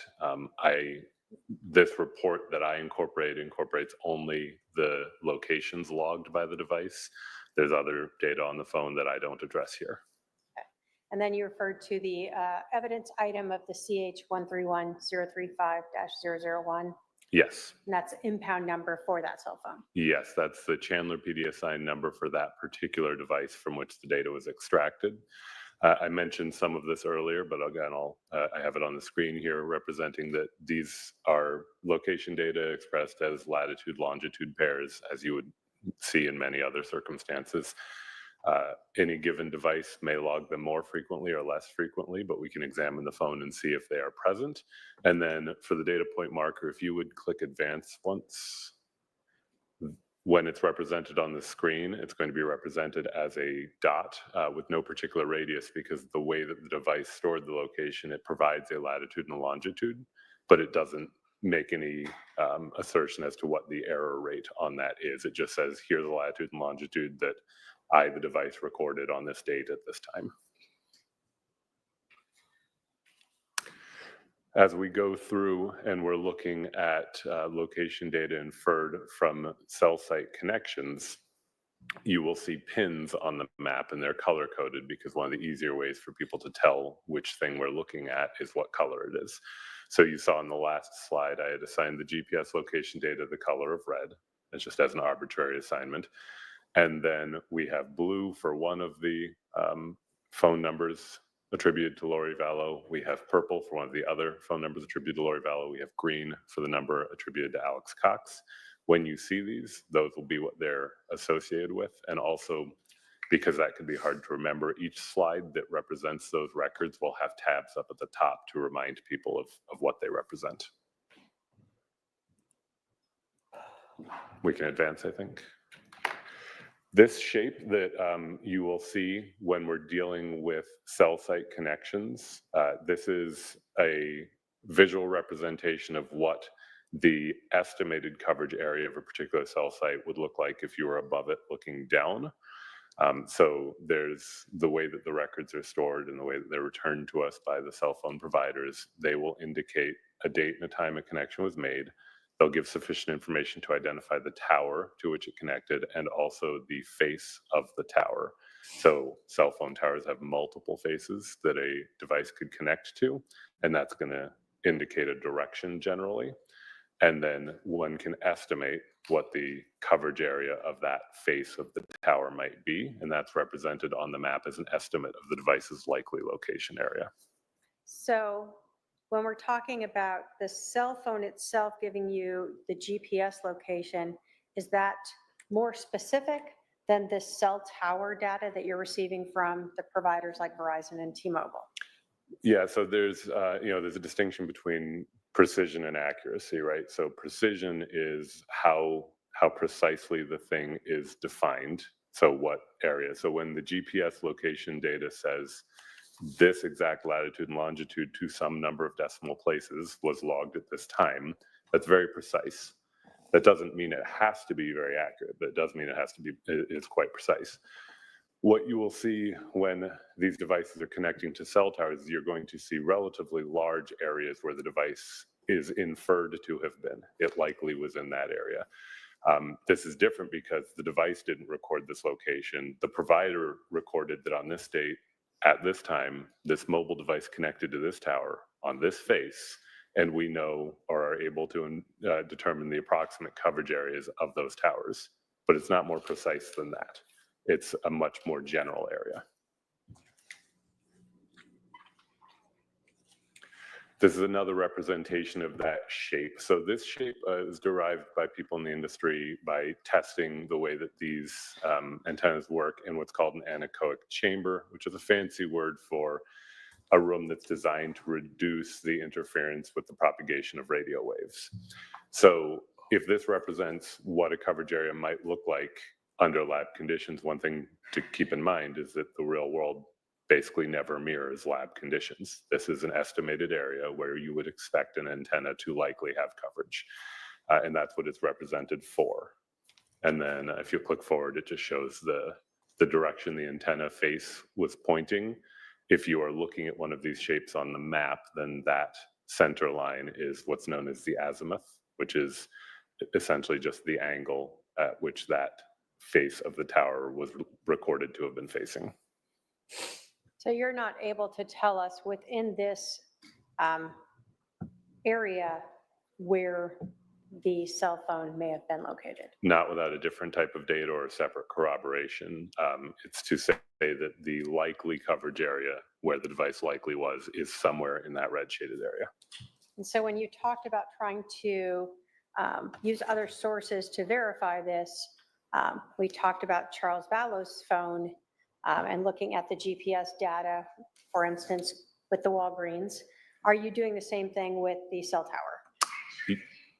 Yes, that's correct. It's with any of the data that we're given that asserts to represent the location of a person or of a device. One of the first things one wants to ask is, okay, well, how reliable is that? And what ways can we determine if it's reliable? And so in all instances, I'm looking to see other corroboration that that location data appears to be accurate. This is an example of what the mapping will look like that you'll see throughout this. So this is just a section taken from a slide that was generated, and I put it up front so you can see in advance what it's likely to look like at different points. So if you click forward, this is going to represent in Google Earth Pro, they have this timeline slider bar that allows one to interact with what time it is. So up top, that should be visible, and there'll also be notation, and it'll show approximately when the events depicted on the screen took place, and it'll be a range. It can be widened or narrowed as needed. And if you'll click forward. So as we just discussed, the estimated location for the device ending 9120 would be somewhere in that green shaded area. And if you'll click forward, the iPhone, which was recording its locations as pinpoints, those are all expanded out, but you see how the lines all draw to the same approximate place. That means that for a period of time, it was in a same location, and when one clicks on it, they all balloon out to show that they're all tied back to that same place. So you would expect the iPhone to be in the area where those all tie together. And if one zooms in, you get a more precise look at that. And then if you click forward, then the estimated location for 5452, somewhere in the lavender shaded area, you'll notice that they're sized differently. This size is an estimate based on cell phone tower density. It can vary by provider, and it can vary by the area, because as a general rule, cell phones seek the strongest connection that they have available to them. So when the device connects to the tower, that tower's area may be greater if there is less density of cell towers around, and it may be smaller if there's more density. And then the last thing is a reminder of what those tabs up top are for. Those are just to help a viewer keep track of what they're seeing on the screen. All right. You told us that you mapped just July 11th of 2019, correct? Correct.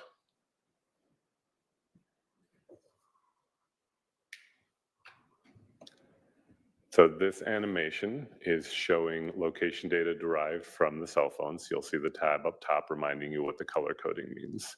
And it shows the True by Hilton 1950 South Santan Village Parkway, and that the location data is in that area in the early morning hours and also in a few areas nearby, but then returns to that area. I don't know why I did that.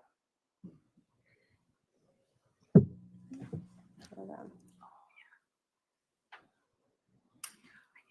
So we're looking, you have 716, Charles' iPhone is in the area of the True Hilton. So this is AM, correct? Yeah, so it's, and forgive me, I'm going to use military time because it's what we do. But 0000 is midnight through 716. This animation covers that range of time, and it's playing through what the locations do as one scrolls through that time, including that they end and the True by Hilton. These can be somewhat graphically intensive. Okay. So as you're continuing through the morning, you continue mapping the GPS of Charles's phone? Yes, so I don't know why it's doing this. we may need a different machine. May need to what? A different machine.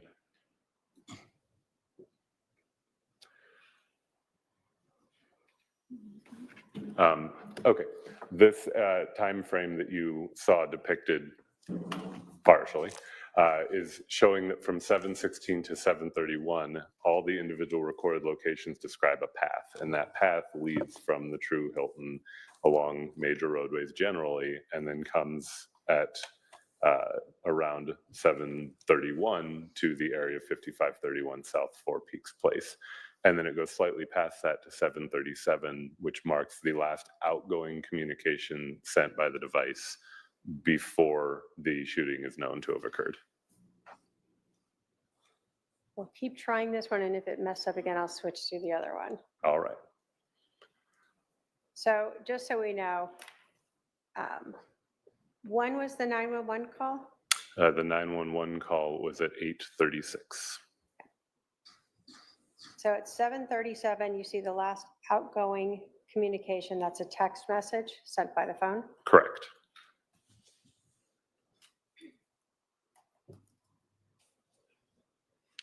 This is advancing from 737 to 749 and showing those various location hits in the general area of the Four Peaks Place house. And then at about 750, which as it notes is 45 minutes before the call would be made to 911, the device leaves the area. And then it zooms out and it shows that it is 7:52, which is about 43 minutes before the call will be made to 911.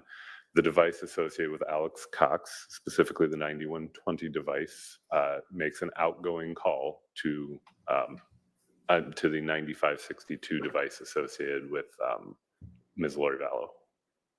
All right, so we see the little house icon is the residence where the shooting occurred, correct? Correct. And we see Lori Vallow's phone at this point at 9:52, utilizing a cell tower that is overlaps some, but it appears to be away from the residence. Yes, so the pin is the location of the cell tower that is being connected to in each of these cases. So yes, one would notice that the cell tower being serviced for Ms. Vallow's device is a bit farther to the north in this case. And then you said that there is a call from Alex Cox's cell phone to Lori Vallow's cell phone? That's correct.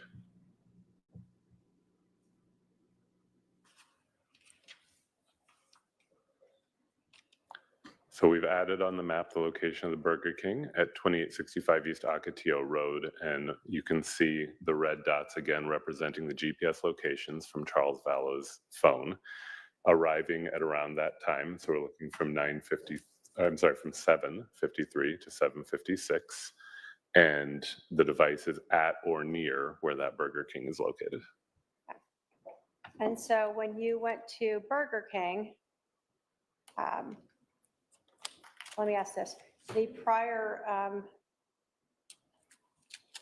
map that we saw, did that cell tower cover the area of where this Burger King was or is? It may have. The thing is, all these locations are estimates, so it's in the area. It likely covered it, yes. Did you then utilize that video that we talked about to confirm that Charles Vallow's phone showing in this area appeared to match the SUV as well as Ms. Vallow being there? Yes, it appears to match this visit to the Burger King, which we are now seeing. This is the video that I recovered from the Burger King. All right, so this was a video that, so you could identify the vehicle and at least see the license plate on that? Correct. And as you watched it, this one doesn't depict the, or you can't see the driver on this video, right? Right, there's another view coming up. Okay. So this one just shows us hands going in and out? It does. It shows the view showing the vehicle. This is one of the views that they have of their drive-through. So if we forward to the next slide, Yes, we will see from the inside the service of. correct. So this is their drive-through window view. Again, at 7:54.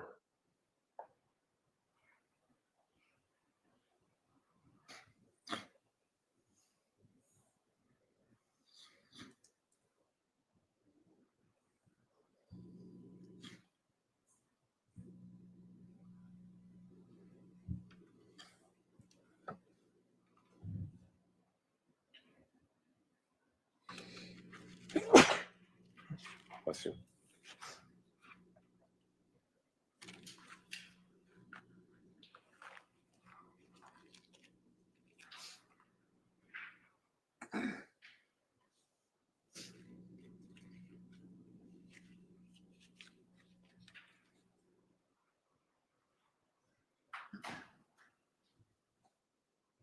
And so did this appear to match the receipt that you had received? This did appear to match the receipt, and this I was told as well, and that document was associated with this transaction. So the time matched up as well as what they appear to be purchasing in Correct. the video. Correct.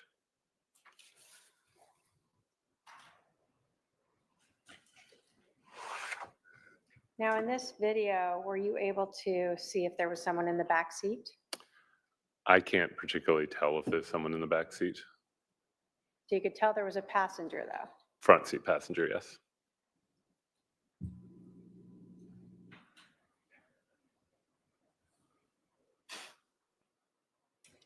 All right, so we see the vehicle pulling away. It's almost 7:56 according to their timestamp. We can now advance. This video as well is going to show at about 7:56 as the vehicle leaves from that view at the drive-through.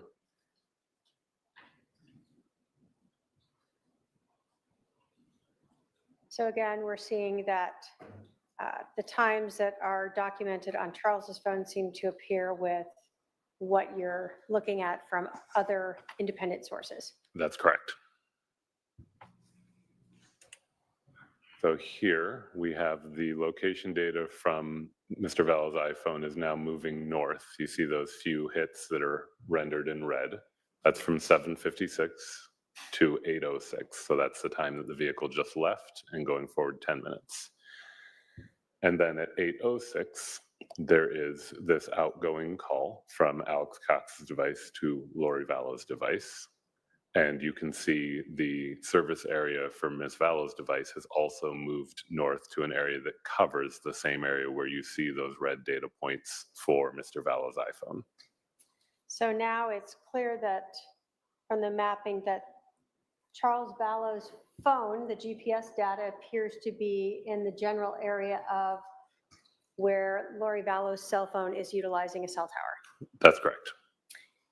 And Alex Cox's phone appears to be utilizing a cell tower in the area of the residence at 5531 South Four Peaks. That's correct. Then we have a phone call at 8:06. At this time, has 911 been called? Nope.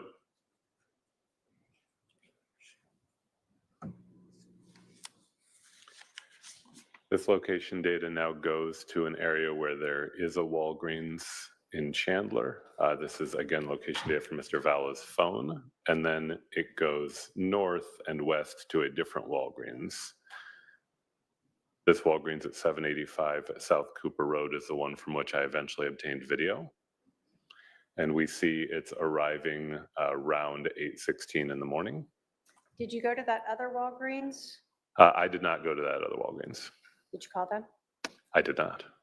So you picked the right one. You called this Walgreens. Were you able to see that the phone was there for a while? Yes. And did that give you a clue that this was the Walgreens that might have some relevant information? More likely, correct. So we see those red dots again identified as Charles Vallow's iPhone, the GPS data that was extracted from it. And we see that his phone is in that area around 8:08. Well, it moves to that area. So at 8:08, it was at the one on Lindsay. And then from 8:08 to 8:17, it moves up to the one on Cooper. And that's where we are now, is at around 8:17. And we can tell that from the up on the left-hand corner. The slider up top. Yep. Okay.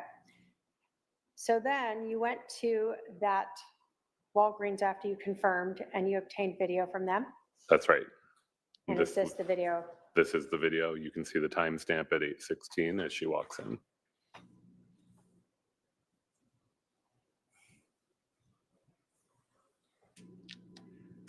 And then I think we can advance to the next. So these are just multiple views that they had. The video at the door was motion activated, so I don't control when it starts or ends. Those are the clips that they had.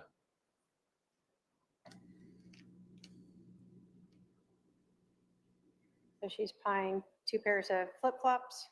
As indicated in the receipt.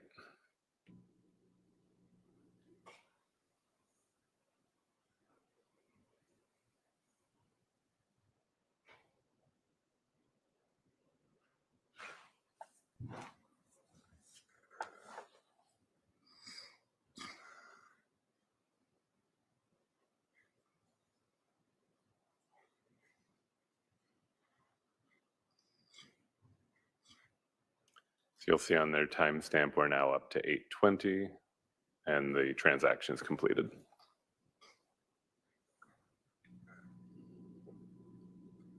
Yeah, I think we can go to the next slide. All right, so this shows now a time span from 8:17 to 8:33. You see that the next location hits move over to Lawrence Life Academy at 8:33 at 1305 South Gilbert Road.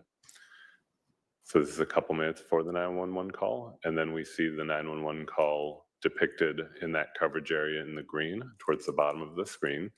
And it shows 8:35 and 54 seconds is when the outgoing 911 call is placed. It shows that number there to 911, indicating that the call is outgoing from the 9120 number associated with Mr. Alex Cox. And the last location data that we see in this time span for Mr. Vallow's iPhone is up by the Gilbert and Ray area.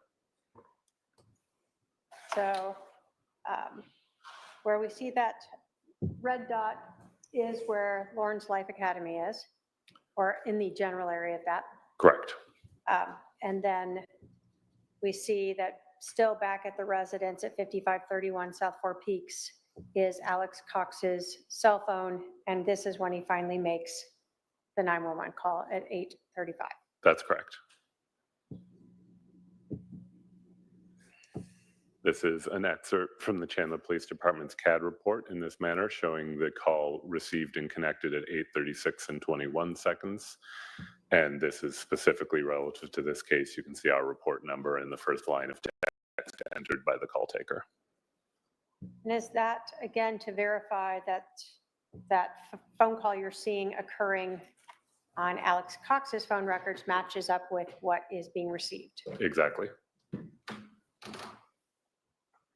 And then here at 8:49, we would see, looking at the location data on Mr. Vallow's phone, it's moving south, and that it's about at 8:49 that it arrives in the neighborhood at 5531 South Four Peaks Place, rather, and specifically on that street. So just looking at the data, you would expect the device has now arrived in the area of the house at about 8:49. Now, you told us that this GPS data, that you have no control over when a phone is documenting that. So it's not like every minute or every 5 minutes that it does that. Correct. You're just given the data you're given. That's when it marked again that where it was. Correct. Did you then, again, to try to confirm that this is in fact, his phone is back in the area by looking to body cam footage to show the arrival of Lori Vallow and Tylee Ryan? Correct. So one way of corroborating if the device is traveling with her and if it arrives at about the same time, our body cameras are all time stamped. The officer happened to be wearing his upside down, so I'll fix that for you in a moment on this slide, but you can see the timestamp there. And if we advance, I highlight a couple of things about this slide. I highlight the sandals. I invert the timestamp so you can read it properly, and I do the conversion because it's in Zulu time, which is Greenwich Mean Time, which is always 7 hours ahead of Arizona. So you have to do a little conversion to get to 8:48 in the morning. So that again matches with the GPS data from Charles Vallow's phone showing that his phone was now back on scene. Correct. Now, you continued to track the phone for the day. Yes, so this shows the time span 8:49 to 9. The phone is near the Four Peaks house, as was Alex Cox's device. Advancing a little bit, we see that now Alex's device is up in the area of the Chandler Police Department. And another way that I can check that that appears to be accurate is that I know that he was transported there at about that time. All right, so we saw, before this went purple, that Lori Vallow's cell phone and Alex Cox's cell phone were in the area of the 5531 South Four Peaks, Yes, along with Charles's iPhone. yes, And then we see a movement of Alex's phone to the Chandler Police Department. yes, that area where it was at the end of the slide before the animation overpowered the machine was showing a coverage area that includes the Chandler Police Department. So what are we seeing here then? Okay, this is just advancing forward through the day. So showing that if you go to the noon hour, then between 12:13 and 12:36, the device moves up to an area by Santan Village Parkway in the 202. And then there is a tower connection with Ms. Vallow's device ending in 9562, showing that device is also in an area served by that tower. So in this time frame then of 12:30, we see both Charles Vallow's cell phone GPS data and Lori Vallow's cell phone utilizing a cell tower in the area of Santan. Yes, that's right.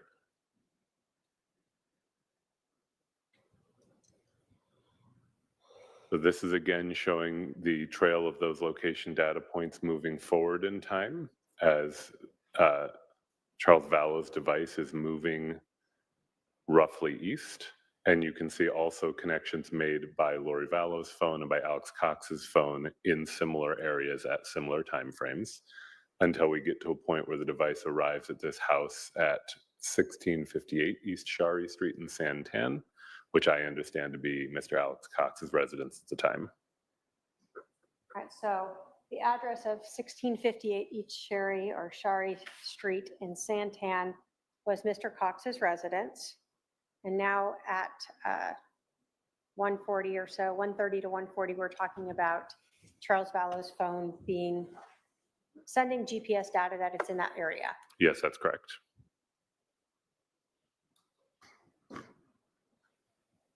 So now looking at 1342 to 1407, so that's 1:42 to 2:07 p.m.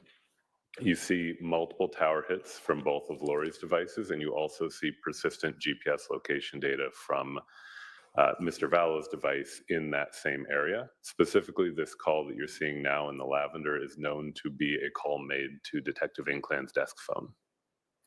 All right, so we have Lori Vallow in the area of utilizing a cell tower in the area of her brother Alex's house, along with Charles Vallow's iPhone being in that area of his house. Correct.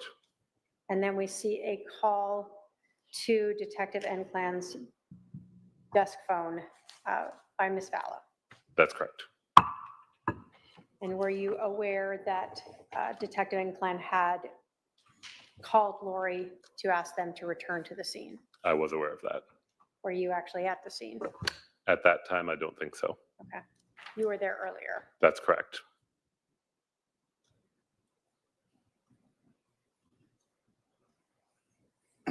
So, No, I'm going to correct that. I was there at that time.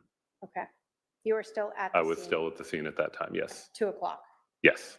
All right, so this next map or slide that we see, what is this time frame we're seeing? Okay, so this advances just a little bit. So it's 1409 to 1418. Again, we still see red location hits for Mr. Vallow's iPhone. We still see blue for Ms. Vallow's 9562 number. And we see this lavender one come up for her 5452 number. It's an outgoing call to a particular phone number that I know to be associated with the Valley of the Sun mortuary. If you advance to the next slide. Maybe. Oh, now you can advance. I was just highlighting the number. This is that same number on their website. So at 2, go back, at 2:18, Larry Correct. Vallow is calling the Valley of the Sun mortuary. Yes.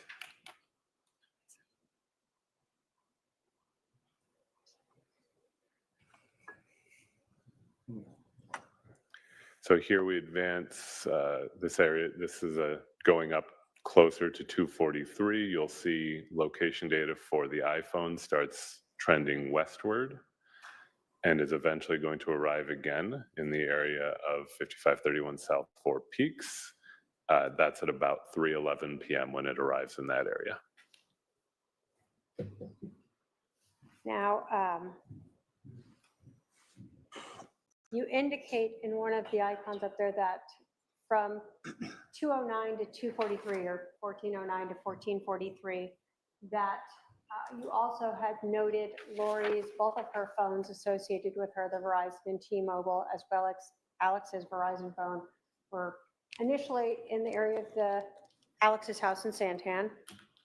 And that sort of throughout that time period, you're saying? Correct. And then we see initially Charles's GPS coming back to the residence at 5531 South 4 Peaks and arriving there around 2:43. Arriving there around 3:11. Yep, correct. So we know that because we have to again look at the slide up at the top. That's when it arrives there. Correct.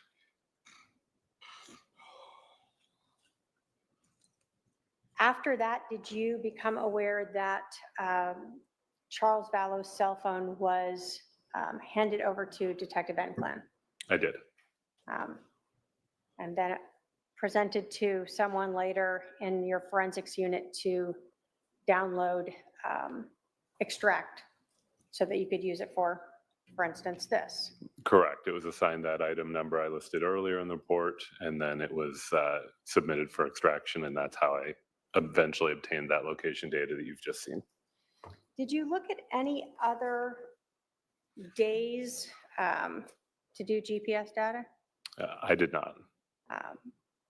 Was this day looked at because you were trying to see what was going on with both Miss Vallow, Alex Cox, as well as Charles, and later just his phone?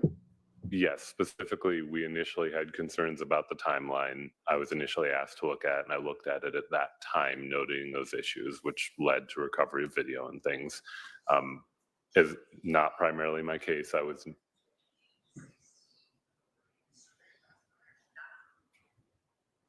Ladies and gentlemen, phone seats stay off or you will be asked to leave the courtroom. as it's not primarily my case, beyond that, I would have done whatever else I was asked to do, but I wasn't asked to look at other days in this case. So ultimately, your, what you determined was that the timeline of Lori Vallow leaving when the 911 call was and returning back was not accurate. Yes, as I understood, based on, again, the multiple different ways now that we're able to corroborate location not only of devices that are relevant, because we knew at this point that she had Charles's phone, we knew numbers for her phones, we have video of her at various places. It led to the inescapable conclusion that either the shooting did not happen that close in time to the 911 call, or that she wasn't there for the shooting. I could not see a third way of interpreting that data. Thank you. I have no other questions for this witness. All right, cross.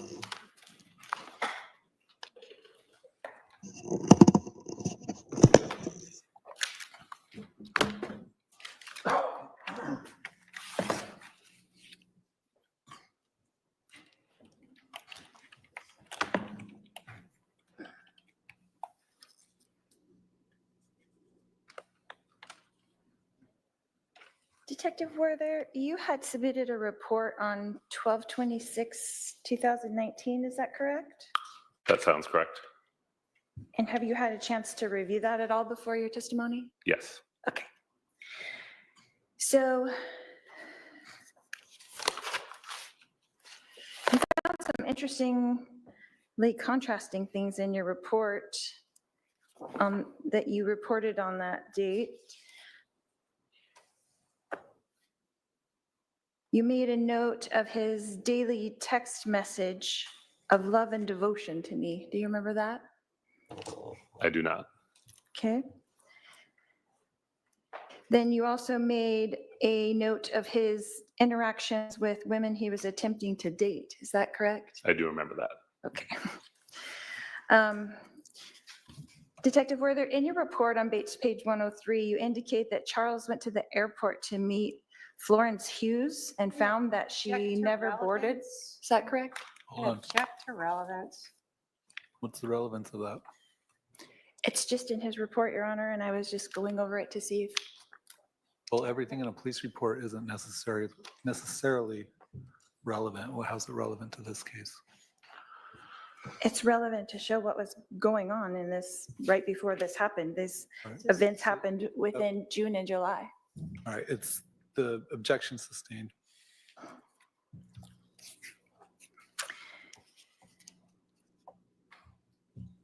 Did you learn who Florence Hughes was? I'm going to object again to relevance. Sustained.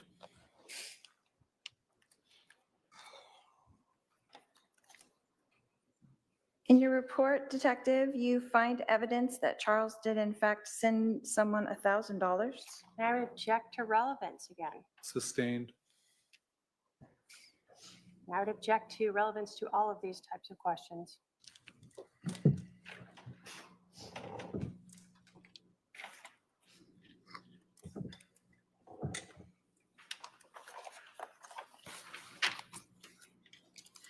When you had, what was your role in going through the data from the phone, from my husband's phone? So primarily I went through the location data because of the concerns we had about timeline. I know I went through other data associated with other accounts, but I don't believe I specifically went through the phone extraction outside of the location data. Okay. But in your report, you made a lot of notes to these things, but that wasn't what you were looking for? You just happened upon it? How did that happen? So there are things found, I think many of those may be related to a Google account. And yes, as certain things were being accomplished as a team, sometimes you'll task out and say, would you look through this to see what you find that may be relevant? And it isn't always clear up front in an investigation what's going to be relevant. So when I see communications between people without knowing the full story, particularly when I'm not the primary case agent, I may note things because I want to make sure the case agent knows of them so he or she can decide if that's a thing that needs to be pursued further. And if they think it is, then they can ask me or someone else, or they can do it themselves. But that would be why some of those things are documented. Okay. And you wrote them in your report because you thought they might be relevant? Yes, not knowing the full case, I noted things like that that may be relevant.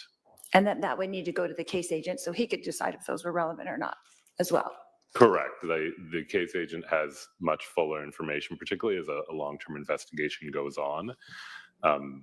As somebody who's just helping out with certain tasks, it's not always obvious to you what things are going to be relevant to the person who knows the entirety of the case.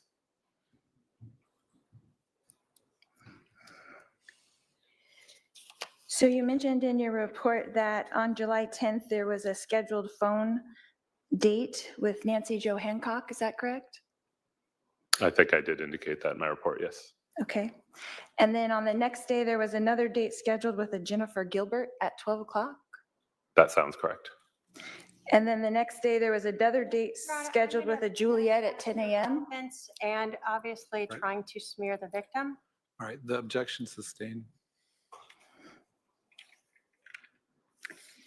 Detective, did you find searches for these dates Can I for my object? husband back Hold to? on. If we can do Hold a on. sidebar. Sustained. This is a different What- question, no, Your Honor. Whether he went on dates or had dates scheduled is not relevant to this case. Ask another question. You can ask about the date of the person that testified the night before because that person was in here and had some relevant information. But other than that, any of these other questions are not relevant.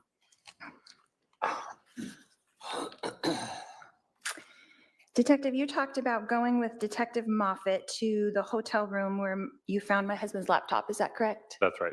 Okay. And then was also his iPad in there? I believe so. And then you said some suitcases, Correct. maybe his briefcase was like a rolling suitcase? It may have been, we may be describing the same thing differently. I didn't personally inventory the items. I helped to package them and take them back to the station. Okay. So when you got there, does that stuff go in evidence bags? I mean, how does that work when you got to the hotel room? Can you walk us through that? Sure, there are different ways that one can do it. Pardon me. If the crime had occurred at the hotel room, it might be done in a different way. In this case, just clearing out someone's hotel room instead of unpacking everything there and searching through all of it in the hotel room and then repacking it all there.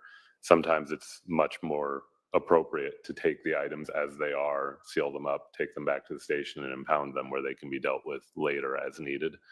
So that's what we did in this case. And then so with the electronic devices, were they off already or were they on? How did that work out? I didn't check the condition of them, but I also didn't alter the condition of them. So nobody got on there and opened it up or anything to see if it was powered on or not? I did not do that. Okay. And it was just you and Detective Moffett in there, is that correct? That's right. Okay. So after you collect all those things and then you take them with you to go to evidence, is that correct? Yes, that's right. And so how long about do you think that you were there at that hotel room? I no longer recall exactly how long we were there.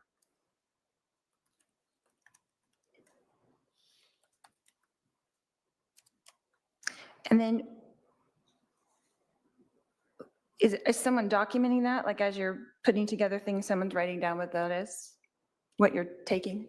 Oh, writing down what the items are. Yes, so we do document what the items are that we're taking, typically by at the station entering that into our report management system where they're assigned numbers like the one that you saw for the cell phone earlier. And then an evidence continuity begins when they're submitted to the property and evidence unit. And then was there anything left in there that wasn't taken? I mean, just kind of clear out all of his things. Anything left in the room? Correct. I do not believe we left anything in the room. Okay. So then all of the things were taken into custody and that was the end of your association with them? That's right. Okay. But you were instrumental in delivering them, is that correct? Yes, I assisted in packaging and delivering them, yes. And that was just you and Detective Moffett? Yes, that's right.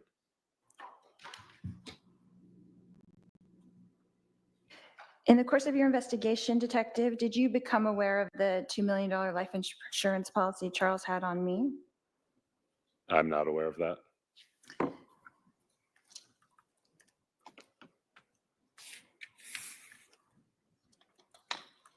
In the course of your investigation with my husband's phone, did you come across the threatening text messages from him to me? I don't believe I saw text message content from his phone. From the phone, I restricted what I was looking at to the location data I'd been given. So I'm not aware of contents of the phone. Okay.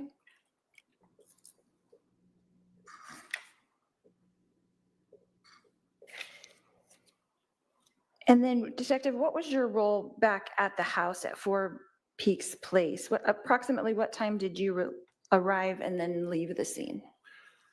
I arrived, it's indicated in my report, and I wouldn't want to hazard a guess because I don't recall, but I remained at the scene essentially, as mentioned, to shadow and observe the way these investigations are conducted. I know I was still there when the medical examiner arrived. I know I was still there when Mr. Cox came back, but exactly what time I left, I do not know. Okay. And you mentioned you were shadowing Detective Kuntz, is that correct? Correct. Okay. And did you stay with him the whole time? Yes. And so you just kind of helped him doing what he was doing? Yes, and I'm not confident how much I was there helping as much as observing. I didn't actually perform any particular tasks while I was there because, again, I was not on the team yet. So you were observing mostly? Mostly. And then did you take notes while you were observing, or just I did not. physical with the eyes? I was just there to observe, yeah. Okay.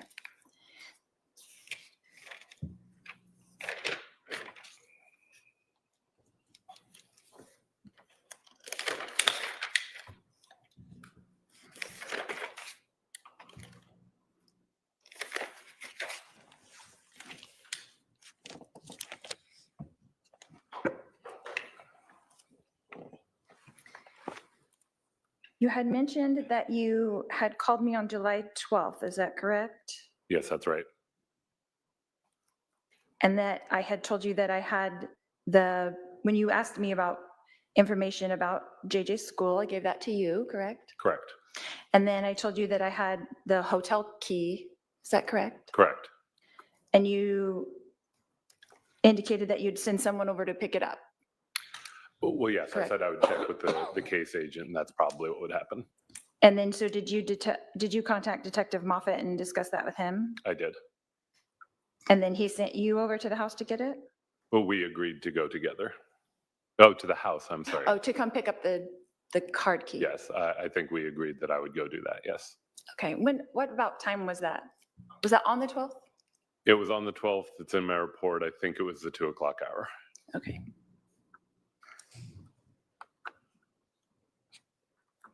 And then you weren't with Detective Moffett at that time? I was not. And then when did you guys actually go to the hotel to pick up that stuff? We went right after that. Oh, it was immediate? Yes.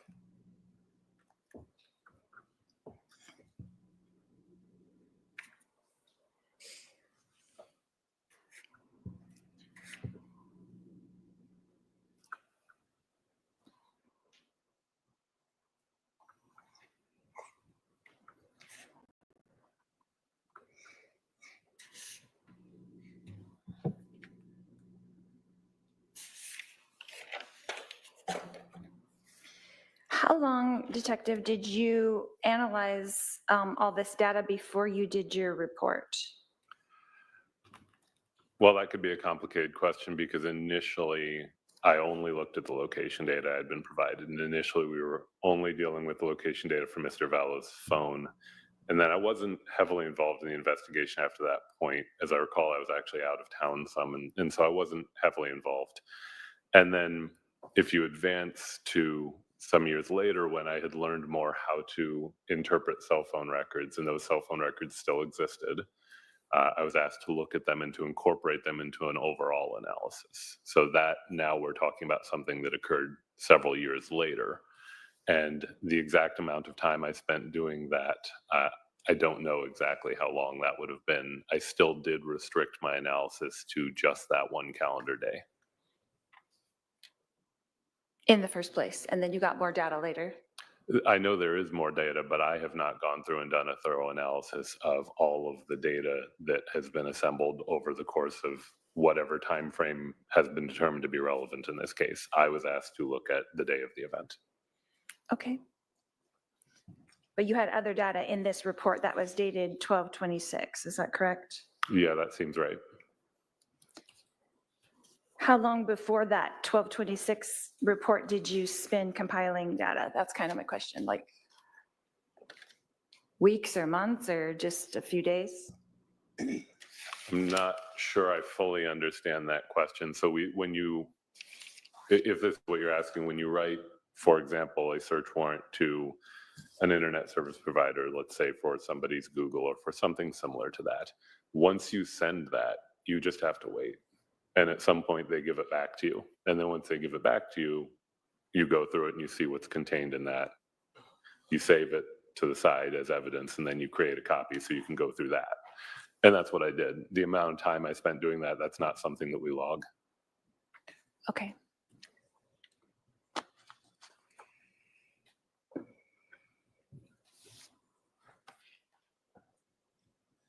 But your report goes from, I guess, Bates page 88 to 105, so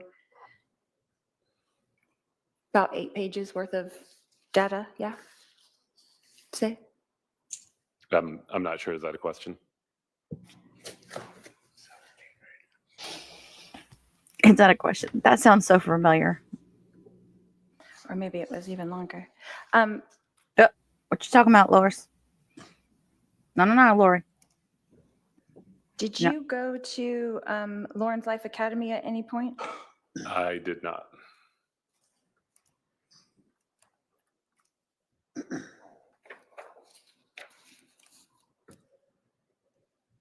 And were you able to identify JJ in the front seat of the car at the Burger King?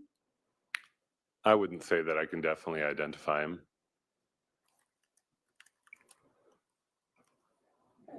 But you indicate possible juvenile with short dark hair in front passenger seat. Is that correct? That's what I was able to see on the video. Okay.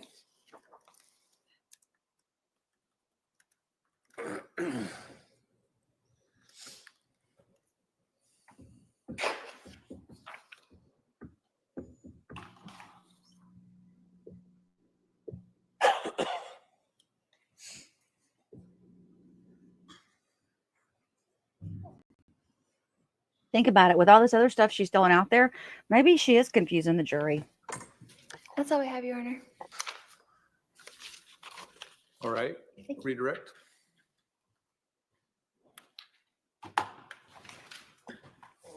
Trina's like, let me come clean this up. Oh,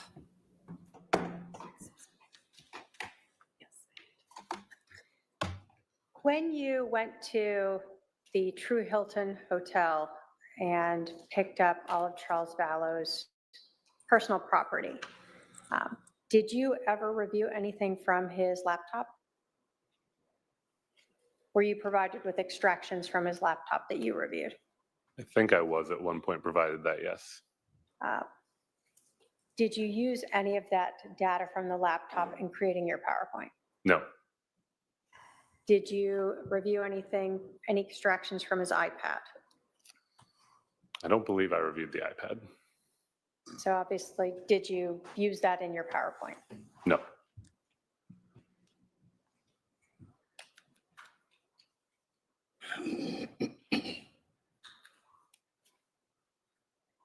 In your understanding, why were you only asked to look at the day of July 11th of 2019? My understanding specifically was because we were looking at the very significant to us fact that the timelines that we had been told appeared to be inaccurate. The purpose of what I looked at was to examine whether that inaccuracy was supported by or refuted by various different types of location data, video data, other evidence. And again, that's specifically what I looked at is, does it appear that this device, as I had been told, was actually traveling with Miss Vallow, or does it not appear to be the case? And doesn't matter to me what the outcome was, but as you can see, there are indications that it was. Beyond that, if someone had asked me, oh, well, now there's some relevant question we want you to look at an expanded timeline for, I would have been happy to do so, but I was not asked to do that in this case. So were you trying to determine whether or not it was accurate if you had not or been advised that the shooting occurred just before 911 was called? Correct. And did what you learned match up with that? No, again, as I said, I will say that the device has clearly departed the scene well before the 911 call. and does not return until after the 911 call. The distances make it entirely implausible that the device went all that way that quickly, plus the timestamps are logged prior to the event. And so again, I could see only two possible interpretations. Either the shooting happened much earlier than we were told, or the device and the person bearing it, which I understand to be Ms. Vallow, left well before the shooting occurred. I don't see a third option. Thank you. No other questions? Are there any Mic questions drop. for this witness from any member of the jury? I don't see any. Sir, you can step down. Thank you. They're like, no, we got it Members of all. the We got jury, it. I've been It's clear. informed that a witness that was scheduled for this afternoon has become ill and would not be able to appear this afternoon. So we're going to break early for the day. The schedule for the rest of the week will be 10:30 to 4:30 for Wednesday and Thursday. So plan on 10:30 to 4:30 for both of those days. You're free to go for the rest of the day. Please remember the admonition. We'll see you tomorrow at 10:30 a.m. All right, the jury.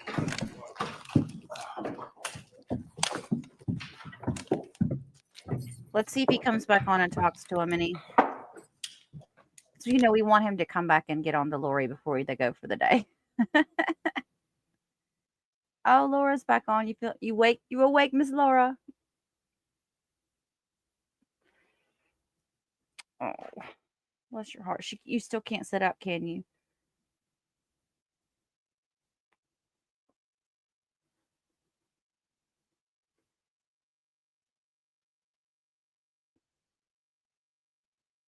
Is there anything else before we recess from the state?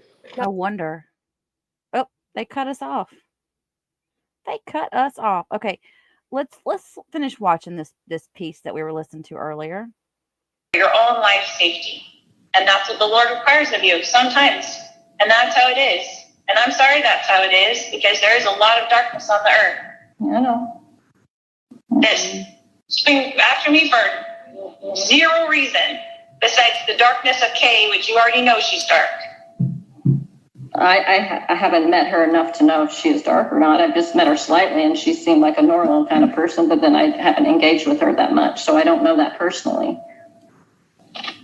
So you don't know about her changing the thing for herself to be the beneficiary of the policy and all that stuff. None of that's dark, right? Well, I haven't seen those documents, so I have no way of knowing. You've seen them on my computer. No, I have not. I haven't even looked on your computer before. You haven't showed me anything. I don't know why you're being controversial to me, or if you're recording this conversation for the police or whatever. I don't know what your intention is on this phone call. Well, but I love with all my heart, and I have forever, and I will always love you. I appreciate those words, but if you really love me, you wouldn't have told the police that I had Jeju with me. That's not what a friend does. I mean, that just makes me look weird, and it's not safe for me. That doesn't look good. I mean, you had to think of my welfare if you love me. I do, and I did exactly what I felt the Lord was instructing me to do. And I appreciate you, and I love you. And I never do anything to harm you. And you can have all of this confirmed to you by the Lord. I have. And my conscience is clear. I feel very understanding what's really going on, Lori. And I believe that you have been very deceived by Satan. I believe that he has tricked you. And I don't believe that what you're doing is correct. I just don't. I mean, Tammy dies, and then your husband died, and then he's missing. It just doesn't sound like God's plan to me. It gives me a gut feeling, like in my gut, it feels weird. It doesn't feel right. I don't have peace about it. I never have felt 100% peace about it. I always felt like a little weird in my stomach about all these things. You know me, Mel. You know me. This does not sound like you. This sounds like you've been influenced by somebody dark who wants you to believe dark things and have fear of the celestial world. I don't have fear. You obviously do. No, I have a peace of conscience and I can see clearly. Well, I'm sorry that you feel that way. I love you so much. I know you do.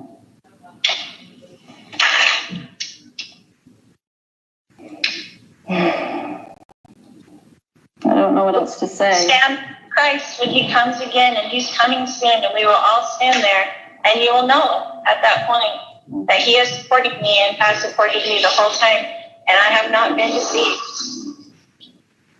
I just want to testify that I know Tammy and the conspiracy theories. My sister-in-law's right behind it all, and I hope that you're not being influenced by that dark team. I don't know who she is. I'm sorry, you said your sister-in-law? I don't even know her. Oh, I know, but she's coming up with the same type of theories. And it's just not true. My own children were there. They testified that Tammy had been getting weaker and sick, and I begged her to go to the doctor. Her heart was failing her. She was physically falling apart, but she hates doctors, and she just passed away. That's how it happened. My son Garth was right there with me the whole time. My kids were at the house within 20 minutes of her passing. There were 2 coroners. They checked her out right there on the bed. All these conspiracy theories just make me sick to my stomach. Just absolutely sick. I know I've been told for years that Tammy would pass away at a young age. And I had no idea that Lori would even be a part of my life. I just knew that my life had 2 segments. And that I know Tammy's on a special mission, and she's with my kids. She's visited them. There's so much, Melanie, that you just have to have faith. And this is not some sort of master plan. There's no way Lori and I could ever come up with this. It's just... You can understand my concern, correct?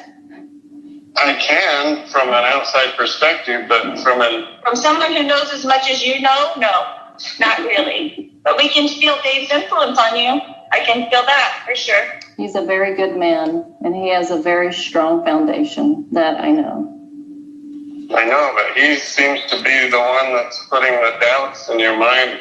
No, you know what? I have come to understand that my gut feeling, I was not listening to it. And I always felt uncomfortable with many things. Okay. Well, I'm sorry that I included you in those teachings then for your own sake, because I wish that you didn't have as much knowledge as you have, because you will be accountable for the knowledge that you do have, no? So will you.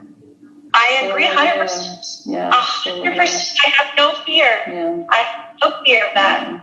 But I really, as I was reading the story of Korihor, and it is so very similar to this, you just can't see it. But he did it because he was trying to reclaim a people, and he thought at the very end, because of his carnal and natural desires, that's what influenced him. And he was very deceiving. Carnal natural desires? Well, honey, you got a lot of natural desires. We all know that. That's what you think is me, Korihor? Are you kidding me right now? I think both of you have similarities. It's in the scriptures. It's in the scriptures. And the scriptures are very powerful.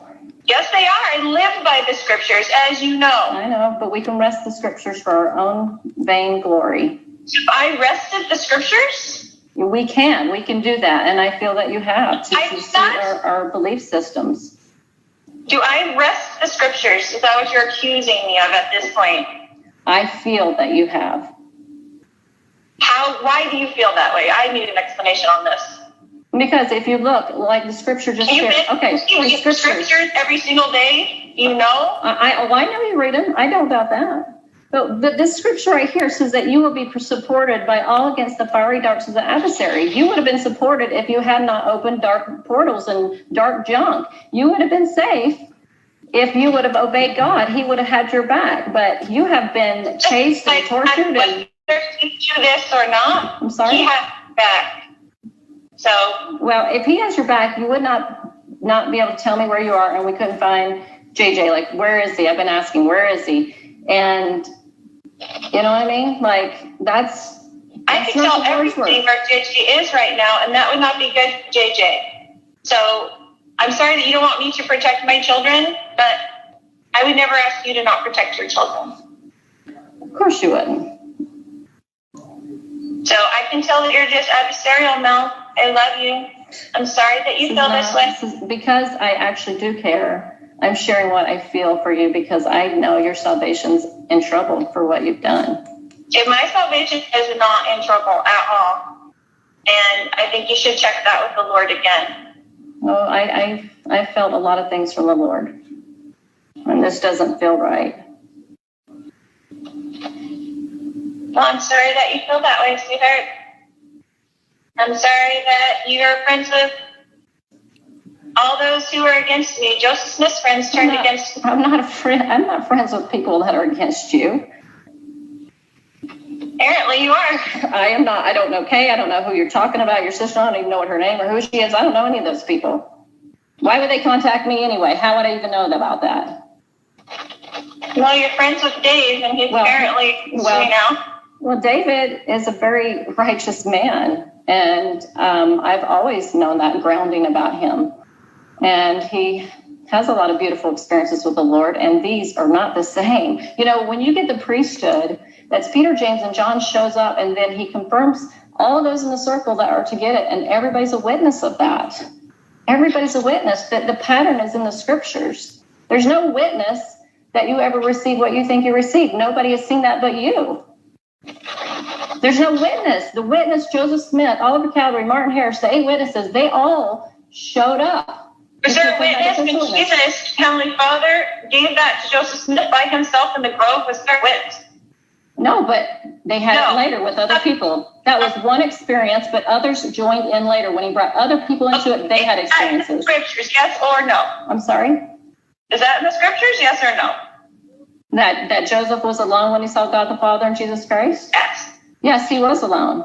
He was alone. But he had to open it up first. That's not a pattern at all. The thing is that after he saw that and other people joined in, they saw the things with him. He wasn't alone. There was a witness for them. There was no witness. Anybody's never seen what you've seen or experienced what you've seen. That's your own witness, but nobody's had that. No, God knows it, and I will never deny it.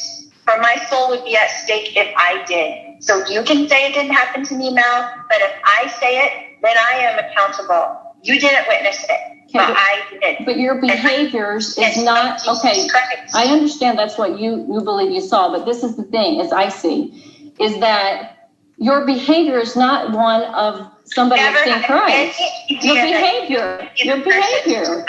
What? Never had any idea that you would be the person of all people to turn me. I cannot believe I am asking questions, and I am concerned for you. That is what somebody does when they care. You don't sound like you're concerned. You sound like you're accusatory. You do not sound concerned. You sound pissed off. I'm not. I am troubled. Maybe that's the better word. Troubled. Because these things, like you being with Chad before he's even divorced, is unusual behavior for a person that's seen Jesus Christ. I was never with him, and he was never divorced. Honey, I've seen you guys together. That's you dating. So I haven't ever seen you with, I've never seen you with Chad kiss him and walk around the track at BYU with him. I never saw that. You saying you're the one that's just feeling guilty about being with someone before they were divorced. Oh, honey. I think that's not what we're talking about here. Wait, it's not what we're talking about here. That's what I'm saying. You are going off the deep end. Well, I'm just saying this is not a behavior of someone that sees Jesus Christ. It's not the behavior. Really? Have you ever seen Jesus Christ? So do you know what the future behavior would be if you had seen Jesus Christ? I know that when I prayed. Me to do every day, and he does protect me, and he is protecting me, and he will protect me against this accusation as well. And we will both stand there with him, and you tell me if I was lying or not, but we're both standing there with Jesus Christ. Okay.